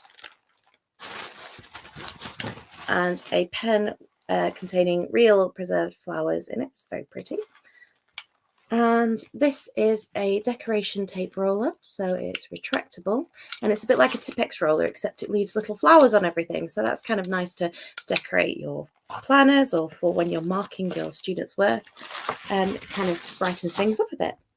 So our subscription boxes, you can get them either monthly, bi-monthly or quarterly. They're $12.49 and that includes postage. And every month there's a different theme with different stationery treats that we think teachers will love and that they'll be able to use in the classroom. We also have an online shop full of personalised items, pens, notebooks and so forth. There's loads of stuff there that our Twitter followers and our friends have said they'd like to see or that they'd like to use in schools. And we've also started our new range of teacher planners. Now, free personalisation is included with every planner and prices start from just £20. And we've got 6 different designs. This one is the rosé marble. And we've got geometric ones, floral ones, leaf designs, but do check our website out to see all of those. So inside our teacher planner, we've got a little pocket here for spare bits of paper, which is always useful. And we've slimmed right down, cut right back to what it is teachers really want and what they really use in their planners. We asked our focus group what they wanted. And we've got a calendar section with long-term planning pages. So there's 12 monthly overviews. Then there's a notes section, and some of these pages are Cornell notes, and some are just normal lined notes pages like this. Then we have 40 week per spread pages, or we also do a day per page planner as well. And these are undated because international teachers and teachers teaching in Scotland, Wales, England wanted to start on different dates. So that's undated, so you can fill it in as per your needs. It's also handy for part-time teachers. And lastly, an assessment records section, got about 30 pages of assessment records. So all in all, our planner is very slimline and only contains the sections that you need. And we've got these you'll get a pack of sticky tabs and you can put them as and where you want to on whichever section you want. And we also have, for every design of our planner, matching to-do lists, notebooks, and some washi tape and some little decorative stickers. So whichever design you choose, you can also add this pack on for just, I think it's £10. And so the most that you'll pay for our planners, including all accessories and including free personalisation, we have a range of fonts and colours, is £32.50. That's for the day per page plus all the accessories. But we start from just £20. So it's affordable, it's pretty, and it's got everything you need in there. So please check out our website. We've got a discount code for you today, which is PSHE10. You'll get 10% off right across our store. So do have a look at what we've got on offer in our online store and, of course, on our planners. Thank you very much. Thank you so much, Sabrina. And I said this at the last PSHE event, but I absolutely love everything that you do at Stationery. I'm a stationery geek, so I really appreciate it. Brilliant. I think it's just nice to get yourself a little gift once a month that comes through the post and brightens things up a bit. So, and I obviously now I've just got loads of stationery everywhere, so everything in my classroom is super pretty. So, thank you so much. Lovely. Thanks again. Okay, so moving on to our next Teachmeet speaker, we have Shona, who is joining us to talk about how young people can get engaged in politics and democracy, which are two issues which sit side by side with broader PSHE curriculum. So thank you so much for joining us, Shona. Thank you. I'm just hoping you can see my screen now. Usually takes a second for it to come up on mine. That's fine. If you present it full screen and then share, that should work. Yeah, it's not being shared at the moment, Shona. There's nothing being shared. I will just go back on. Hopefully this will work. Do we have it now? Yep, perfect. Lovely. So I'm Shona. I am currently curriculum lead of humanities at a brand new free school, which is lovely. We've just got year 7. It's quite an exciting opportunity. In 2017, I became a Parliament Teacher Ambassador, which was an amazing process that I will talk a little bit about during the presentation today. A lot of the statistics and facts that I'm going to quote and mention come from the Political Studies Association paper, which I will tweet following the event. I started off in my role thinking about the PSHE curriculum and how we can make politics something that's exciting, accessible, and that students want to continue their passion for after school. So some of these statistics will be quite familiar with, but some shocked me. So only 7% of young people engage with a politician during their time at school. 15% said that they trust politicians, and 49% voted in the 2019 general election. So this got me thinking about how central is politics to school, to everything that we do in school, because actually when we become adults, politics is central to absolutely everything in our life. So I wanted that experience of how political decisions affect everything in our life to reflect on students' understanding of politics. It got me thinking about what work I'd done at my previous school, and I had taught politics in a way that when there was a general election, I would do a mock election or I'd just have one unit of work. But I was feeling that it wasn't a consistent approach to politics. And this is kind of what I'm going to discuss a little bit, how we can think about implementing it consistently to get that passion within students. It also got me thinking about how diverse politics is.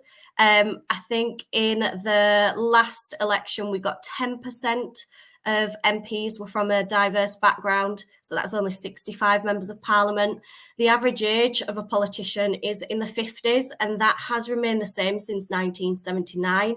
So actually what students are seeing and hearing on the television, anything about politics, tends to come from old, rich, white men. And this is something that can disengage many students. As part of the work around politics is showing young people that actually politics can be accessible to anyone. So this has been, again, a key focus. I got reading the Politics Society paper, and it mentioned 4 key barriers to teaching politics. The first barrier was identified as a starting point. So most students don't really think about politics as a standalone topic until they reach A-level, where it's offered to them. So it's very low prioritised in the curriculum for most schools. For PSHE and our perspective, we've got so much to get through in terms of our curriculum, the relationships, sex education element, balancing that with financial, careers. It's fitting politics in a way that doesn't just feel like a tick box. A second barrier was resources. So there are a lot of resources about teaching about democracy online, but often they are so dense with literacy, they're heavily complicated. And when we're delivering PSHE, when we're relying on form tutors, we're not always in a position where we have staff who are confident enough to speak about and use these resources appropriately. Curriculum time and importance is huge for us in PSHE. It's making sure that we're in a school where our student leadership team values the subject as much as we do. Hopefully they do. And understanding exams and the priorities around those, and making sure that politics is seen as having equal gravitas amongst all our other priorities. And finally, the key barrier identified in the study was a training deficit. The fact that there are not enough high quality CPD programs that engage all staff and all students who will be delivering it, and that the training programs available can be quite time consuming. So with these 4 barriers, I'm going to mainly focus on the resources and the training deficit element to hopefully give some tips and ideas that you can take away from this session.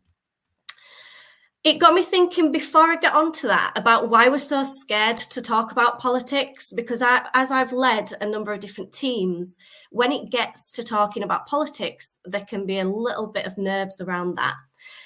My only formal complaint as a teacher from a parent linked to politics, and it kind of put this into perspective for me.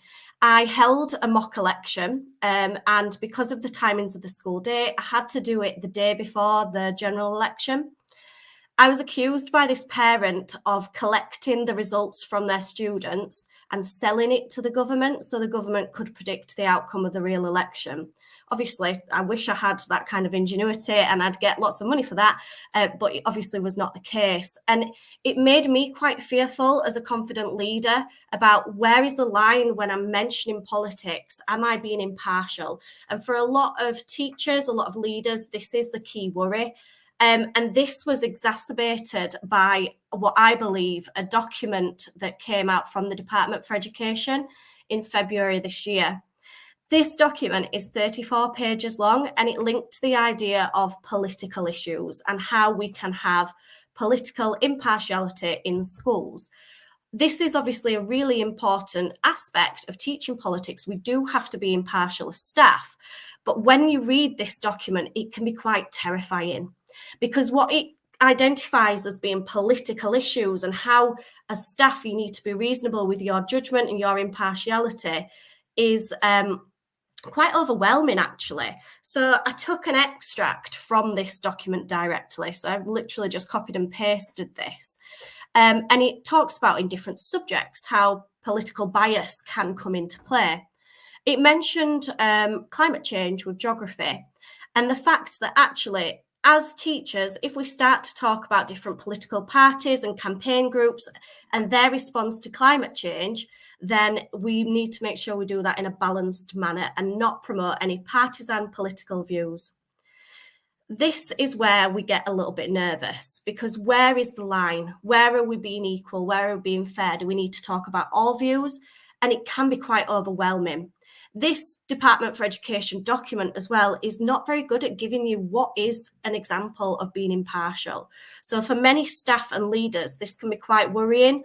And I've got a quote here from the Joint General Secretary of the NEU. And this summed this up to me, that the losers with this fear almost of teaching politics will be the students who miss out on engaging with these really important issues because of this fear around education, impartiality, and politics. So just to show an example of what I feel is really important is this constant political thread. So not just a pop-up event, it's a general election, it's a referendum, we're going to talk about politics, is equipping students to understand and know where their political voice is at all times during the school year. So this is an example from our Year 7 cohort and how we've done that throughout this year and what we've got to come. So in half term 1, we started to think about what does politics look like in our school. So establishing our school leadership team, thinking about the democratic process behind that. We also introduced a resource that I'll mention later on is Votes for Schools, which is the idea of giving students their own political voice. In half term 2, we built on this and we had an outreach session delivered by the UK Parliament to introduce what is Parliament. This was delivered online through Form Time, so it was about 30 minutes long. Half term 3, we started to think about our local politics. So we invited the local youth council into schools. They've been doing lunchtime kind of stalls where students can go and approach them. It's nice to see someone talk about politics that's not just me having a rant. And they also got the opportunity to vote for youth councillors in their area. This coincided with when our democracy unit in PSHE lessons landed as well. In half term 4, we had a virtual 360 tour of Parliament to sort of raise aspirations, to show students this is the building, this is where the nitty-gritty of government happens. In half term 5, our wonderful English leader was doing a unit on transactional writing, so students exercised their political voices. They wrote to their local MP and they also wrote to UNICEF about some issues that they were really passionate about. And then in half term 6, we have coming up a meeting with an elected member of government to have that real visibility. We're quite lucky in that we are going to have someone who has just recently been voted as South Yorkshire Mayor, who is fairly young. So again, it brings this new different perspective to beat the old rich white man stereotype of politics. So the 2 key barriers that I said I would focus on were training deficit and resources. If you log on to, and many of you may be familiar with it, the parliament.uk education section of their website, they have some incredible e-learning modules for teachers. They have been designed that they are fairly easy to use. They're not too time consuming. The Gold Teacher Ambassador Programme, which I did in 2017, was incredible. It was fully funded. You got 3 days down in London. You got to visit the House of Parliament. We met with John Bercow, the Speaker at the time, in the House of Commons. And we got to see the politics in action, as well as give examples of how we could bring that back to our classroom. That hasn't been running for the past couple of years just because of COVID, but I would keep an eye out. If the Parliament Ambassador Programme pops up again, it is well worth going to. The website also offers school group visits and there are incredibly generous travel bursary support.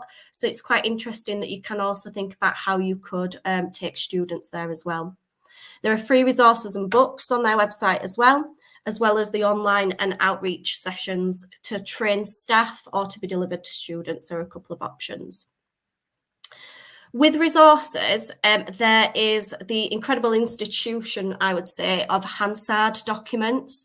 So if you are in the House of Parliament, you can literally pick them up. They're like newspapers, they are scattered everywhere, and they sort of have the previous day's debates typed. So you can see the exact language that was used in the debate. Now, these can be brought into the classroom and used across a range of different curriculum areas to talk about oracy skills, communication, and they can fit into different aspects of the curriculum. So this is an extract that I just pulled. So this was debated on Thursday, the 19th of May, and it was a debate about food price inflation. So what you could do in terms of in lessons is to use these Hansard documents to either spark debate. You could use it from an English perspective to look at the language that's used. How emotive are these members of Parliament when they are discussing these issues? And there is also parliamentlive.tv, which streams the debates as well. So you can see a debate in action. I've currently been using parliamentlive.tv with my debate club, my extracurricular debate club, so they get to see what makes a good debate. How do we speak like a leader? The petitions website by the UK government is also a really interesting resource to use in PSHE lessons or the wider curriculum. This shows you kind of what current petitions have been launched by the public. You get to see how many signatures they've had. So again, I just pulled a screenshot of this quite recently. If a petition gets over 100,000 signatures, it then does get to be debated in the House of Commons. Now, the wonderful thing about this website is that you do not have to be 18 to write a petition. So there have been some amazing examples of petitions launched by young people. This really gives our young people a voice. All they have to do is write a really short statement, a summary statement of their petition. What is it they want to see a change in?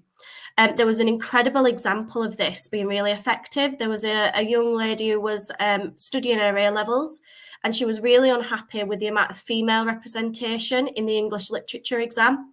And she wrote a petition on the petition.parliament.uk website. It got 100,000 signatures. It was debated in the House of Commons, and there has been change to the curriculum following that. So it's really nice to show students that just because you are not 18, you cannot vote, you do still have a voice and you are valued. I would just say that this is a far better example than change.org because it's directly linked to the work of the government. So therefore it has got a bit more gravitas. And then this one does cost, but I would say is really worthwhile in getting your school's leadership team to invest in. Votes for Schools is an online platform where you get sent weekly topical questions to debate. The students then have their vote, and their vote, the amazing thing, you can compare their perspective to the perspective of other schools nationally. So I've just put an example. We debated in our Votes for Schools, is sport the right place for raising awareness? So we got to see the percentage of votes within our school, and we could compare that regionally and nationally and within our multi-academy trust. But the best part of Votes for Schools is that following this, the student's voice actually gets sent to institutions that can spark change. So this debate, for example, got sent to the Premier League, Team GB, the Department for Culture, Media and Sport.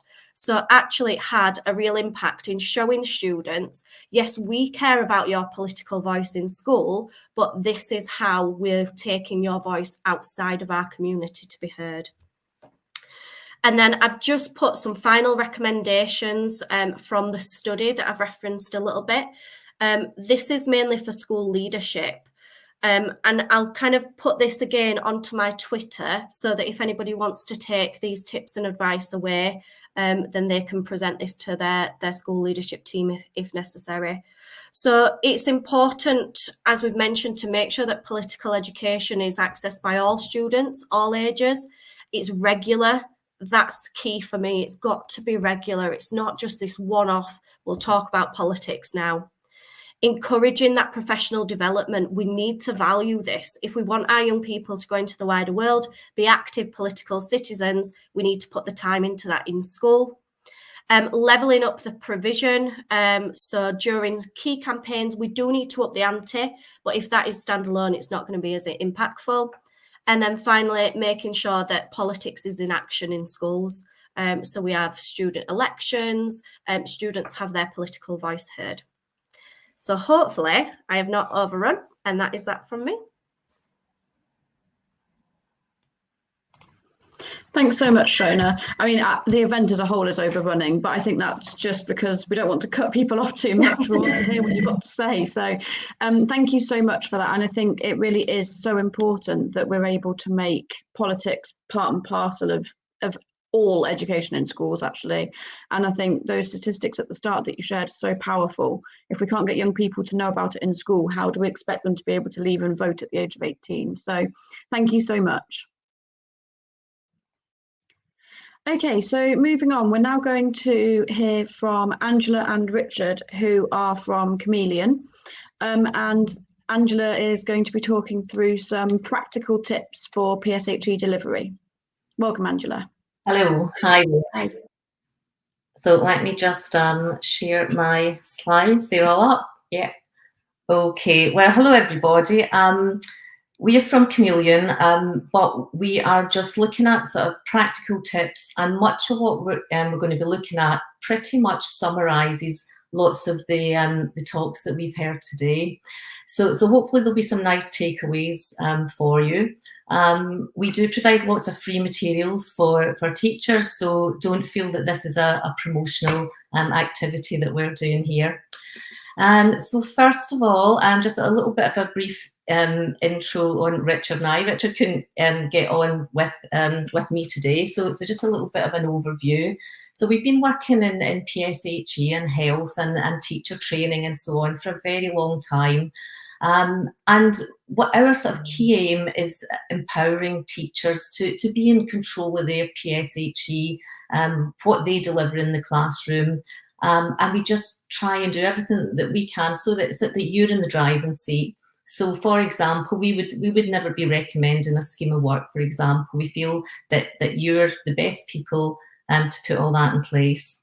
So, obviously, working with teachers and students all over the country, we do hear lots of questions about what's the kind of, what's the best ways to make PSHE come along and come alive for the students. So we're just going to share a few of those tips with you.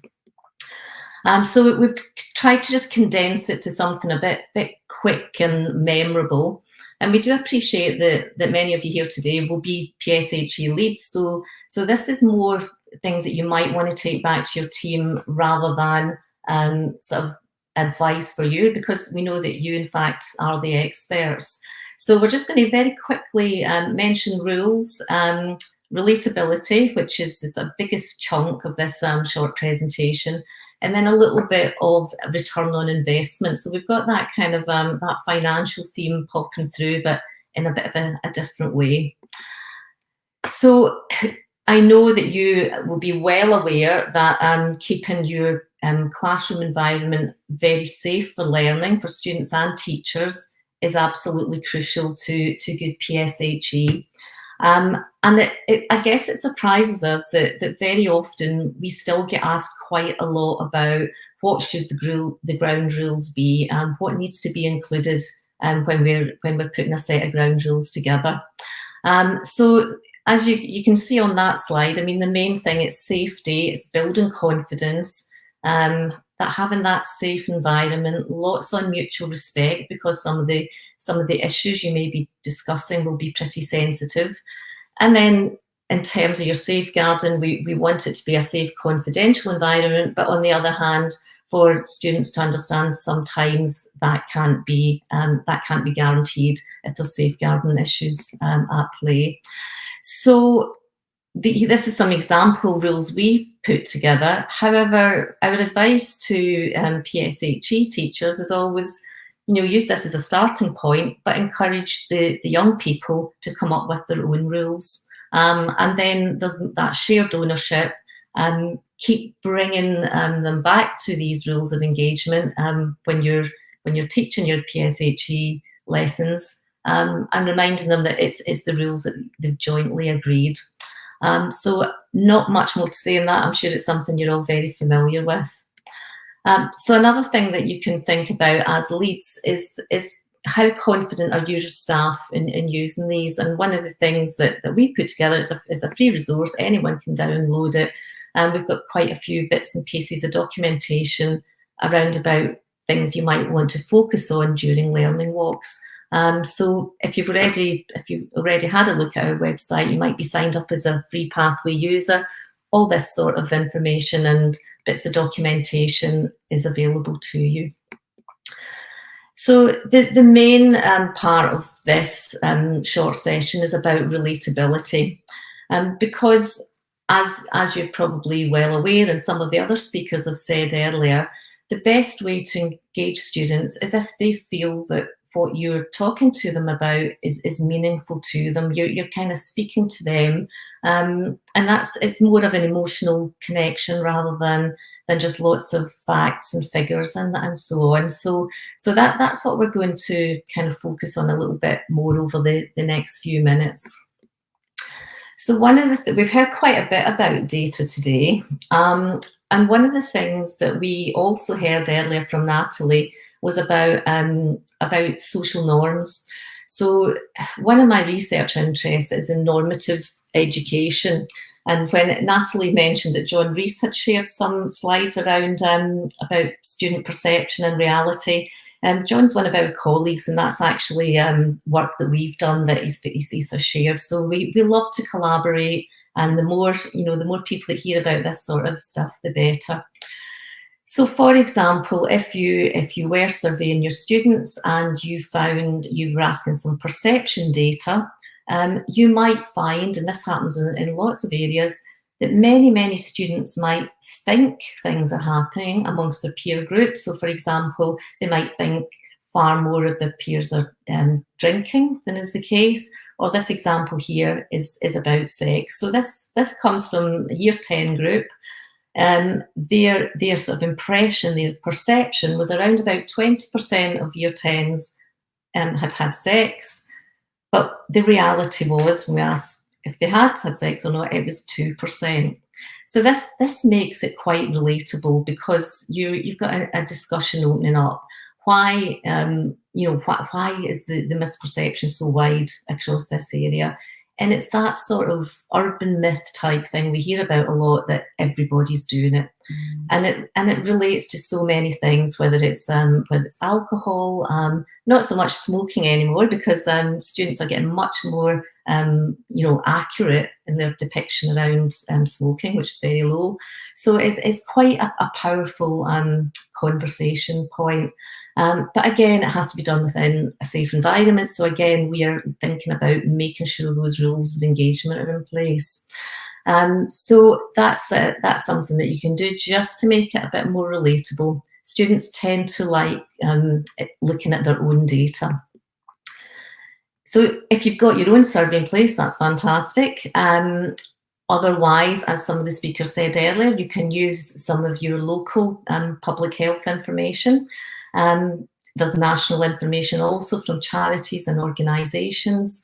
And if you do have your own data, you can sort of triangulate that. So, for example, is the information that you've collected in school, is it very close to what's happening locally and nationally, or are your students a bit different? Because as we know, every setting is so unique.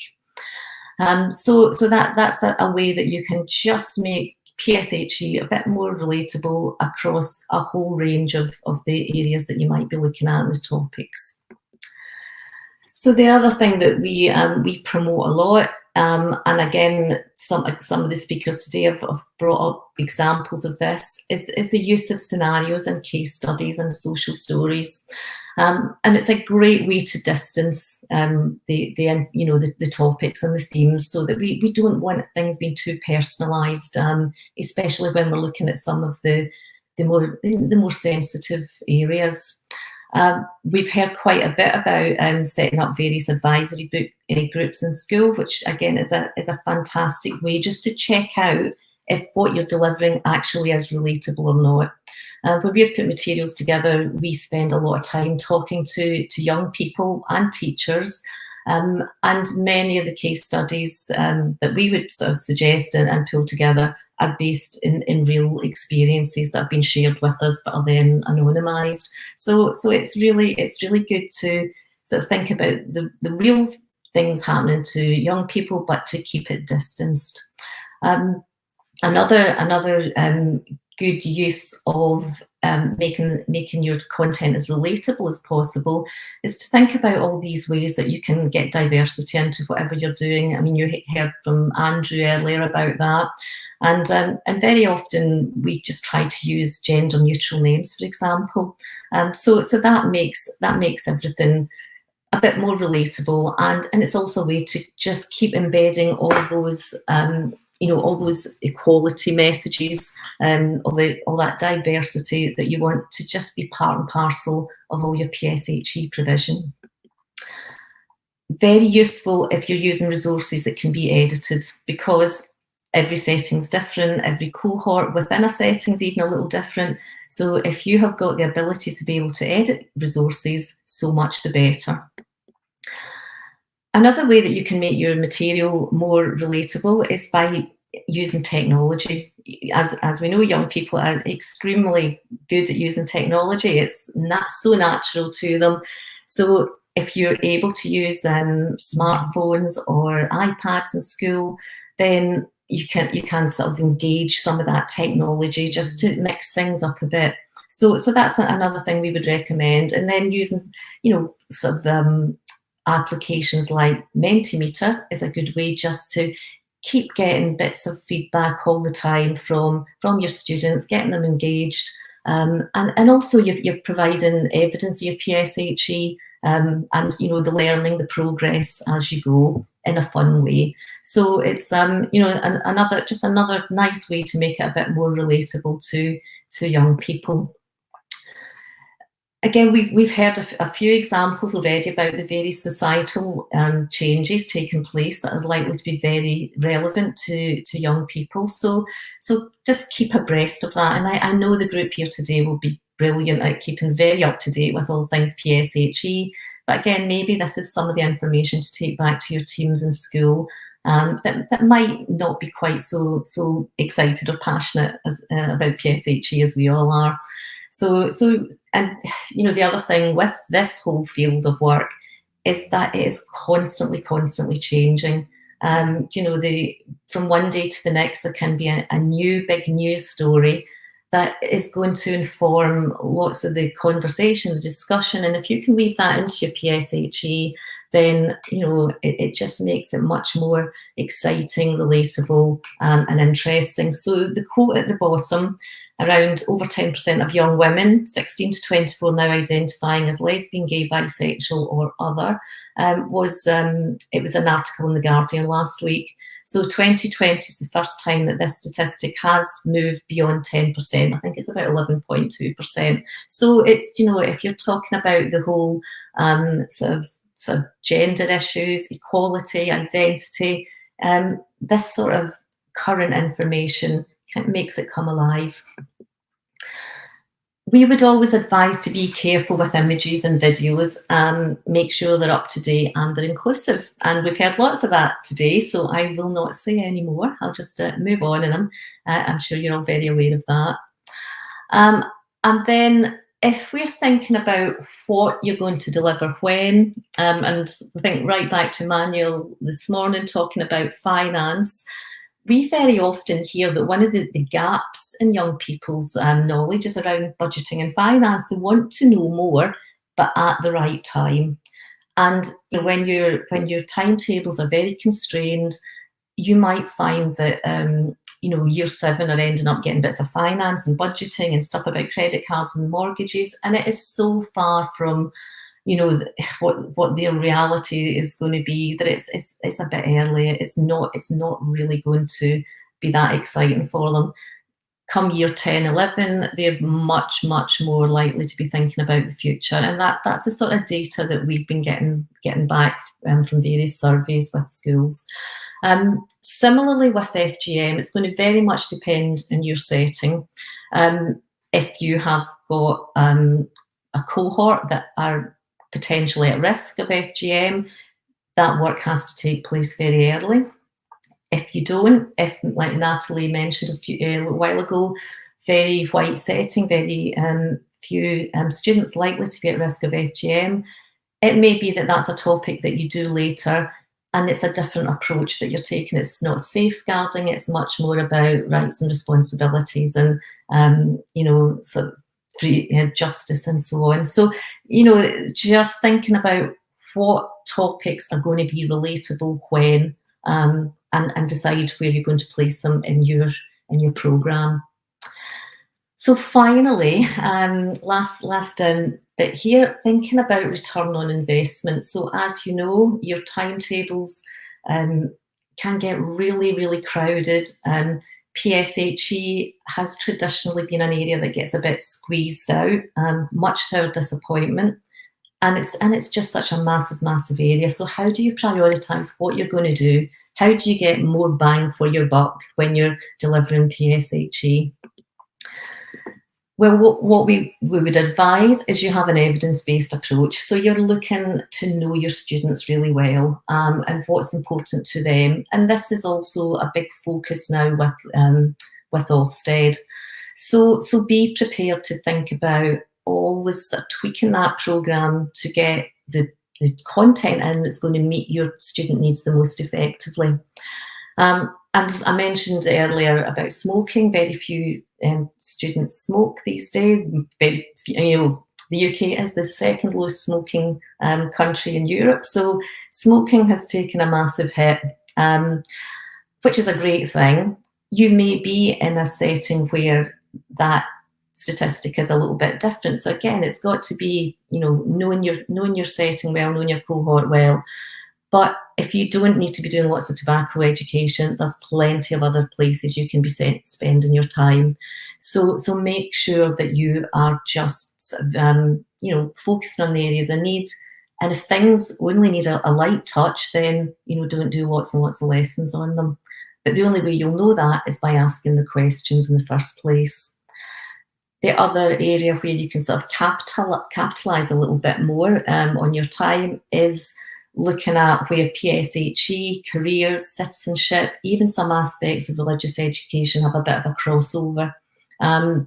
We've been working with schools where that's exactly the case. So, what we were just hearing a moment ago about politics, we've just put together a lesson and it was all about environmental issues. It was a year 10 lesson. It's quite challenging. And some of the issues there were about the Green Party. So it was able to, it wasn't a politics lesson, it was an environmental lesson, but we're still getting bits of politics, citizenship in there. So it's always useful to be able to just make sure you're getting the most out of the limited time and make those links across curricula. Okay, so don't want to do anything very promotional at all, but we do always offer lots of free materials, lesson packs, and so on to any PSHE leads that are happy to sign up with us. And I'm also very pleased to announce that we have got some of the PSHE icons are going to be on our advisory board, and also with several are not signed up to our materials. So we're very open to just making sure that we're a great voice for PSHE, a great voice to support you all, but we're not pushing for sales. So thank you very much, and I shall hand back over to Jess to continue with today's programme. Thank you so much, Angela. It was really good, and I really like the links as well with everything that we've talked about so far today. I think it's fantastic, and it just shows how PSHE is about bringing all of those factors together. So thank you so much. It was really, really interesting and really useful tips as well for leads and classroom teachers of PSHE. Right. Thank you. Okay, so we've now got our final sponsor slot, which is from Life Lessons. So Life Lessons have come on board, and this is the first Teach Meet Icons event that they are sponsoring, which is fantastic, and we're very glad to have them on board. So welcome to Jamie. Hi. Hi, everybody. Good morning. Hope it's been a good one so far. Just sharing my screen. And great session, Angela. Thank you very much for that. And many of the things I'm going to share now are influenced and also common themes throughout from Angela's and the other presentations we've seen. So sharing my screen.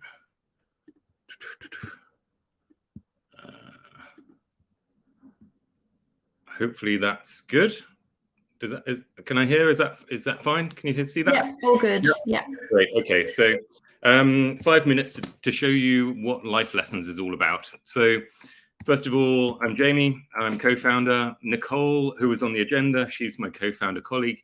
And Nicole in particular has a background in PSHE, where she was a teacher for a number of years.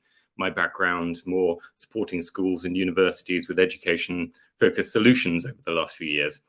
But we're bringing a new evidence-based approach to the teaching of RSE.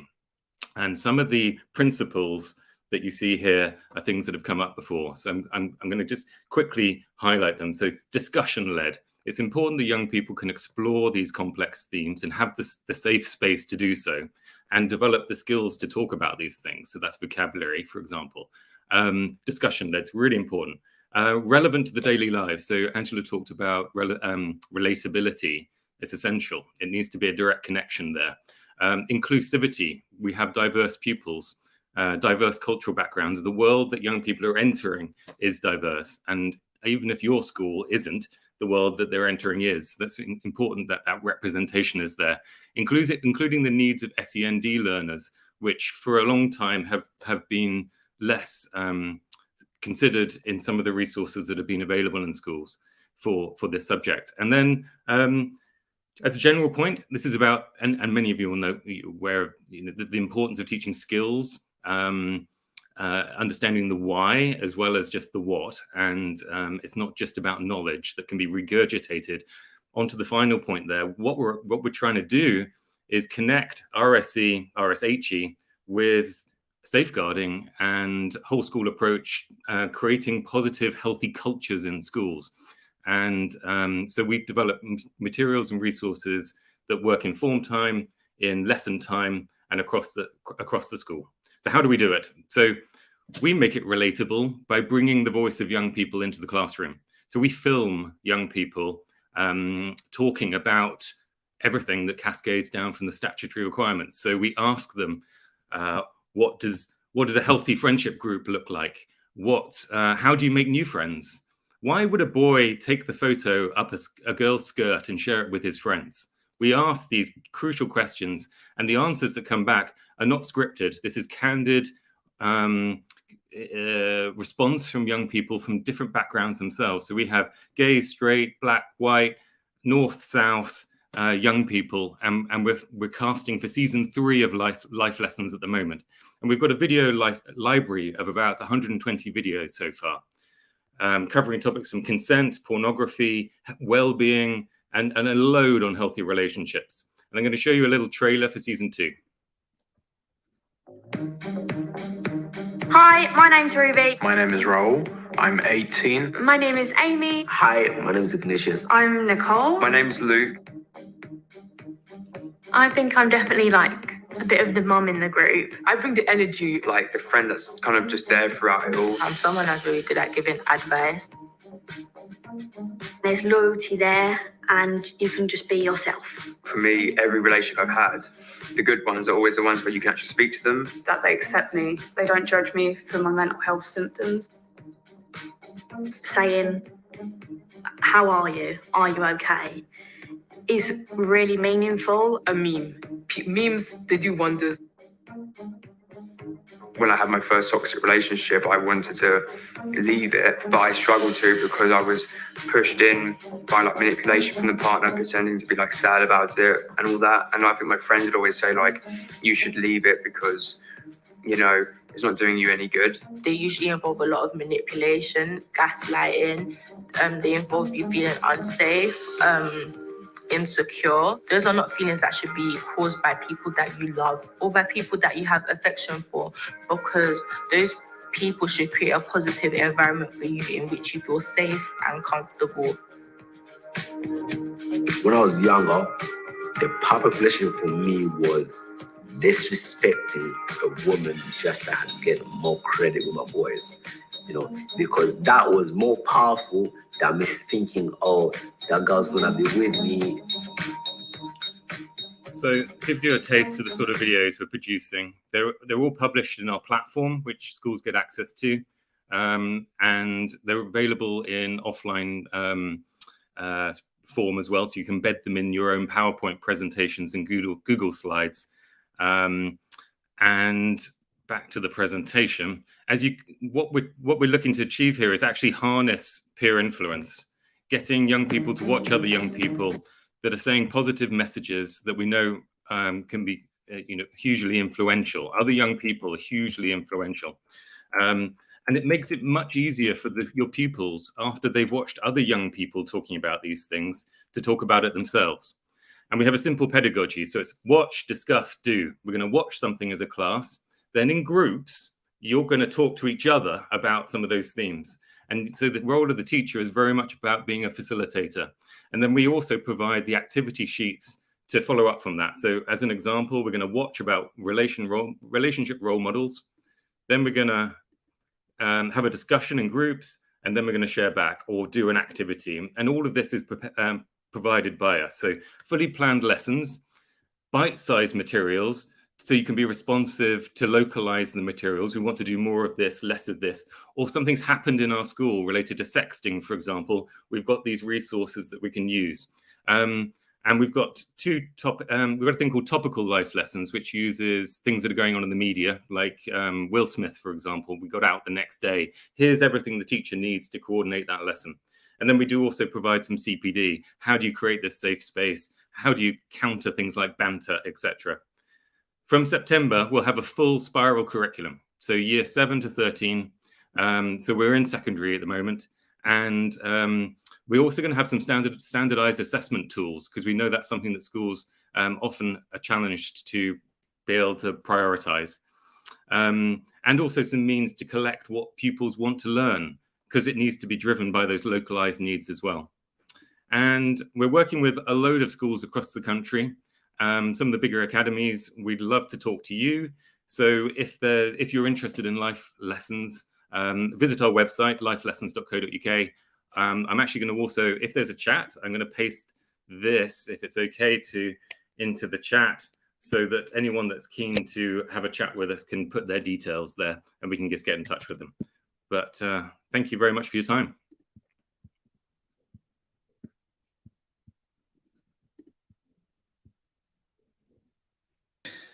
Jess, you're muted. Okay, I'll just say that again. Thanks so much, Jamie. I think everything that you've shared there has a lot of value. There's a lot in there, especially with regards to getting, again, student voice involved in delivery. It's come through as a really strong theme today, and I think that the fact that you're providing that is just brilliant. It's a great practice. So thank you very much. Thanks so much, everyone. Okay, so we are now running a little bit behind, so apologies that we'll overrun slightly, I think, towards the end. But our next speaker up is Martin Healy, who is going to be speaking today about careers provision. Hello. Welcome, Martin. Hi. Hello. Oh, this is exciting. Hopefully you can hear me okay. Yeah, perfect. Perfect, lovely. So obviously I'm here to talk about how PSHE and careers fit. So I've been in charge of PSHE and careers for the last kind of 3 years at my school. When I took on the role, they gave me a lovely new acronym, because teaching doesn't have enough of those, of PSHCCE. So they put careers and citizenship in there. But I think it's a lot clearer sometimes to make the distinction, because there's a lot in common, but there are some differences. So I kind of wanted to focus on the 3 areas of where careers looks in a school. So it can come up through external providers. It can come up within the PSHE specific taught curriculum, whether that's through tutors, whether that's through a discrete lesson. And it can also turn up actually across every other subject in the school. And this is what I think is really important about careers, because it isn't just, as we've discussed with a lot of things already, like finance education, it's not just a standalone area. So for external providers, really, I mean, we know this through PSHE anyway, but they should complement the curriculum. It's not just, right, they've taught it for us, we don't need to do anything with it. They do support the content of the curriculum. And again, it adds that idea that it's not just the teachers there at the front talking to them, because often, they can have, I could have done a really great assembly on whatever, and then you can ask them, what did you learn from that assembly? I'm like, I don't really know, because it was you again. So it gives that importance that sometimes it perhaps lacks. It also means with external providers from a careers point of view, actually, they've got that vital contact with employers, with employees. So some of them, they can absolutely see themselves in their future by those encounters. And I mean, from a point of view from you as a professional, it gives you that opportunity and them that opportunity to network and demonstrate those interpersonal skills. So some of the kind of things that we do is we liaise with our, it's the Careers and Enterprise Company who will liaise with whoever's in charge of careers in your school, and they're a national company funded by the government. And what they do is they will provide local opportunities. They'll liaise between schools and local employers for various events, whether that's just within your school or whether that's kind of wider areas. So, for example, we take all of our Year 8 to a Science and Engineering Week in Scarborough every year, and that then gives them the opportunity to, there's lots of interactive stuff there, but then they're starting to have those encounters with employers. They're starting to see what kind of jobs are out there and starting to think about that. Previously, we've held similar events in school that have also worked as well, and we're looking as well for Year 11 to take those out to an apprenticeship fair. Other kind of things that we liaise with, so with our business enterprise partnership, same umbrella there with the Careers and Enterprise Company, is we have employer interviews. So we arrange for an array of employers, and obviously the last few years that's not really happened because of COVID, but that's something we're hoping to implement next academic year, so that they've got that experience of face-to-face with employers or remotely as well, so they can practice those interpersonal skills in an interview setting, because some of them have really nailed it, and some of them, I think it's quite a shock to the system. When we've done work experience previously, it has been quite a shock that, oh, if you don't turn up on time for work, your employer can just go, right, well, I don't want you in today, get home. And it's been a real eye-opener for them, which I think is really crucial, because it's all well and good to say, but in the real world, this is what's going to happen. But when they experience it, I think that's what makes a difference.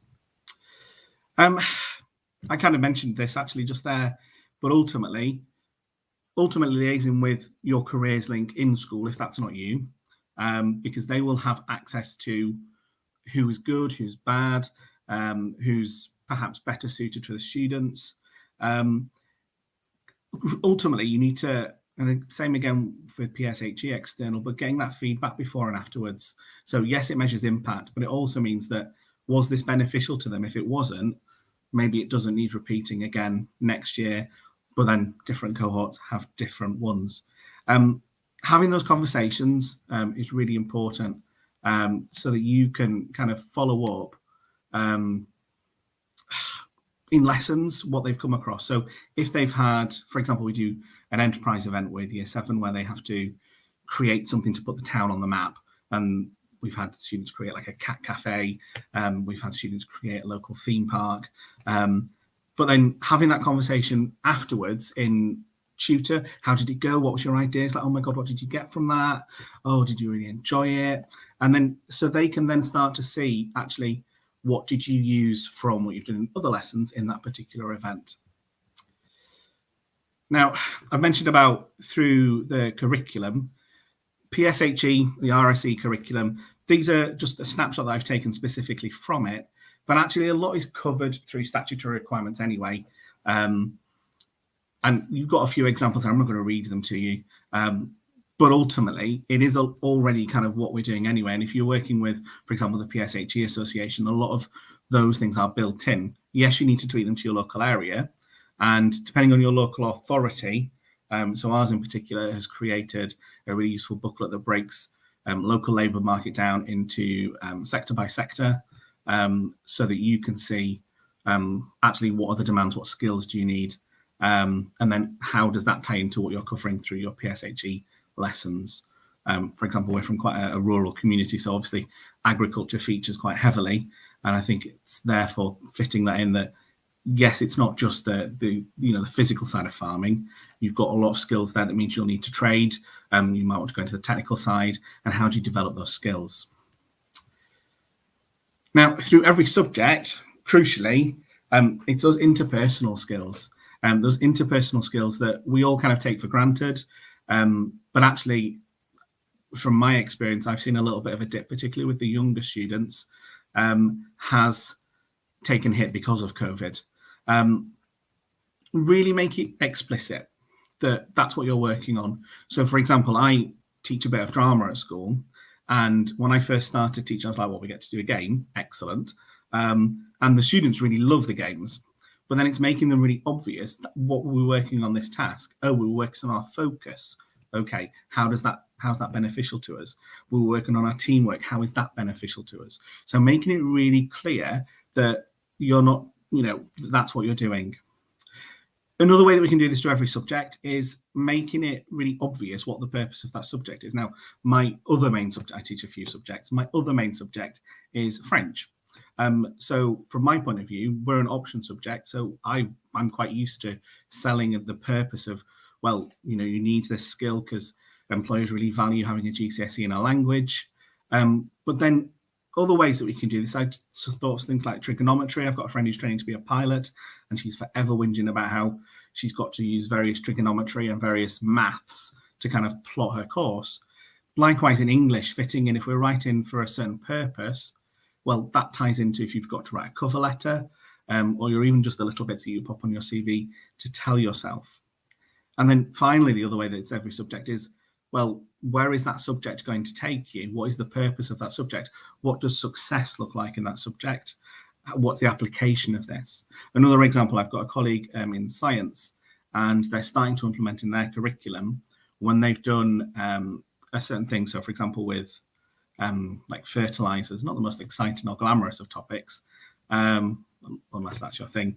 But actually, it's a nice way there. They can say, well, this is what this looks like in the real world. These are some real life applications. These are things to be worried about, so that they can start to see the bigger picture. And whilst that's not explicitly, this is a job that you should do, it's raising their awareness of the bigger picture, and actually everything is interlinked. Now, there are some resources that I found really useful for teaching careers, because when I started the year that we went into lockdown, and we were at that point teaching through tutors. And we were I was trying to get to grips with everything. We kind of kept the same old resources that we'd had forever, really. And since then, we've switched to teaching it through a set lesson. PSHE, obviously careers comes onto that as well. So I've had to kind of find various resources that are out there, and things that I found really useful. Well, Barclays is really good as a resource. If you're okay with everything being in PDF instead of PowerPoint, then that's fine. But they are really good. There's a lot of things that are careers, not just finance, that I think is really useful on terms of employability skills. And they'll do like a full lesson that is specific on, I don't know, your online presence, for example. NatWest as well do ones that are more finance side, which isn't explicitly careers, but they kind of come under the same umbrella here.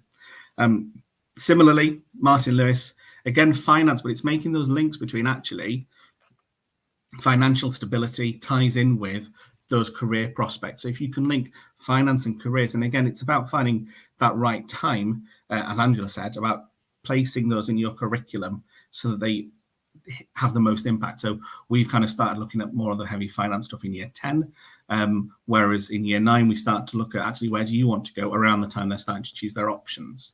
And then we've looked then at those employability skills. Now, you've got two terms that are really similar there. So you'll have your school should have, if they're part of the careers and enterprise umbrella, an enterprise coordinator who will then support whoever's in charge of careers in your school to make sure that you're doing the best for the needs of the students at your school.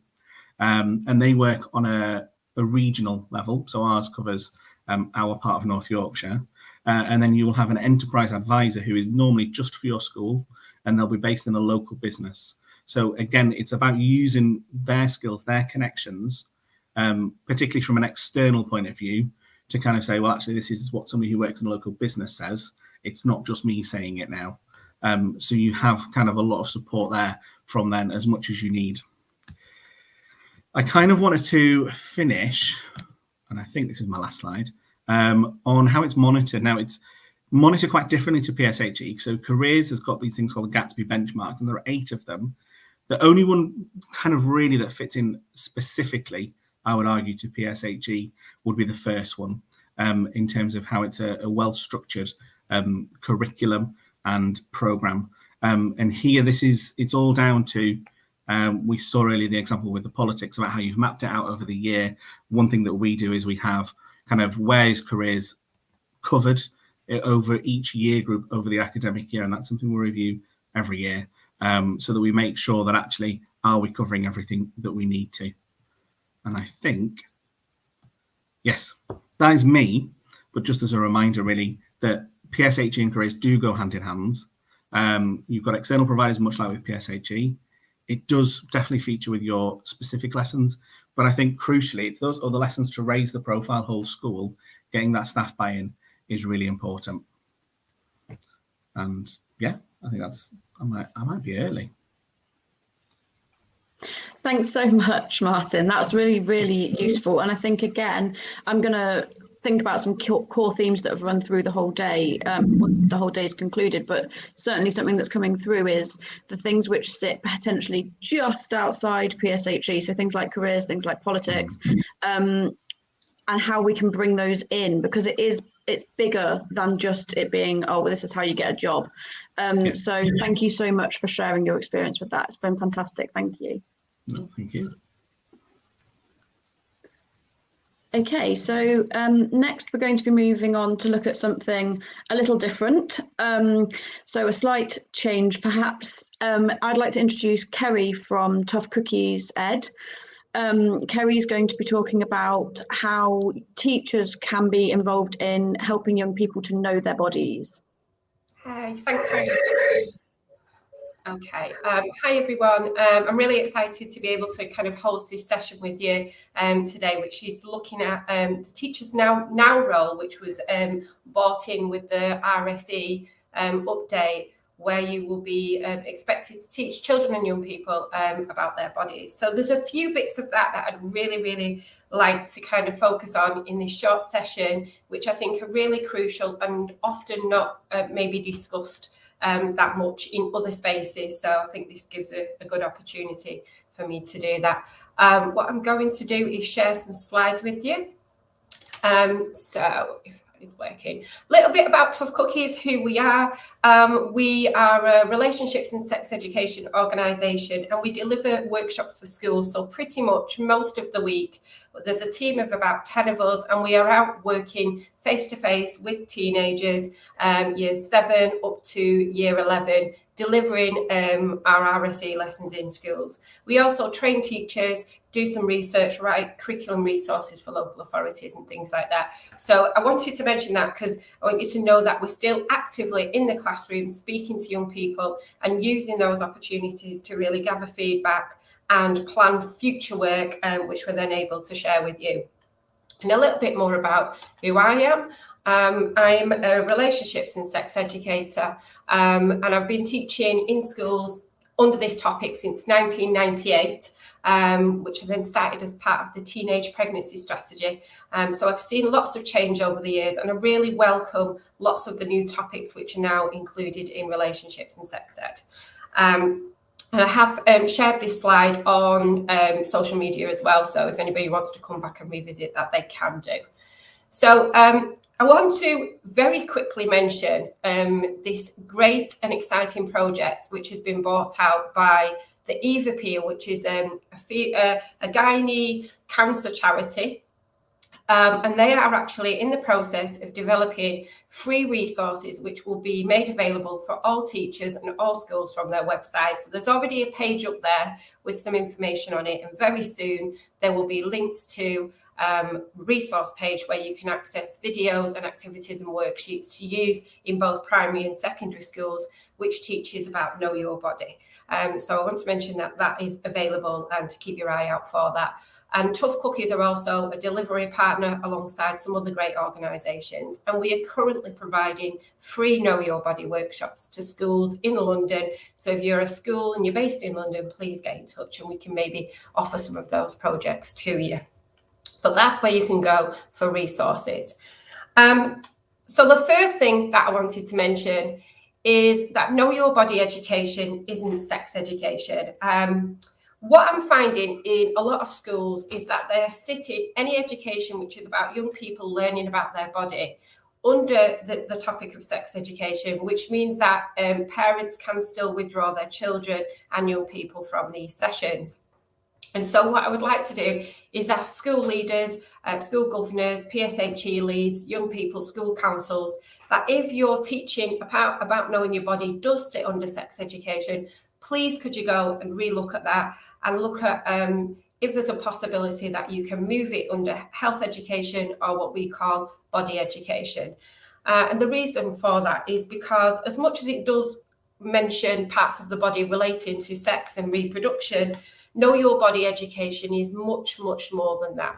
I went through the RSE guidance, this full document, highlighting areas and aspects where I think know your body fits within it. And I've got it in families, respectful relationships, online and media, being safe, obviously intimate sexual relationships. So it really does fit right across the board. And I think there's ways that we can make sure that it's accessed by all young people. So a way to do that is, please, I think lots of people have mentioned this today, getting together a bit of a working group, looking at what you class as sex education. Is that the same for young people, school nurses, parents, etc., and maybe look at making sure that body and health education is something that all young people can access. And then I'm going to go on to tell you a little bit why this is really important. So this research is kind of old now, and I'm really hoping we can update it soon. But in 2015, Tough Cookies did a piece of research with 3,000 Year 9 pupils. And one of the things that we asked them is, where do you learn about relationships, sex, growing up, changes that happen to your body, etc. And we had, I think it was 98.7% of young people said that they learn mostly about this stuff from the media. A little bit of young people said it was school, parents and friends, but for the most, they were going to the media for answers to their questions.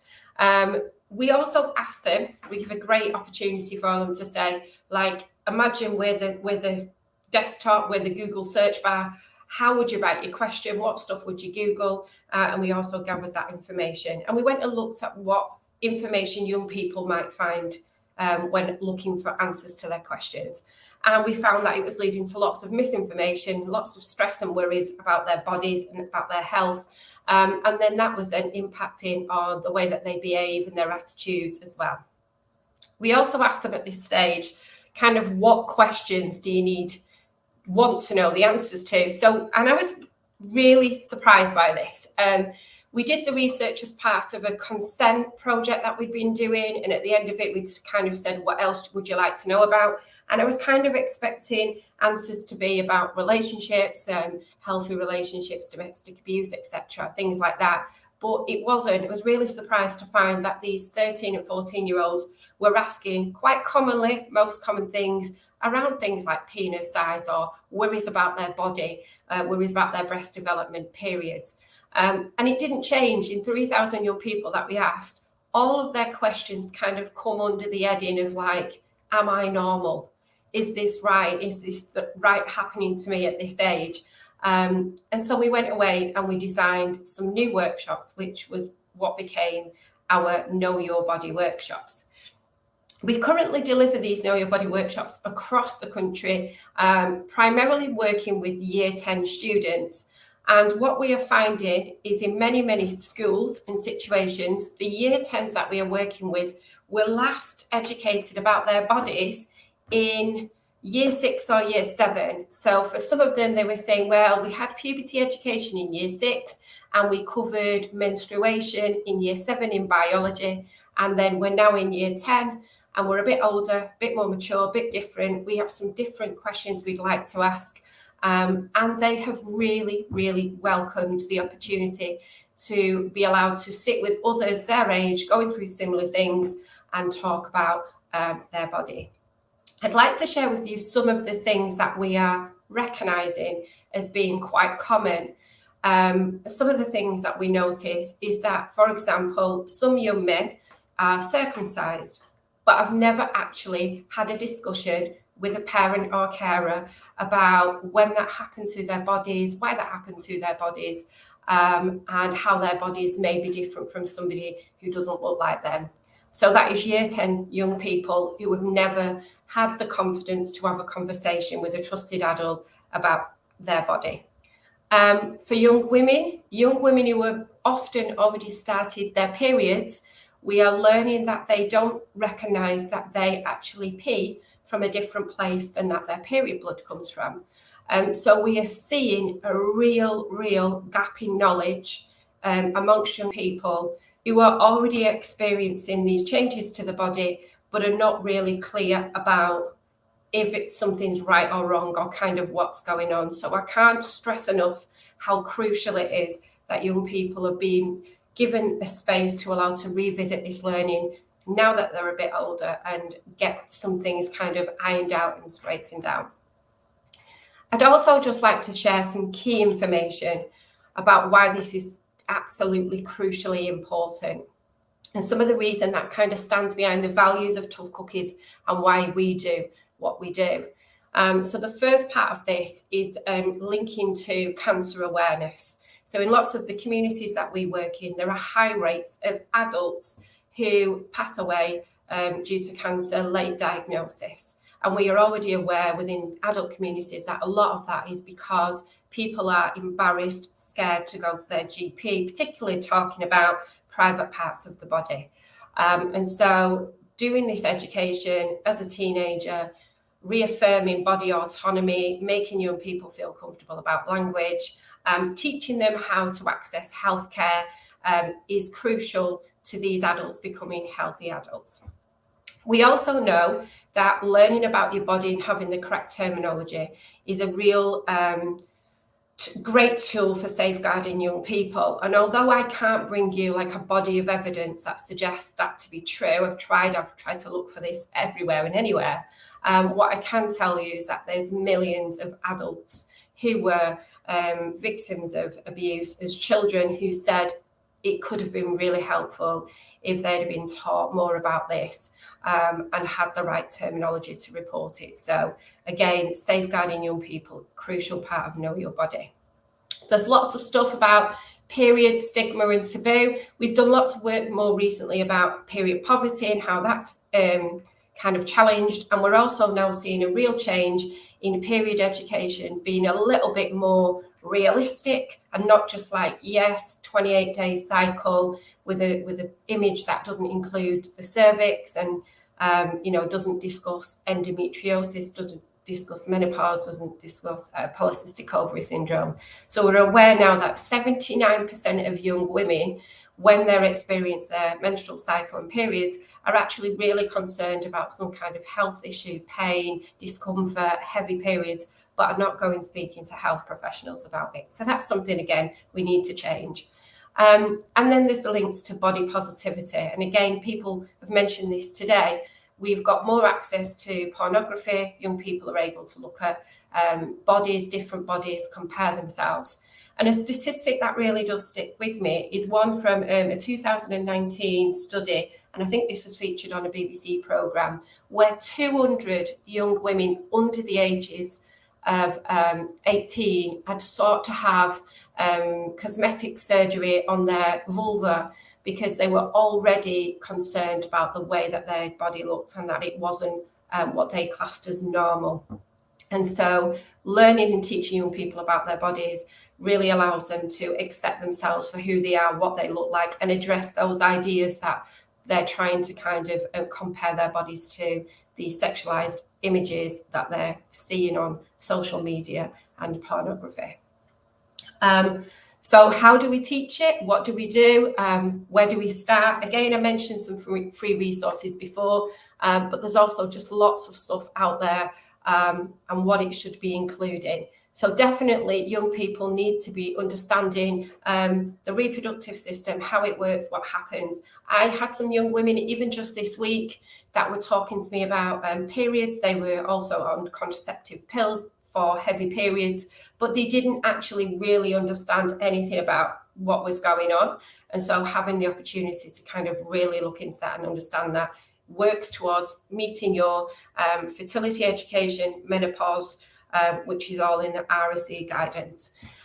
Young people really want to know about social pressures around body hair. I can't tell you, this is like the most popular topic of conversation. Young people ask, should they remove their body hair? Do they have to do? How do they do it safely? It's like an embarrassing topic, but also they just feel a pressure around it and have nobody really to talk to. Again, worries around wonky boobs, penis size, correcting this information that bodies are not perfect and everybody's look different. It is crucially important as well. So including all of those factors alongside personal hygiene, which again, young people said they want to learn more about, and the chance for young people to ask anonymous questions so that you really get to be able to answer them in a safe place is a must for Know Your Body education. And I think that's it. I've kind of finished everything that I wanted to say. Again, I'll just point you into the direction of the Eve Appeal website, which will have free resources where you can teach lots of topics around this. And yeah, thank you very much. Thanks so much, Kerry. And I think a lot of the points you've made there are really important. We deliver stuff like pornography, we deliver stuff like sex education, but if they don't know how their body is as part of that process, then they can't really engage with those, I suppose, trickier topics. And I completely agree. I think there's some great stuff happening at primary, especially upper key stage 2 level, around teaching as part of puberty, teaching what your body looks like and how bodies can differ, etc. But then that's something that perhaps in some secondaries is almost completely absent. So I think it's really, really good to have sort of put a bit of a spotlight on how knowing your body is important as an underpinning factor for RSE. Thank you so much. Thanks very much. Okay, so moving on now, we've got Victoria Pugh, who is going to be talking about assessment in PSHE. Welcome, Victoria. Hi, thank you for having me. I'm just You're going welcome. to make sure that you can see everything. So I'm hoping you can see that. Is that right, Jess? Yep, it's just loading. Yep, you just need to make it full screen. Oh, it should be full screen already. No? So if you just make your presentation full screen. Oh, okay. Just click on present. There we go. It's telling me mine's full screen, but no, is that not happening for you? You might need to make it full screen and then share, rather than sharing and then making it full screen. No, sorry. No, that's okay. I'll do this one again. Pop it up there. There we go. It's a bit difficult because you can't then go back to the share screen. Right, I'm hoping that this works. Let's see what happens. I would just share that one. There we go. Is that okay? No, I can't see it. Oh, wait, it's coming. Don't worry. So we've now got your whole screen. If you just go to the presentation. Okay. Yeah, I'm on my presentation. Tom, can you jump in? Oh, I'm so sorry. Hold on. Let me try again, because this is obviously just being a little bit silly for me. I'm going to actually just share the window and see if that works. Is that any good? Yeah, it's still just showing. It's not like in presenter mode on the PowerPoint. Okay. It's if you go and share your full screen, Victoria. So if you just click share, and then do what you were doing, and then just go to your PowerPoint. Yeah. So let's try that. So I'm going to share my entire screen. Yeah. Okay. Right. Okay. So at this point, there we go. Perfect. Yay, thank you. So sorry, everyone. No worries. The joys of being online. Hi, I'm Victoria Pugh. I am a senior lecturer at the University of Worcester, and I have the pleasure of being, I think, maybe the only PSHE lecturer in the UK, specifically for initial teacher education. If there are any more out there, please do get in touch. So I'm really lucky in my job that I get to teach all the future kind of teachers, and I do both primary and I do secondary PSHE as well, as alongside kind of diversity and inclusion, etc. So Jess asked me to talk a little bit about assessment, which is always a really tricky one, I think, in PSHE, because there's that notion of what is it that we are assessing, how do we assess, how do we monitor? So I've just picked out a couple of bits from the actual statutory guidance just for RSE, even though we know that RSE isn't the full PSHE, where it talks about the fact that schools should have the same high expectations, that there should be the same quality of work, there should be a strong curriculum, lessons should be planned as normal in terms of differentiation or adaptive teaching, thinking about people being challenged and what that looks like. And then it talks about the fact that there's no formal requirement for assessment, but obviously there are assessments that we can do to really support PSHE and get the very best lessons for our pupils. So, those who shall not be named, it's done something silly again, hasn't it? There we go. Those who should not be named do talk about the fact that basically without a really solid PSHE curriculum, it'd be very difficult to get an outstanding in terms of personal development. Because I think, as we've seen from today, when we think about careers, when we think about peer-on-peer sexual harassment and violence, when we think about all of those elements of kind of creative PSHE education, those are the things which are the day-to-day. They are the things they will need for now, but they're also the things that they will need in the future. So PSHE is such an enormous aspect of what we teach that, it's not possible to be an outstanding school, surely, if we don't have that right. But then we have the key question. So what is it that we're assessing in PSHE and who is doing the assessment? So we might be assessing skills, we might be assessing the actual content in terms of, what we've just seen from Kerry about, sort of labelling body parts, so important that our, even our very youngest pupils, so from EYFS, can actually name their body parts using scientific words. That can be assessed. Thinking about attitudes or confidence, and who is it that's going to actually do the assessment of these? Are they going to be teacher assessments? Are they going to be self-assessments, peer assessments? And which ones would be most appropriate? So I've always kind of looked at skills and content being something that a teacher can assess, but definitely attitudes and confidence being something which is a self-reflection and a self-assessment. So when we go through this, just thinking about those kind of areas of what is it we're actually trying to get from our assessments and what's the point of it?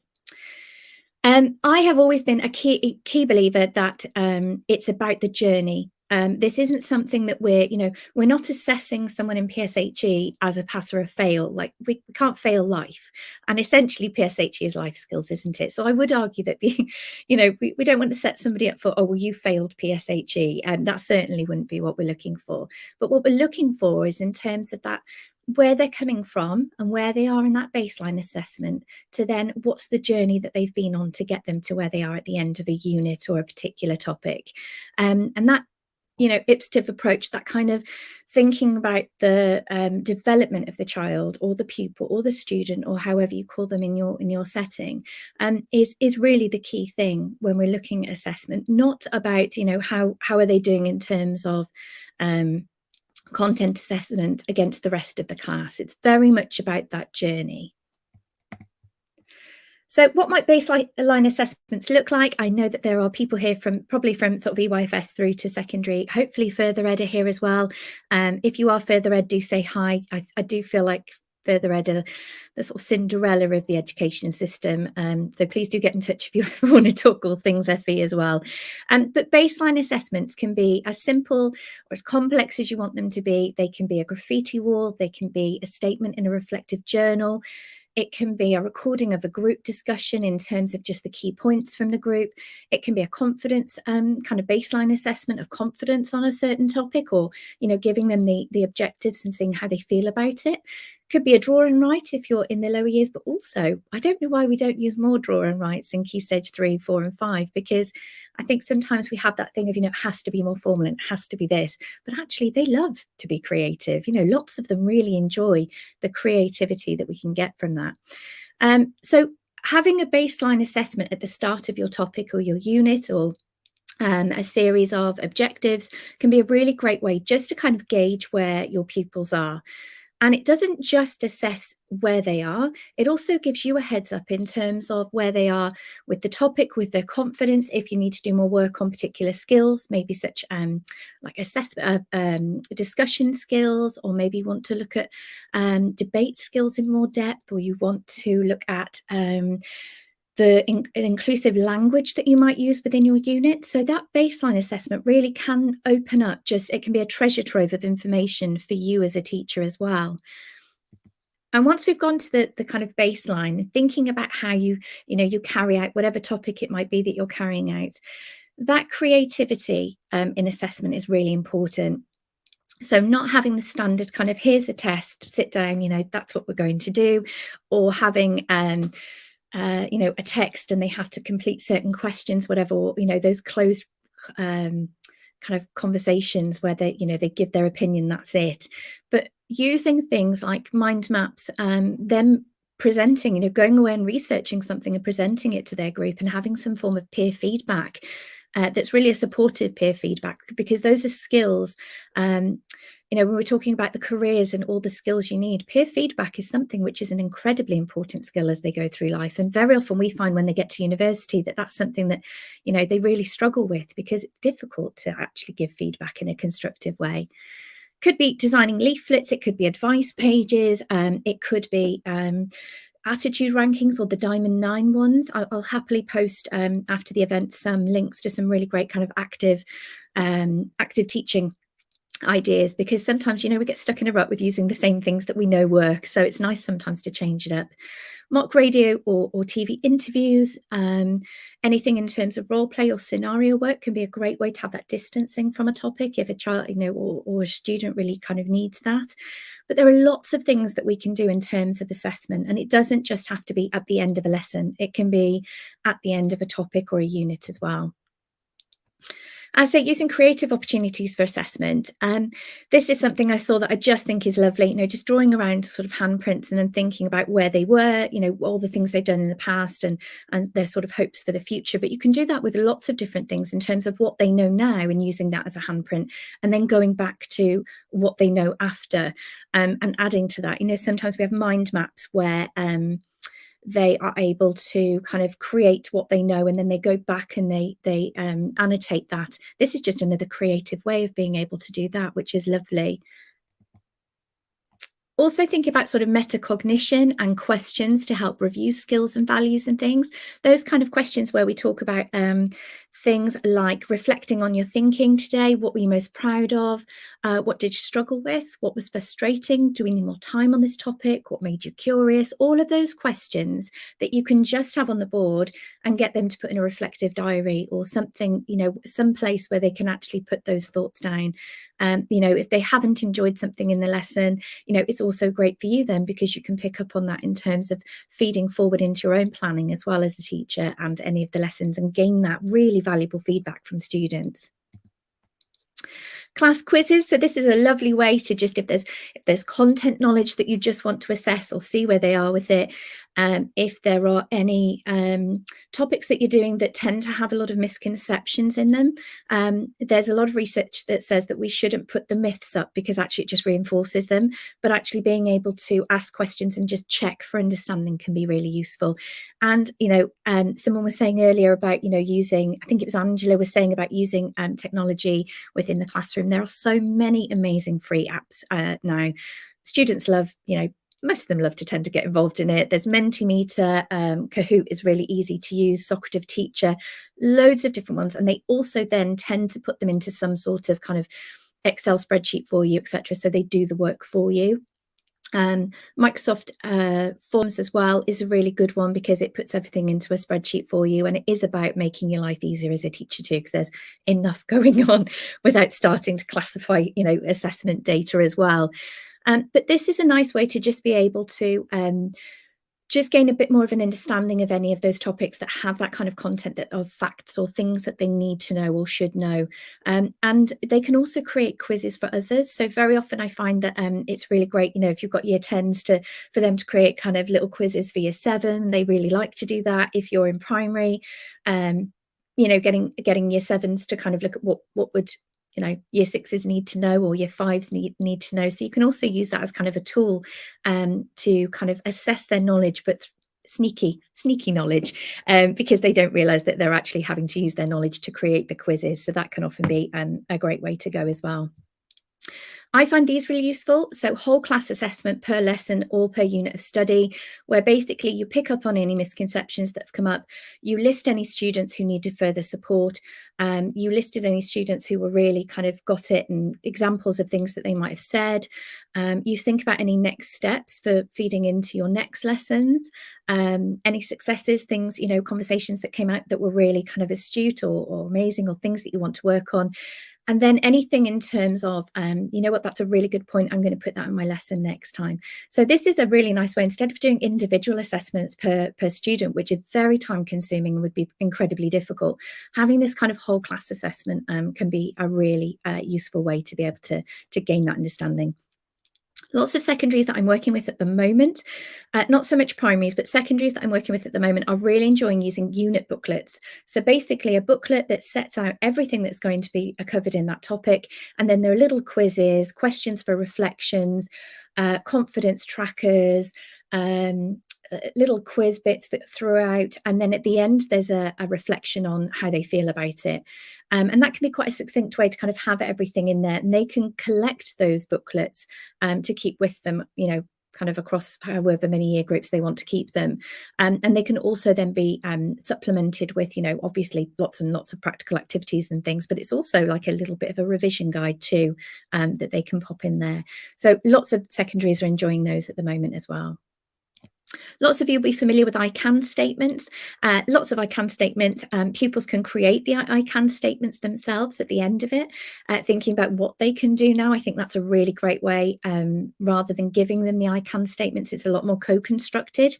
And it's really useful for self-assessment as well. So I can statements, as simple as they are, can be a really useful tool as well.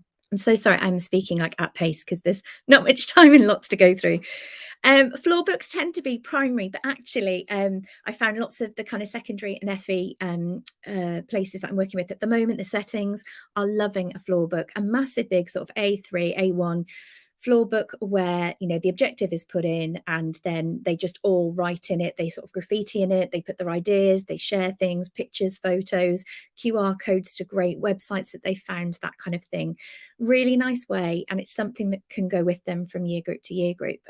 And sort of at the end, you know, when they leave, they've got this kind of journey of their PSHE throughout, which can be great. So even if you are secondary or FE and you're thinking floor books are for primary, they actually have a lot of merit in Key Stage 3, 4 and 5 as well. Knowledge organisers are something which I think lots of schools have adopted, and I can absolutely see why. For me, they, in this kind of form, this is a great one from a school. I have acknowledged them in the notes section. Great, brilliant, lots of key knowledge, the books they might use or whatever, but actually for a child this maybe isn't as useful as it could be unless they are designing them, in my opinion. I think that kind of designing them yourself can be very useful.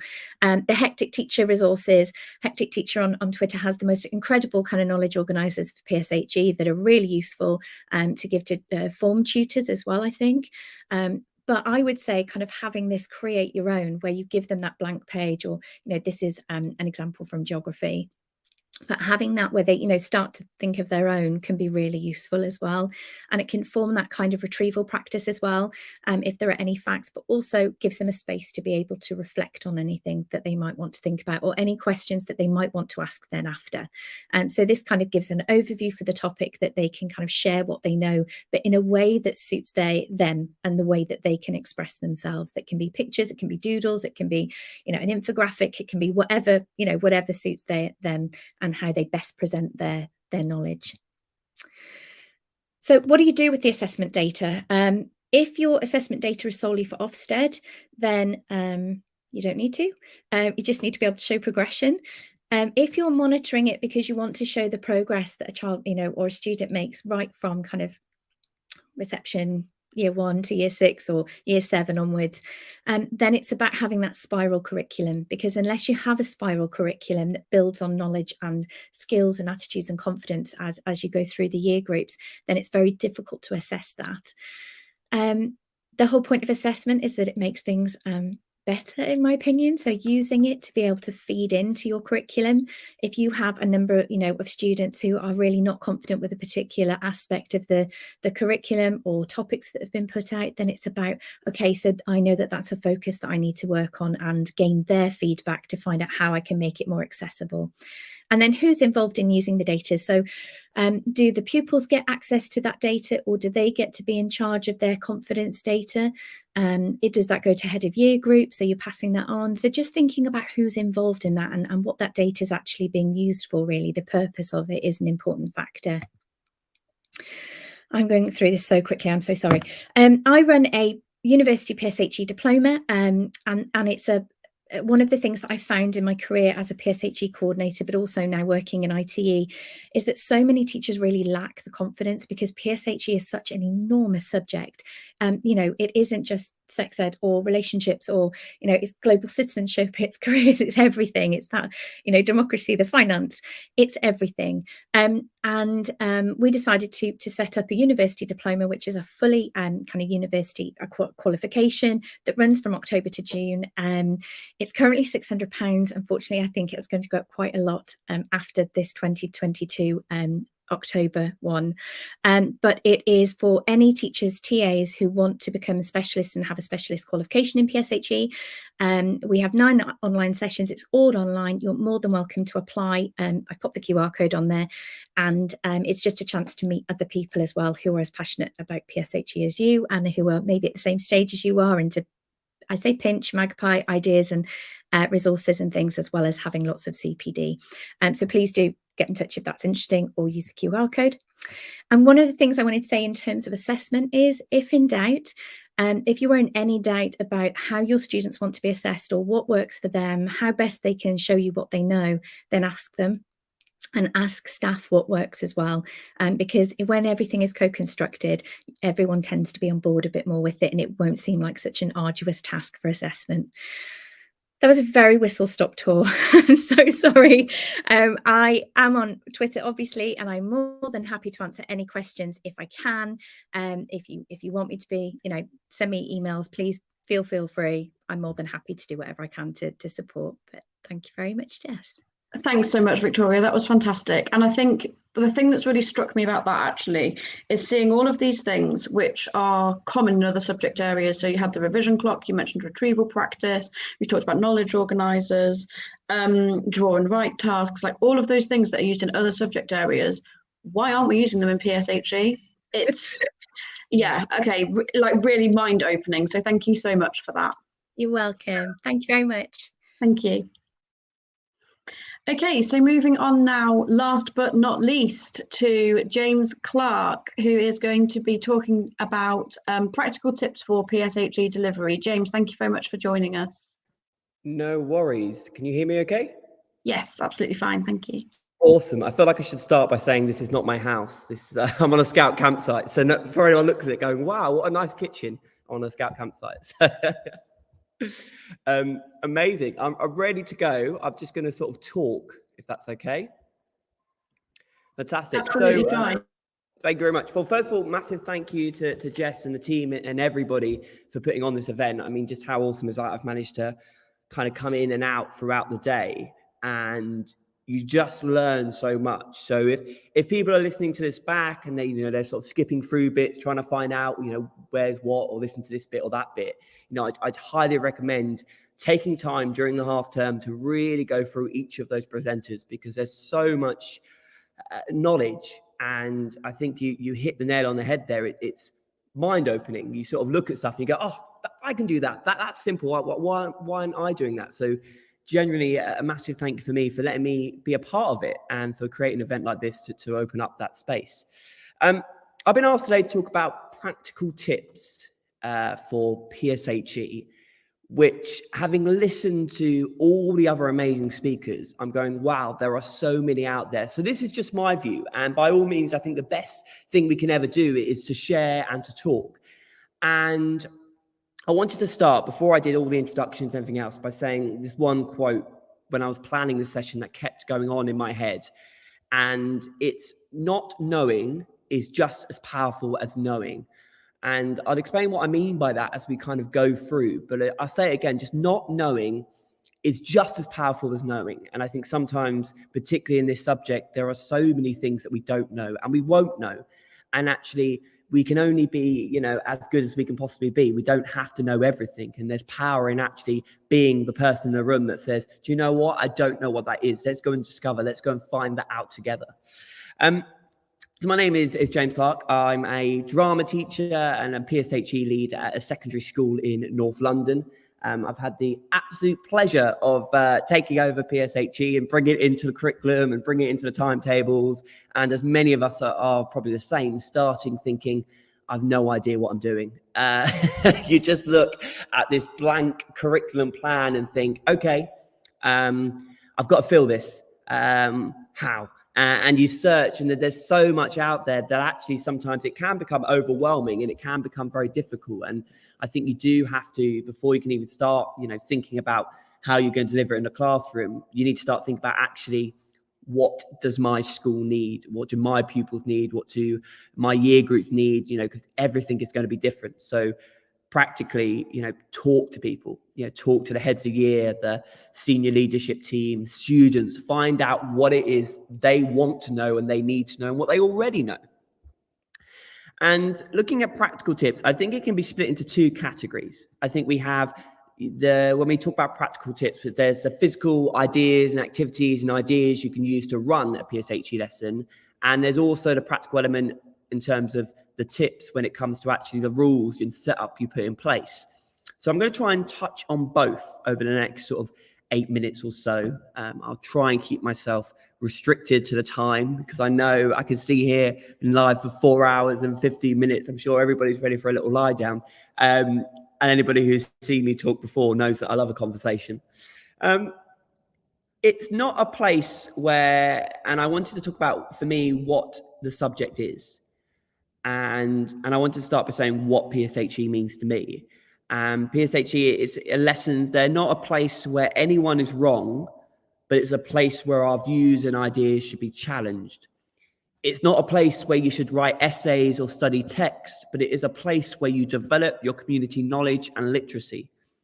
It's not an English or a maths lesson. It's a lesson that may share similarities in regard to some of that structure, but has its own uniqueness. It's not a lesson where students sit and wait to be told. It's a lesson where they are encouraged to get up, engage, and explore. And that really funds the basis of what I'm going on to talk about now. One of the most important things is to establish that safe space. And no doubt, you know, this is something that gets mentioned a lot when we talk about this area. But it really is true, setting up those ground rules. You know, reminding every half term, I always go back and I start every half term going back over the ground rules and reminding students of their expectation in this lesson, and not just the school expectations, but particular ones that apply to PSHE. Make sure that when you're planning and when you're delivering PSHE, there are opportunities for students to opt in and opt out of discussions or questions, because not everybody feels comfortable in verbalizing. So I think making sure that you have really tailored in lots of different ways in which students can respond to the topic or the theme or whatever it might be about that's happening. And one of the ways that might be you do that is, you know, very basic, and having your question box and making it what we've started to do almost compulsory. Something you have to do at the end of the lesson is those exit tickets, something where you go and put a question in the box, because you don't want to be that one child in the classroom who has a question about, you know, talk about what we were looking at earlier, penis length and penis growth or whatever it might be. Who'd thought I'd be saying that at 1:15 in the afternoon on a Saturday? But nobody might want to ask that question. But if everybody is forced to put a question in that box or some kind of slip or paper into that box, suddenly it becomes acceptable and that young person feels that it's okay to come forward and ask those questions. So that's what I mean by making sure that when you're delivering it, you've got these different opportunities for students to be able to opt in and opt out of different discussions and points of view. So for more practical tips, explore the vocab. Now, as somebody who is dyslexic and tries to find any opportunity possible, as an educator, as a teacher, I probably should definitely not be saying this, but tries every opportunity possible to not always get involved in the literacy, because that's an area that I know isn't my strength. But actually, it's so important when we talk about exploring the vocab. And there's 4 steps to this, I think. And that is debate the word, write the word, learn the word, use the word. You know, those are my 4 steps. Now, look, the first step, step 1, debate the word. So let's pick a word that we might explore. So the example I'm using here is isolation. We're talking about loneliness and mental health. And the word we'll be using with Key Stage 3 lesson was isolation. Now, get the class to have a discussion. What does that word mean? Because actually, when we started discussing it and debating it, to them, isolation is what they associate with school when someone gets put in isolation because they've been naughty or told off. So they've got that connotation, that idea attached to it already. So debate that word. Don't tell them if they're right or wrong, because remember, nobody's right or wrong. It's an opinion. We're discussing it. We're debating that word. Then we write that word.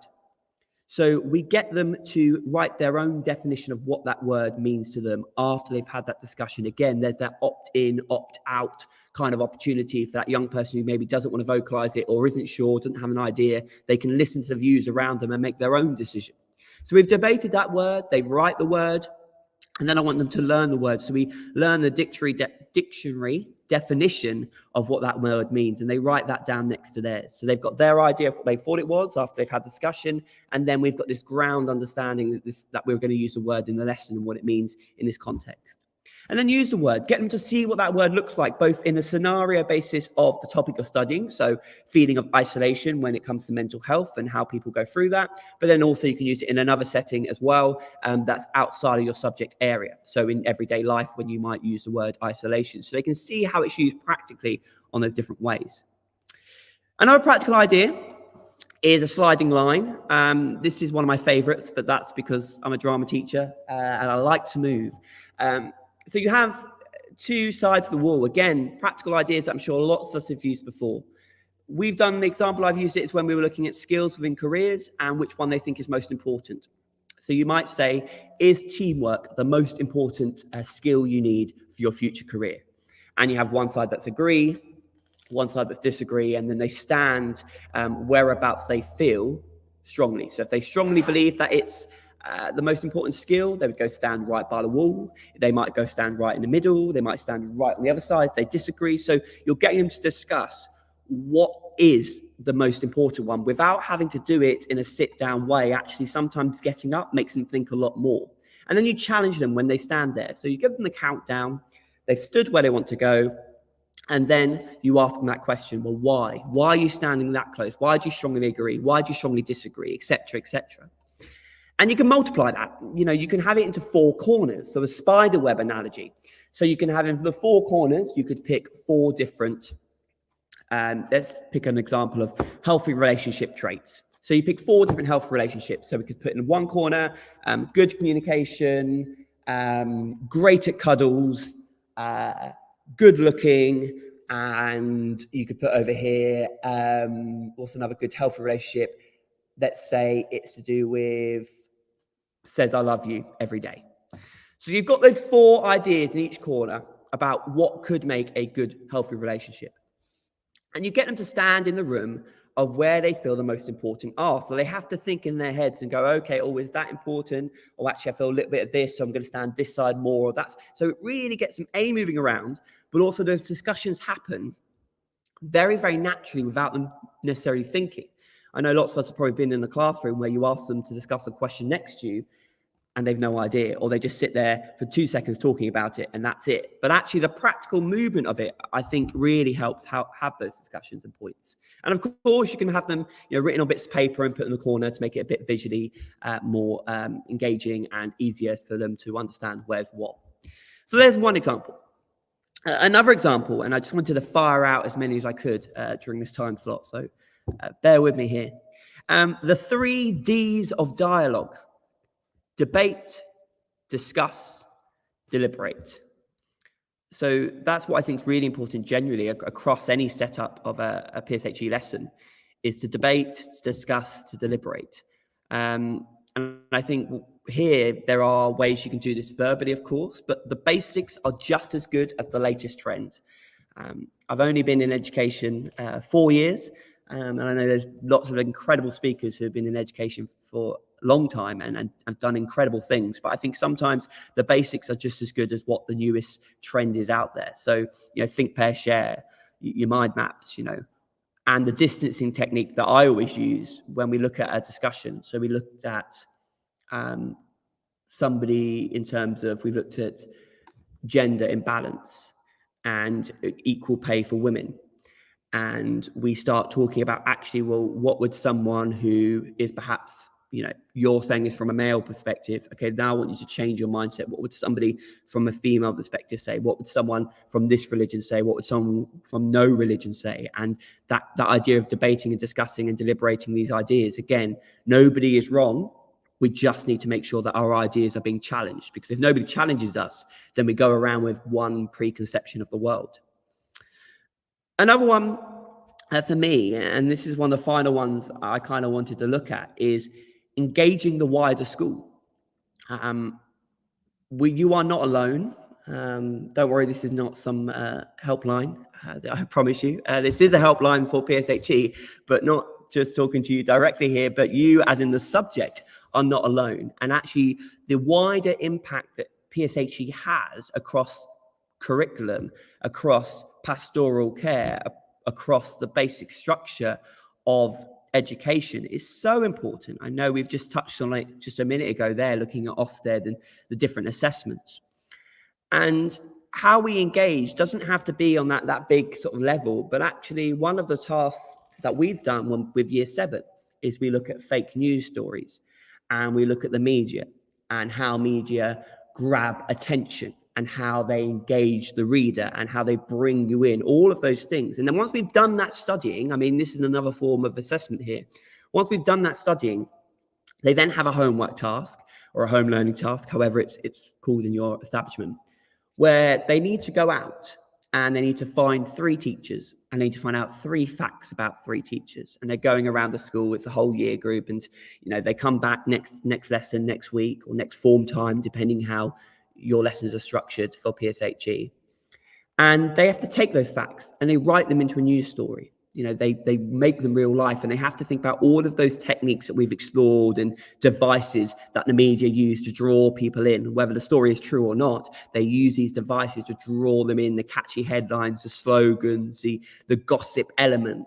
And they have to create their own news story based on it. And that is a way of actually not just shouting about your subject and making other teachers aware of what you do, but actually it engages them to realize how wide what they're doing is linked into other things. And it always grabs the attention of other teachers who go, oh, that's interesting. I just thought, in PSHE, all you talked about was penises and sex ed and condoms. I didn't realize that there were other elements to it. And, I listened to what Andrew said earlier on in today about using the wider world. And I think that's so important too, bring the wider world into your classroom when you're planning. I think we've got fantastic examples of the case with Johnny Depp. And I know that on TikTok, it's a massive, massive trend. And you, as a PSHE educator and teacher, need to be on top of those trends. That doesn't mean you need to know the ins and the outs. You just need to know what exists. Because there's so much information coming from that and discussion points that can be brought in from that about trials, about, abuse, about victims, all of these things that can be brought into everyday conversation within the classroom. And I think we mustn't waste these opportunities when they come to the forefront. We've got to grasp them, take them, and think, actually, how can we use this to support our learning in the subject? So find those links, cross-curricular, wider school impact, through assemblies, form times. The last year, something we've done with the delivery of PSHE is we've made it a whole school project. So the theme for the whole school is, and I promise I did not copy this from ABBA. However, I do sing it every time. I won't sing it today. I do sing it every time when I say it. And so the whole school theme is knowing me, knowing you. Aha, minus the aha. So knowing me, knowing you, and that is what we tie everything into. We say to the teachers and the staff, everything we're doing in assemblies and form times in PSHE lessons is all to do with this core theme, and the whole school is looking towards that.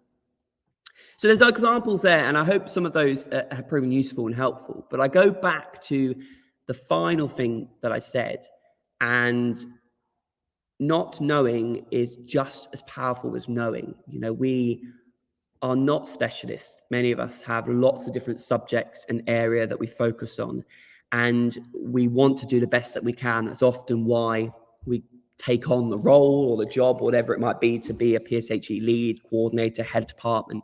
And we take on that responsibility, and we sometimes can beat ourselves up when we don't know everything.